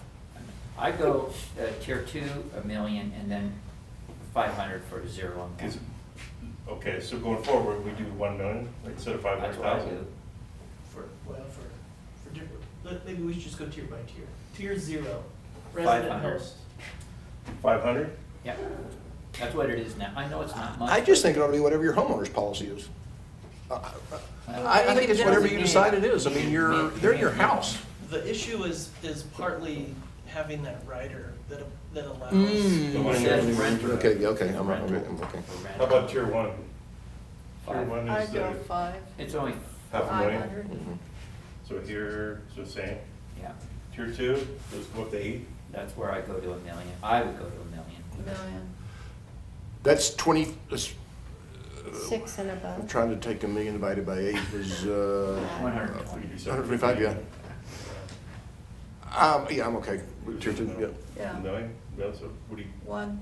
1 million? Well, So 1 million? Yeah. Tier 3, 1 million. 10? Just keep it at $1 million for now. In this tier 4, 1 million still? You know, like I said, I mean, it is, It's not I gonna- just What's tier am 4, associated with 12 and somebody who over? ran up a What's the $100,000 current bill tier 3? like that. $1 million's not gonna cover the 22 in Tahoe Village. I mean, is there some way to? That's right. Well, we could say we could say tier 4 is $100,000 per occupant. Too confusing. So in other words, you've got 20, it's 2 Because if million. they rent like One- this, 1 point. But you No, got, no, it's Consistency. it's per your occupancy. yeah, Yeah. So if your Normally, when you occupancy do is- insurance, it will go 5, 1, 2. It doesn't go 1.5. okay, Okay, so you can go 2. let's do it, I go to 2. 2 million. Okay, and then these are just approvals or What's processing. DB? D means everything, all the way through D is three director, is all the way D through is three. board, right? So D, what you guys said was D is D. through three. This is board here. Yep. Yeah, That's the only board. And then this is D, this is D, this is D, this is D. Right, so basically what you're doing today, tier 3s or tier 4s now, with the higher insurance amount. Boy, that was a great way of doing it. Yeah. But by the way, that was not the only comment about insurance, but for tiers, that's the only insurance. Anything else on that? Okay, Sorry about my scribbles, but so do we have consensus on this scenario? I know for myself, I just don't like the idea of 5 tiers, but I can live with, I guess we all like our own program better. I like mine best. Let me just go on record. I like mine best. this is workable though. But this is, if this is workable for It's workable. you and She's we can making come cases, to but- consensus, I can. I'm so sorry. I'm so sorry, but I'm trying to fix it now, so this isn't, AJ? A couple follow-up questions. Now my mind just blanked. The cap. To which At- tiers would the 600 unit cap apply? all. Oh, So Make it simple, make one thing in our code it simple. adds 10 more to the equation. All. So no carve out for tier 0? Correct, Okay. For tier 0 too? all of them, all count. Okay. So and it adds if the about fee 10. structure were changed, you would have a lot more tier 1s. I mean, a lot more. Which is what we want. We do. Is there Oh, any you mean consensus versus tier zeros? on what to Versus call tier 2s and Oh, 3s. yeah. Yeah. tier 0? I believe that In many of you wanted resident host or in-resident host for the 0 tier. I wouldn't say tier 0. That's what I'm saying, you wanted something clearer. Resident. In residence host. I mean, that's my suggestion, but I'm not wedded to it, whatever. But I think that's why we called it, that's kind of what I thought, why you use a placeholder tier 0, because we're just gonna change the name tier 0 to in-resident host. Well, it says resident host up there, maybe that's, I maybe like so. resident Resident host. Yeah, host. resident You just host. call it. I Yeah, mean, we'd that's take pretty out, much don't call it says tier it 0, all. call it resident host, yeah. Is it okay? Okay, so I hear consensus on resident host, as whatever they call it. 2 Yeah. people, 1 car. All right. And again, Ernie, when you're So, preparing the presentation can I- for the board, the reason we got here is the hockey stick of complaints that they can tell, okay. So, can I get clarification on what do we need here for the clarification that if you have 2 buildings and they're permitted buildings, correct? They're permitted buildings. You wouldn't need anything now. That's not the issue, right? That you wouldn't need anything. Is that part of the define ADU Oh, that's God, I on don't the even wanna parking get lot into over there? ADUs. That's, oh, jeez. Well, I don't know. I mean, somewhere we've got to advance this discussion. I If- agree, but we're on Yeah. tiers right No, now. okay, all right, I was wrong. So just to kind of jump in, I don't know if this is helpful at all, but when the permit issues, it issues an address. If you have 2 units on a lot, you typically have 2 different addresses. So if you have a duplex, but they have the same address, No, not a, I do. there are properties that have 2 separate buildings, permitted buildings. like an ADU. An ADU wouldn't have a separate I don't know what address. you mean by ADU. It's defined in code to be a dwelling that is complementary to the regular use of the residence, and it has to be like 900 square feet or less. and It's a full unit. It's a AJ, full building. must have a kitchen, et cetera, et That cetera. doesn't- janky thing you used that word for earlier, that's how things are in Tahoe. For Yeah. instance, Michael and I both have 2 units on one APN, 1 address. Is that correct? 1 address. Right. So, And that is allowed by our code. Yeah. Because we have a provision for you to build an accessory dwelling unit, which is supposed to have, it actually is required to have a kitchen and a bathroom and all the stuff that a normal But house would have. it's not an accessory dwelling unit, it's zoned for 2 residential units. There is also zoning for 2 residential Yeah. units. And they're interspersed in neighborhoods with no rhyme or reason. just, So let me clarify, and I brought this up a long time ago, sorry, at the task force. I truly do believe, but I don't wanna stop the practice of your place. I truly do believe that when you rent out a VHR, you should be able to call 911, you're having a heart attack and you're at X address. And there should be an address. And it shouldn't be, is it this building, that building, whatever. I don't know if we can fix it, but I'm saying that because I think when you rent a place, you should have at least some kind of belief that someone can find you if they need to. I don't know. and I think the fire department's made it clear that they would find the person. Well, they one keep way or the looking. other. I don't want you to keep looking for me. I want you to know where I am. That's the I trust you'll keep looking, but I don't want to die while you're looking for me. So I don't know if that is the water more. So as I understand this code, and as I would try to write it up, with all this in mind, you had a house, and then you had a separate residence in the back, and it was a fully functioning dwelling unit, whether it's a permanent accessory dwelling unit or some other kind of second residence. You've got two residences. You could get a permit, but you would only get one permit. Yes, So you would only be able to rent out one one property at a time. unit in One that unit. property. Well, yeah, one unit at a time.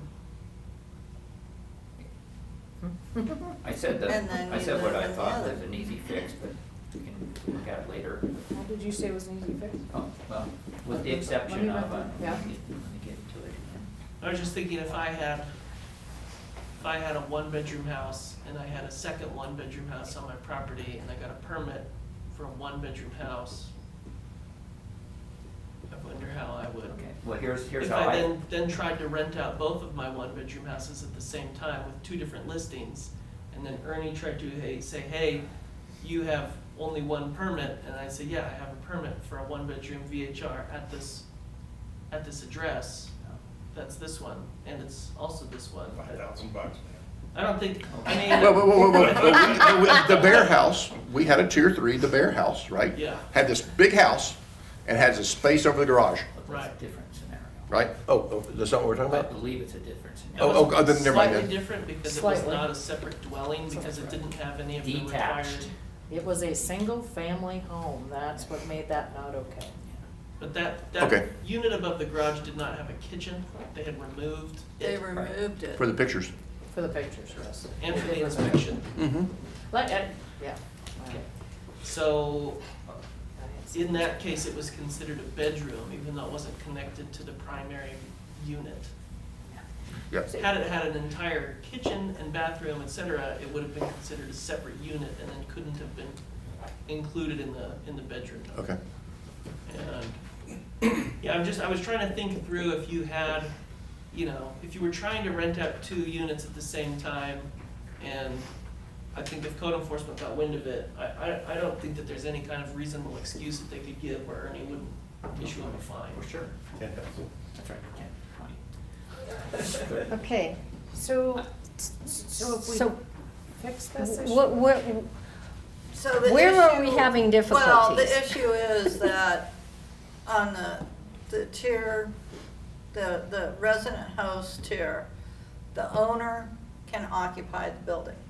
In the rest of the code, tier 1, 2, 3, the owner cannot reside in in the the building, unit when in the it's permitted rented. building. Yeah, but if they have like a 2-bedroom, 1-bath house, and then they have another residence, they rent out that house, they can live in that other building. Yes. Yeah, and that's how you just have to word it. And So how, because right now, tier 1, 2, 3, and if we go 4, the owner cannot live on the property. Right. But currently, We would I mean, is change. this much ado about nothing? Because currently, somebody, okay, I am gonna be like Lauren, I'm gonna use my own example here. I live here, I have this guest house. This guest house has a permit. But I live here. Does that need to be addressed in a code change, or is it already in there that it's okay for me to live in my home? Well, it's okay, other than what this board had previously approved, which was adding a restriction on living on the property. And then I think the consensus today was that property needs to be revised and changed to unit. And then I think that would take care of it. So- Does that Okay. work for everybody or So not? in If that it scenario, goes you to would be unit. able to live at your house, rent out your other Property. front house on your property, and you would be compliant with the code. So, in Mickey's case, her 2 buildings, and in Michael's too, both buildings are permitted, Yes. okay? And I can understand that, and I think that's fine, and so the VHR permit, they'd come and take a look at this part of the guest house, and that would be the VHR permit, and you could rent that out because this is a separate residence. I'm okay with that, and that's fine, and if we need to word that, where we get into is the place that is a single family, pays 1 HOA fee, pays 1 KGID fee, and has 3 separate residences within it That are Because- not permitted. that are not permitted. And this is where, that's the part about it, and believe me, I've been inundated for years now trying to fix, still have not come up with the wording on it. So So maybe- that is the place where you cannot occupy and rent at the same time. So just to kind of play it out, so we're all on the same page. I Yeah. buy a very large house. It's a 6-bedroom house for ease of reference. I then put up a bunch of walls, maybe without a permit. Mm-hmm, I add some kitchens, mm-hmm, and now I've got 3 2-bedroom houses. mm-hmm. It all looks great though, so when the fire department comes, they go, yep, everything looks fine here, everything's safe, bedrooms are safe, kitchen's all good to go. But I still have 1 unit, now I've created 2 extra ones. Then I go to Ernie, and I say, hey, I live in this 2-bedroom unit here. This other 2-bedroom unit I rent out on a full-time basis, and then this third 2-bedroom unit, I wanna get a VHR permit for. And Ernie would then come, he would conduct an inspection, he'd go, yep, this looks fine, these are bedrooms, okay. And in theory, issue a permit for my 2-bedroom unit, even though I never went through the process of getting a permit to build that 2-bedroom unit in the first place. Is that what you're describing? Okay, there's that, yep. You want me to give you the other scenario? Well, let's just talk about one at a time, maybe. Okay, yes, I mean, and that's a you're- problem. We so- don't wanna incentivize people to build residence units that are not permitted, that aren't to code, and that cause a drain on the local resources. Wouldn't Ernie or the director be looking at the assessor page and seeing that it's a single family? And then showing up and seeing that there's 3? The assessor doesn't have records of that. I've tried that. So the assessor sees that there's 3, they I mean, assess 'cause for 3. my assessor page shows 2 single-family units. I'm sure yours does. So the assessor's page in some of them in my neighborhood show 3 units, but they were never permitted. 'Cause I think Because what- the assessor just is assessing, Yeah, and there's, what can happen is even too, if they get wind, I mean, sometimes it happens just through the mapping. You know, when our GIS map gets updated, if they know that there are 3 units, they might add 3 parcel numbers, even though Right. there was never any kind of splitting of the parcel. mhm. And then it just, anyway. Okay. My point is that it does get confusing and it's very hard to verify. So, and then the other scenario, I know it is hard to Well, verify, and this is, yeah, maybe I'm sorry, we should go ahead try with to- that, fix that Is there scenario. something that you can propose that you think would fix that problem that I've just laid out? Let me try, I don't know for sure, cause I haven't had success yet. In all tiers, occupancy of a VHR may only consist of 1 group of people that must share living space. So that's 1, okay? In all tiers. Areas within the VHR may not be separated out for an individual rentals or occupancy. Okay, that's my attempt to fix it. However, in your scenario where they've already divided it up and they come and say, hey, look at this nice shiny 2-bedroom, give me a permit for that, that doesn't fix it No. because, right, So I don't know. If you have an idea, I'm But trying. what about stating that it must be a permitted building up to current How code requirements? does this Code? affect the tier structure? I'm still trying to It get through doesn't. tiers. We're done with and tiers. We can move off of this and put this in the parking lot for wording. Because, Wordsmith. Which parking lot? Well, No, it needs to get What do you want? fixed. It needs to get fixed Behind at us. this meeting. but is it something us as a VHR board can fix? Yes. I just don't see how. Yes, Mickey, we have to, because renting out, and God, I wish I could just show you guys some of these places. I've never been Perhaps there. we, I know perhaps what we you're could talking about, but I've table never this been till there. next I'm not even meeting. talking about Yeah. one. And Lauren I'm can not come even back talking and about give us some one, but examples and some wording. yeah, But- I think what needs to happen for this to move forward, I think we, at least, I mean, this came up because we were talking about resident host and what it means to reside and share living space, and now Right. we've kind of got off to a separate I topic. know. I think what would help move it along is, we've at least identified one scenario where this is a problem, and our code currently does not address it. Under that scenario, I could go to Ernie and get a VHR permit for my 2-bedroom unit, even though I kind of threw it up illegally. Mm-hmm. And so, I think it would be helpful at the next meeting if you came back with a specific code addition that you think might, and that would at least spur some discussion. And so, I think someone had suggested that go on the parking lot, and I don't know if it made it. How do you, I didn't put it up there, so I wasn't sure what they're writing. It's the next 2 weeks from now, parking lot. So it's parking lot, but it's near the nearest parking lot, right? Yeah, It's one of these. So, Mr. AJ, yeah. just so you know, so we went through around and around in the task force, and the wording in there that says, as per the zoning designation, that was supposed to, I was reassured that that would fix this issue. If I understand it correctly, you don't like that terminology, and I don't understand how everything works well enough and what information is available to people who come and take a look at things, to understand how to word it. I just have very simpleton things like you can't separate up and the other issue is you have a VHR and they separate up that VHR, they have one permit for a unit, they separate it up and they advertise a 3-bedroom up here and a 1-bedroom down here. So And it's one that's permit. scenario number 2. Yes. Where you get the permit first, then you build the second unit and Yes. rent them out separately. Yes, and That, I think, would be unfortunately, much it's, easier to enforce, because if Ernie got wind of one unit with one permit being rented out to different groups, and they were clearly different units. Yeah, but how would you get wind of that? Because we have seen ads, one person advertised for 10 and 6, I believe. Yeah, they do that where they say, Yeah, because what the thing is, what he said was, it's 10, but I don't want to push someone out of the market, so I advertise for 6 as well. I've got 2 complete sheets. So in this person, they could come in and say, yeah, I don't ever do it, but I got these 2 rentals, but they're the same rental.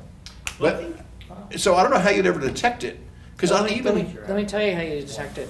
In the reviews, when it says, I rented out C, but I have to use a space heater because the heat is controlled by the renters above me, you know for sure that they have. It's hard to find, it's hard, but you can, And that's why I'm saying we need to stop it. What we're doing is, this is nook and cranny again.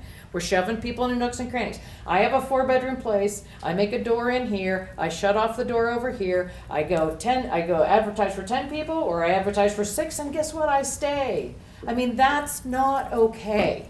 You can rent your place, you do not have a right to inundate a neighborhood, and that's what that is. I don't know how to fix it, I'm Okay, so sorry. tiers, we're done with them? Yes, we're done with tiers. We're done with tiers. Then, Come on up, bud. okay, Yeah. let's move to something that maybe we can talk about. Do you want to talk about your insurance yes, ma'am. So we're done coverage? with insurance, other than the prohibition of a balloon, umbrella policy. It is not as easy to file a claim against someone's umbrella policy as it is their standard policy. And I believe this insurance ought to be straight up and not based under an umbrella. I would just add, from a legal perspective, the ones that have given us the hardest the ones that are the hardest to interpret are the umbrella policies, because Yeah. it's often not clear what the umbrella policy covers, whether it's. Covers everything until you claim against it. I have two of them. Yeah, 'cause well, No, sir, I mean, that's just an honest opinion, based on a broker telling me that. Yeah. I had two, and he goes, if you have two, neither one will cover you. Well, when you start reading the terms, because when we get umbrella policies, we'll often require them to submit the entire Yeah, we haven't policy. fixed it. We haven't fixed it. And then you go through and you go, well, there's an exclusion here for this and that and this and that and that. Whereas when it's just a more straightforward, here's the policy, those are almost always. So my proposal, Thank hopefully we you. can get a That's quick right. consensus of this and knock it off, is that the insurance coverage needs to, I don't know what the word of, not umbrella, it needs to be a direct insurance policy and not an umbrella policy. This is Ernie Strela for the record. It needs to be direct, not an umbrella, and it needs to specify that it's a rental, Yes. a short-term rental. Yep. Because there's like 3 different terms they use. Mhm. Okay? Not Does one. that preclude us from does that preclude, would that preclude an owner from getting an umbrella policy? No, but it can't be your insurance coverage under the program. You can have all the, Gotcha. you can have all the umbrella you want, One it just umbrella. can't be this coverage that you're Gotcha. relying Okay. upon. Okay.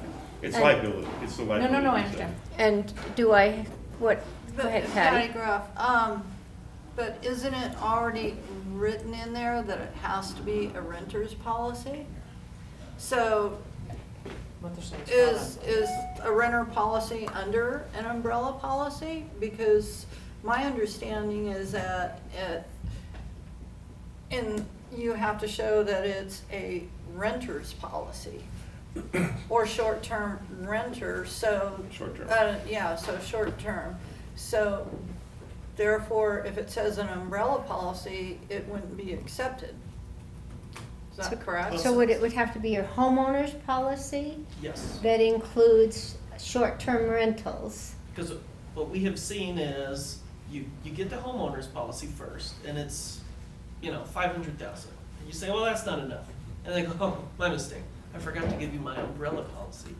And you look at the umbrella policy and you see $1 million, and 4 other items. read the coverages and you go, okay. And then within that, often they'll put short term, or they'll include some kind of phrase. And it's not really a standard term of art throughout the industry. Sometimes it's short-term rental or transient rental or tourist accommodation, or there's various different terms, but. Well, and I'm sorry, Pat, so just in my experience, when you try to litigate against you don't sue the homeowner, you sue the homeowner's insurance company, right? That umbrella policy dramatically raises your legal bills to file that claim, because you are basically claiming against 2 insurance companies, not one, and they often conflict. They'll want different jurisdictions, they'll do different things. To me, this is a layup, this is a no-brainer. It ought to be a homeowner's policy, not an umbrella policy. We've had problems with them, and I think we can hopefully reach consensus pretty quick. I think that's simple terminology, and I think that's what we should Okay. look at. Michael, are you on board with that? That's fine. Okay. So I think we have consensus on it being a homeowner's policy, not to include their umbrella. So that takes care of insurance. Can I go back to one one tier question, Mickey, because you were asking if we were clear with it, sorry. And I don't know that we got a consensus on maximum. I don't think we did. I think we ended with the 22 people and we got off on, Yeah, the 18. so, and then 18 and 20 and that kind of thing. I originally wanted to put a cap on the tier 3s, but they're so few and far between now that I retract my thought of a cap. Madam Chair, I'm the same way. If you want to go build a brand new 20-bedroom home and it's 3 miles from everybody else, I'd probably let you have 40 people there. I don't know, we have so much ability, they gotta come before the board, we can always do it. it's kind of like we worked our way out of it. And, you know, I think there was a discussion whether we should have a cap when we approved the big one. But I believe it ought to be subject to the future board's decisions. And to me, I'm sorry, my thoughts with the 100-foot rule, I'm okay with that one, with the 100. Can I ask for a clarification on the 100-foot rule? Yes. At our prior meetings, we had discussed whether or not it should be a rebuttable presumption or whether it should be a hard and fast rule. And so I think that's something that the board should maybe discuss now, just to kind of frame the issue. If it's a rebuttable presumption, then that means that as a general rule, they have to have 100 feet of distance from their neighbors. But in certain circumstances, based upon the findings that this board makes, or the director, depending on which tier it is, they could get around the 100-foot rule. Whereas the hard and fast rule would just be, at a minimum, it must be 100 feet, always, in all circumstances. And so, those are the two ideas. My proposal is the latter. I always get that wrong. My proposal is your second one. It's a hard and fast rule. And let me go next because I've changed. I started off with the rebuttable presumption because that's what I proposed. You have to have it for tier 3 because, you know, it's very difficult. I also believe that a lot matters, and I just think codifying the 100-foot rule makes sense, and it's fair, and it's equitable, regardless of other circumstances. And I don't think the commissioners ever intended to be more discussion about the management or anything else. So yes, I believe it's a hard and fast rule, not a rebuttable presumption. Okay. Patty? I like the rebuttal just because we have approved the tier 3 and the ones that we have, I'm not sure, were they in Tahoe Village? So is that being excluded? Yes. Well, sorry, we approved 2 that weren't 100 feet outside Tahoe Village. So we did approve some, and it's like they had no neighbor complaints, they had property management, they were done really nice. So based on that, I would do the rebuttal. Okay. Because to me, if there's one complaint, we can just say, okay, you're done with the other things that we changed in the code. But I don't want to penalize the people who have good VHRs that are managing them and doing what they should be doing. So if I'm looking at this right, the 100-foot rule goes for tier 3s, which would, The new tier 3. the new tier It's 3s, the 10. which would be 10. Right. So if we picked rebuttable, then it would have to go, well, no, it would still be able to be approved by the director? Yeah. Okay. So, go ahead, Lauren, I just, the fact is. you're hard is and that fast. I am, and tier 3s are, I mean, we're talking, I'm sorry, what number are we talking about now with tier 3s? 10.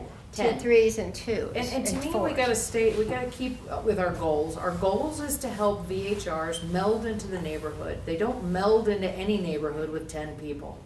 So that's to me where you put restrictions on them that make them rare. Because we want them to be rare, because we know that they cause issues, they cause parking, they cause problems, and they do not represent, they don't reflect the neighborhood, and they don't meld. So I understand, it's not gonna affect the people that already have them. It wouldn't affect people in Tahoe Village, because that is a special VHR area. And what we're saying is I'm gonna side on protecting the neighborhood and the amount of people that come and go in a neighborhood. And that's to me why the 100-foot is important. Michael? And I agree on every one of those points. I just think 100 is a bare minimum for a tier 3 with 28 people. You've got your If you don't have a consensus. maximum. There you go. Okay, write it up. Yeah. We're just writing these things off. Did we ever get to the maximum vote yet? We decided, I don't think, Voted down. It was voted down and I didn't even get a vote? You voted for.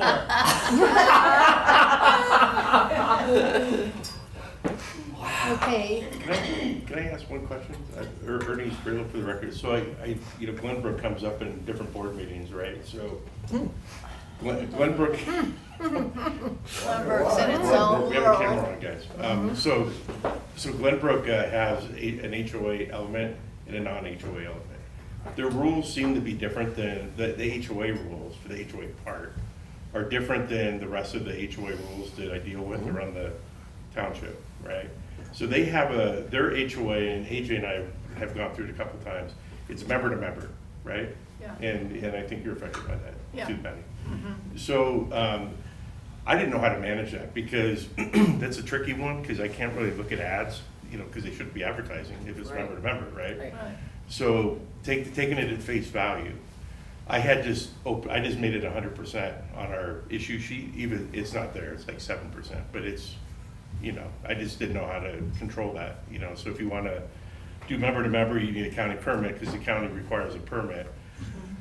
And then there's I call it non-affiliated Glenbrook, which is, there's 84 dwellings that are not bound by the rules, so they follow the normal 15% rule currently. So I'm not talking about those guys. So how do you want to handle that on a tier level? Is there any kind of, do you want me just to handle it the same way you're doing the rest of these? When they apply for a permit, or? Even if it's a neighbor-to-neighbor agreement, it's not necessarily mine. I'm not renting, the house next to me can be rented by somebody down 3 blocks, 3 miles But from there's a 100-foot me. rule too, and so some of the rules we made more stringent, for the general. But some of these are kind of, they might be a little ticky-tacky for a neighborhood like that, just because the whole point of member to member is they can do whatever they want, each other, if they're doing that. But I don't know if that's the case. I mean, if I was 1968 Glenbrook House Road, if 1964 Glenbrook House Road, it was 100 feet from me, and I would get upset if 12 people moved in. I understand that, but there's 4 different characterizations of Glenbrook HOA. So there's the end, the Glenbrook end. Yeah, but so I was in Glenbrook HOA, the main one with the neighbor-to-neighbor one. Okay. And so, in other words, as a resident, when I was a resident of Glenbrook, I still expect the county to protect me through these tiers. But I'm not talking about the tiers, I'm talking about the distance, stuff like that. So how, if they're doing member to member, why does the distance matter for a neighborhood like that? Because the member to member doesn't prevent my neighbor my neighbor rents their house to somebody else's grandkids, right? The other Glenbrook people aren't moving into that house. Their families are moving into the house, right? It is a fictitious sounding, it's a fictitious sounding thing, right? It is not someone in Glenbrook all of a sudden living next to somebody else. It is their family that is moving in.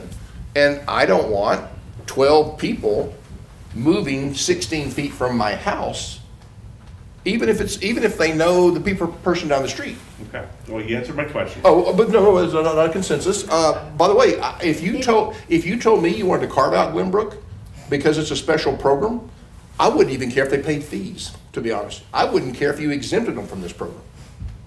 The ones in that program, but probably not a consensus of that. how big are the homes? Are there 5-bedroom? Oh, Mine was there's- 5,000 square, 500 square And feet. in the HOA, oh, okay. Yeah. And this is Ernie's trailer for the record, so you have like a 2-bedroom or a 4-unit hotel that you have the Glenbrook in, and then another portion has the condos.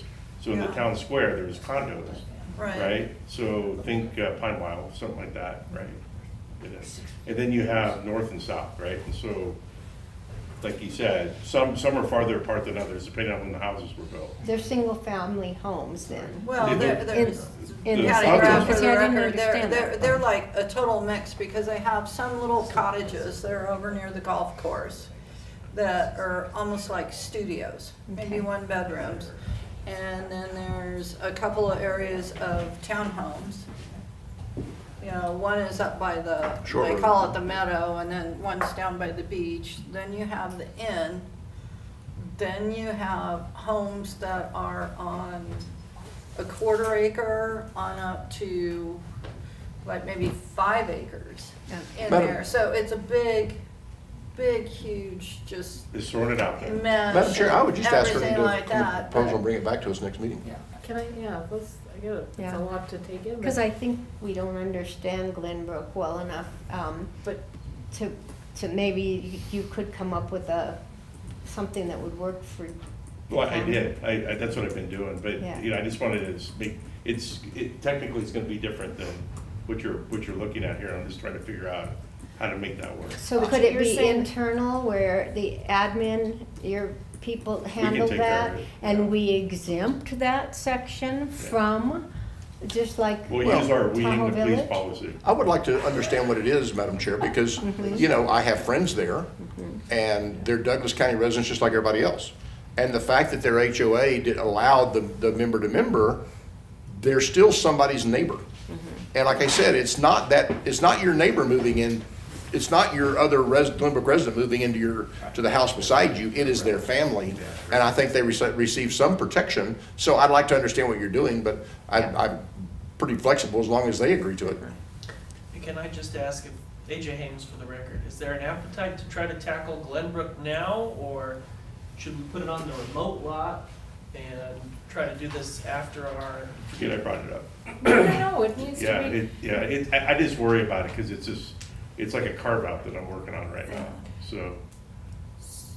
I'm against carve-outs. But, so, just a quick question, so Lauren Romaine for the record, there are 5-bedroom and above homes that are part of the VHR You program. know, Ernie Strela for the record, I don't remember the room sizes, cause there's not a lot of them that are being rented. Yeah, You know, there's some condos, there's a few condos being rented over there. I assume that there are a couple bedrooms, 1 or 2 bedroom condos. And then there's some houses being rented, and they're big houses, as Keith said, so. and is your question coming up over the 100-foot rule, or is your question coming up, should any of our restrictions or anything be any part of any of this? Yeah, I'm just trying to explore what your Right. thoughts are on that, because, you know, when I talked to Kevin, the guy that does all the renting, Yeah. and then I talked to, I can't remember his name, the HOA manager there, you know, they don't seem to care from a rental standpoint. Of course, Kevin's not gonna care. But Yeah. you know, the HOA, they say, oh, we do member to member, and we manage it ourselves. I think it's the same thing as Tahoe Village. I think you can propose something, Yeah, put it out to the Glenbrook residents, and let's see if they show up and say, no. I want your protection. I want the same rights as every other person in this county, or these are my neighbors, I love them, whatever they want to do, they do.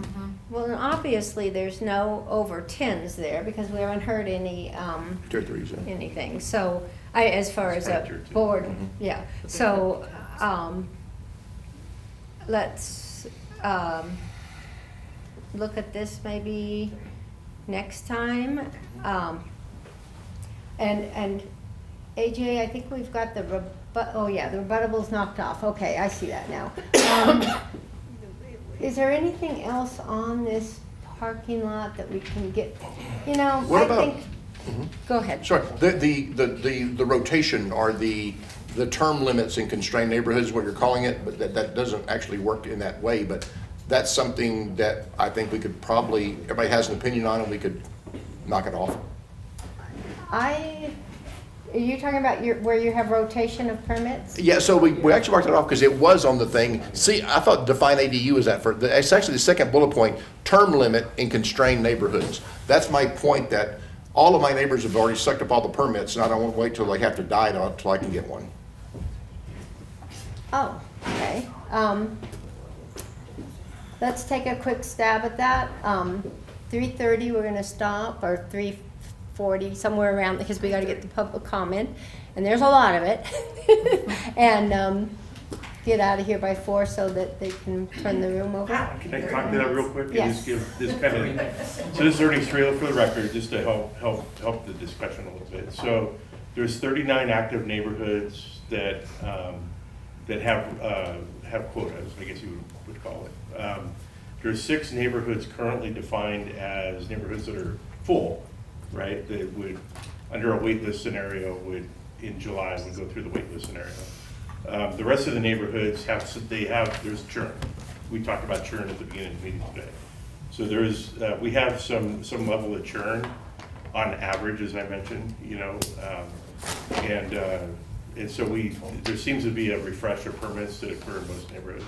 But there's 6 that don't, and I'll have to look up what 6 they are. I think they're on. They're on your list. I think.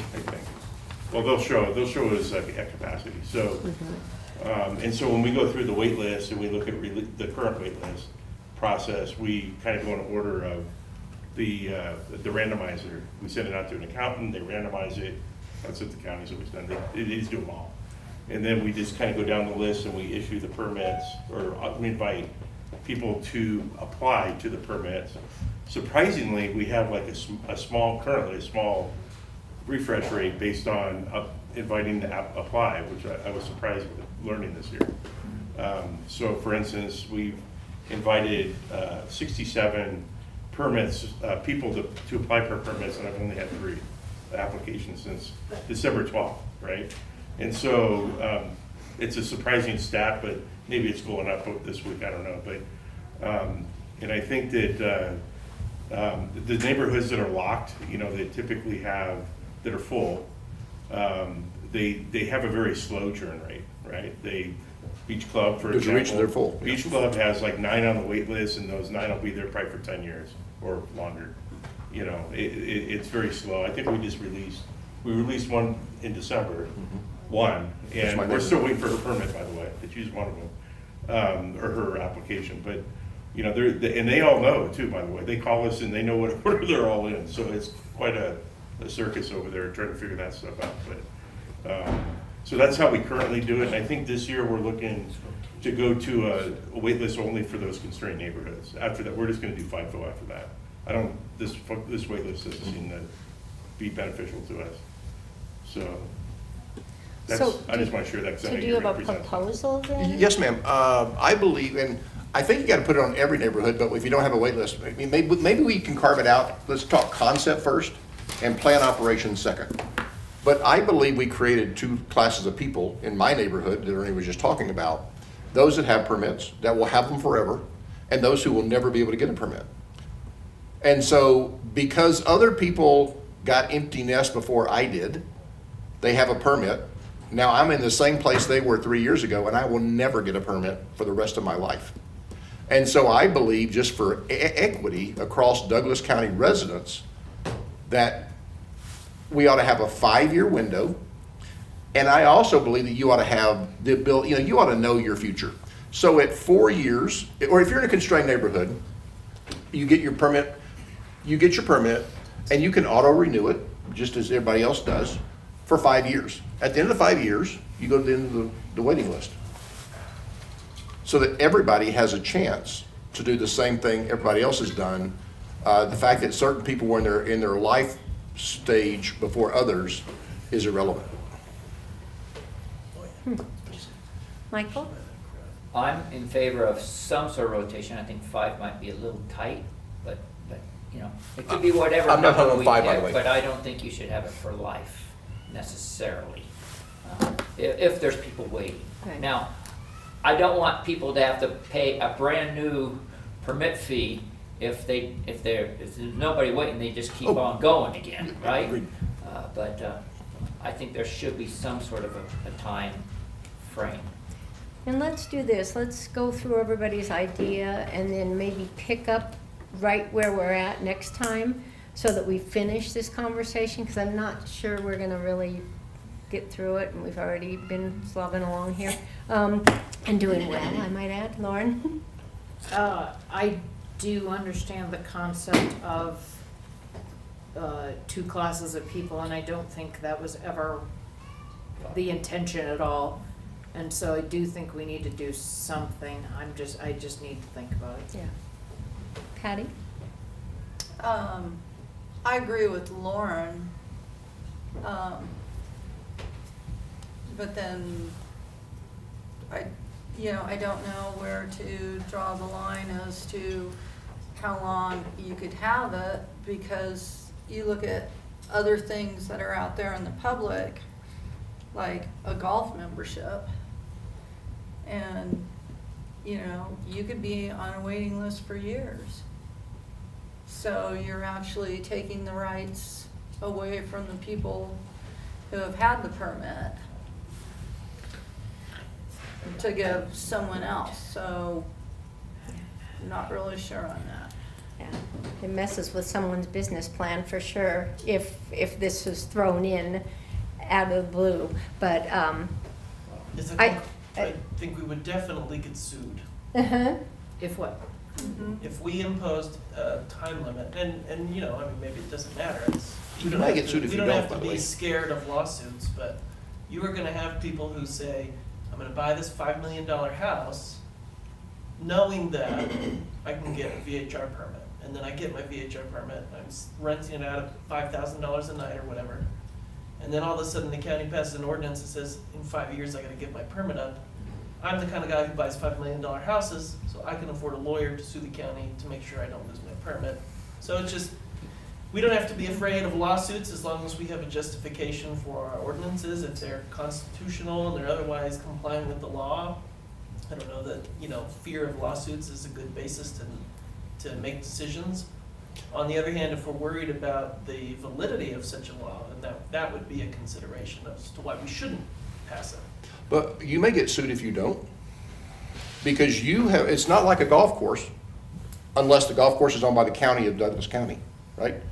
You have given people rights that I will never be able to get. You've created a second class of citizen, and there's money. These things are incredibly valuable. And, you know, the people who don't have them and will never get them, and they can base that projection on this turn. And it's interesting when you think about it. The ones where it's not capacity constrained, there's turn, because they're not the places everybody wants them. They're not the high value ones. Where there's high value in them, that's where you're getting capacity constrained. And you have unilaterally said, if you were doing it by this date, you can do it forever. And you, by just, you know, it's like unintended bias and racism, right? We didn't intend it, but the upshot of all these things are you will never be able to do it. And so you're discriminating against my ability. I have different rights in this county. The one that came up is my neighbor, right? So that is actually my neighbor. He had rights I will never be able to get. Well, Not a right, but he had the ability to rent his apartment, which I will never be able to get. Well, and I think they're approving, well, I don't know if they're approving it, but phase 2 of that development, I think, is up for approval as well at the Tahoe Beach Club. Yeah, and they'll never get them either. So those people are now 9 people behind as far as wait list, Yeah. and they haven't even bought their properties. And they're being, they're being told, the ones who, again, had conversations with, I've had conversations with Dennis Arcanian, he talks, well, they marketed them to you. No, they didn't. They didn't market to me as a VHR because they knew what I wanted to do. If you want a VHR, they tell you, well, you gotta get a permit, but everything's fine. and the problem's exacerbated by reducing density to 15%. Mhm. Michael? Well, my only point was, we're not telling them they can't operate the property the way they want to. They could still long-term rent it, 30 Yep. days or more. So there's still income revenue, albeit maybe not as much. But we're not telling them, and believe me, well, not believe me, but it's in the code there, right? It's a privilege, not a right, right? So I think we go both ways on this. I think there's strong feelings both ways. I just think there needs to be some sort of number out in the future that everyone has a chance to get rotated in. And like Mr. Strelo said, people 67 have applied and only 3 are going through with it. So the chances are your neighbor upstairs will still, no, you have a chance of getting one. I don't know. There's some unique things going on, but yeah. Well, let's leave it at that, and we'll pick it up next time with the same subject matter. If that works for everybody, then we're gonna end this part of it. We'll take some public comment. Well, you can, well, I just, think they put you on camera. oh, Okay. Kathy, I'm gonna start with the last part. Kathy Oyster. you were talking about two classes of citizen and can we give this permit forever? And well, we can because we're the county and we can. The permit is an annual permit, annual. And you are rejecting all of the people on the wait list every year that you flat out re-up that permit. So there's that. I have a real issue with this because you're not defining it by parking, which is great, but you didn't identify or tie it to the actual house. So my question is, if you have a 4-bedroom house and I say, I just hate to have that many people in my house, I'm gonna sign up for a tier 1. I want just 2 couples or a family of 4, cheap, I'm gonna do it. But I got 4 bedrooms in my house. So maybe I do this thing where I post all of the rooms with all these different beds, and now I can cheat, right? So my thing, when you're looking at this and making a final decision, implementation, how are they gonna prove this, that that's all they're going to have? Execution, how is it going to be administrated? And enforcement, how are you going to let all of us Neanderthal non-renting people know and understand that that 5-bedroom house is permitted for 4 and they have 8? I can't even figure that out. Half of us can't even figure out the phone number or the email. So you guys have to be a little tighter on this. This is not good enough. This determination, I like it in general thought, in scope. I understand trying to create tiers that encourage lower amounts, but a tier 1 could very easily be a 1-bedroom condo, and 4 people might cause some complaints. Same with some of these other ones.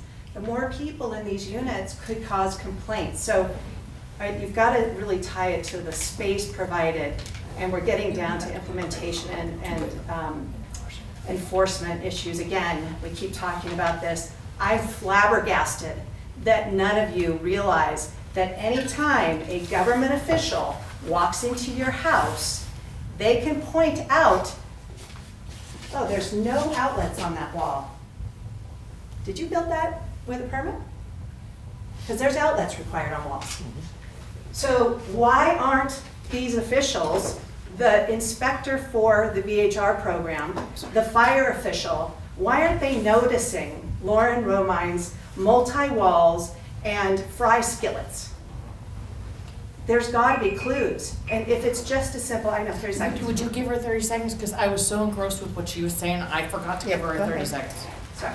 So, if that's the case, what is the harm in denying the permit or the permit renewal until proof of verification of that space is supplied? What is the harm? Thank you. Thank you.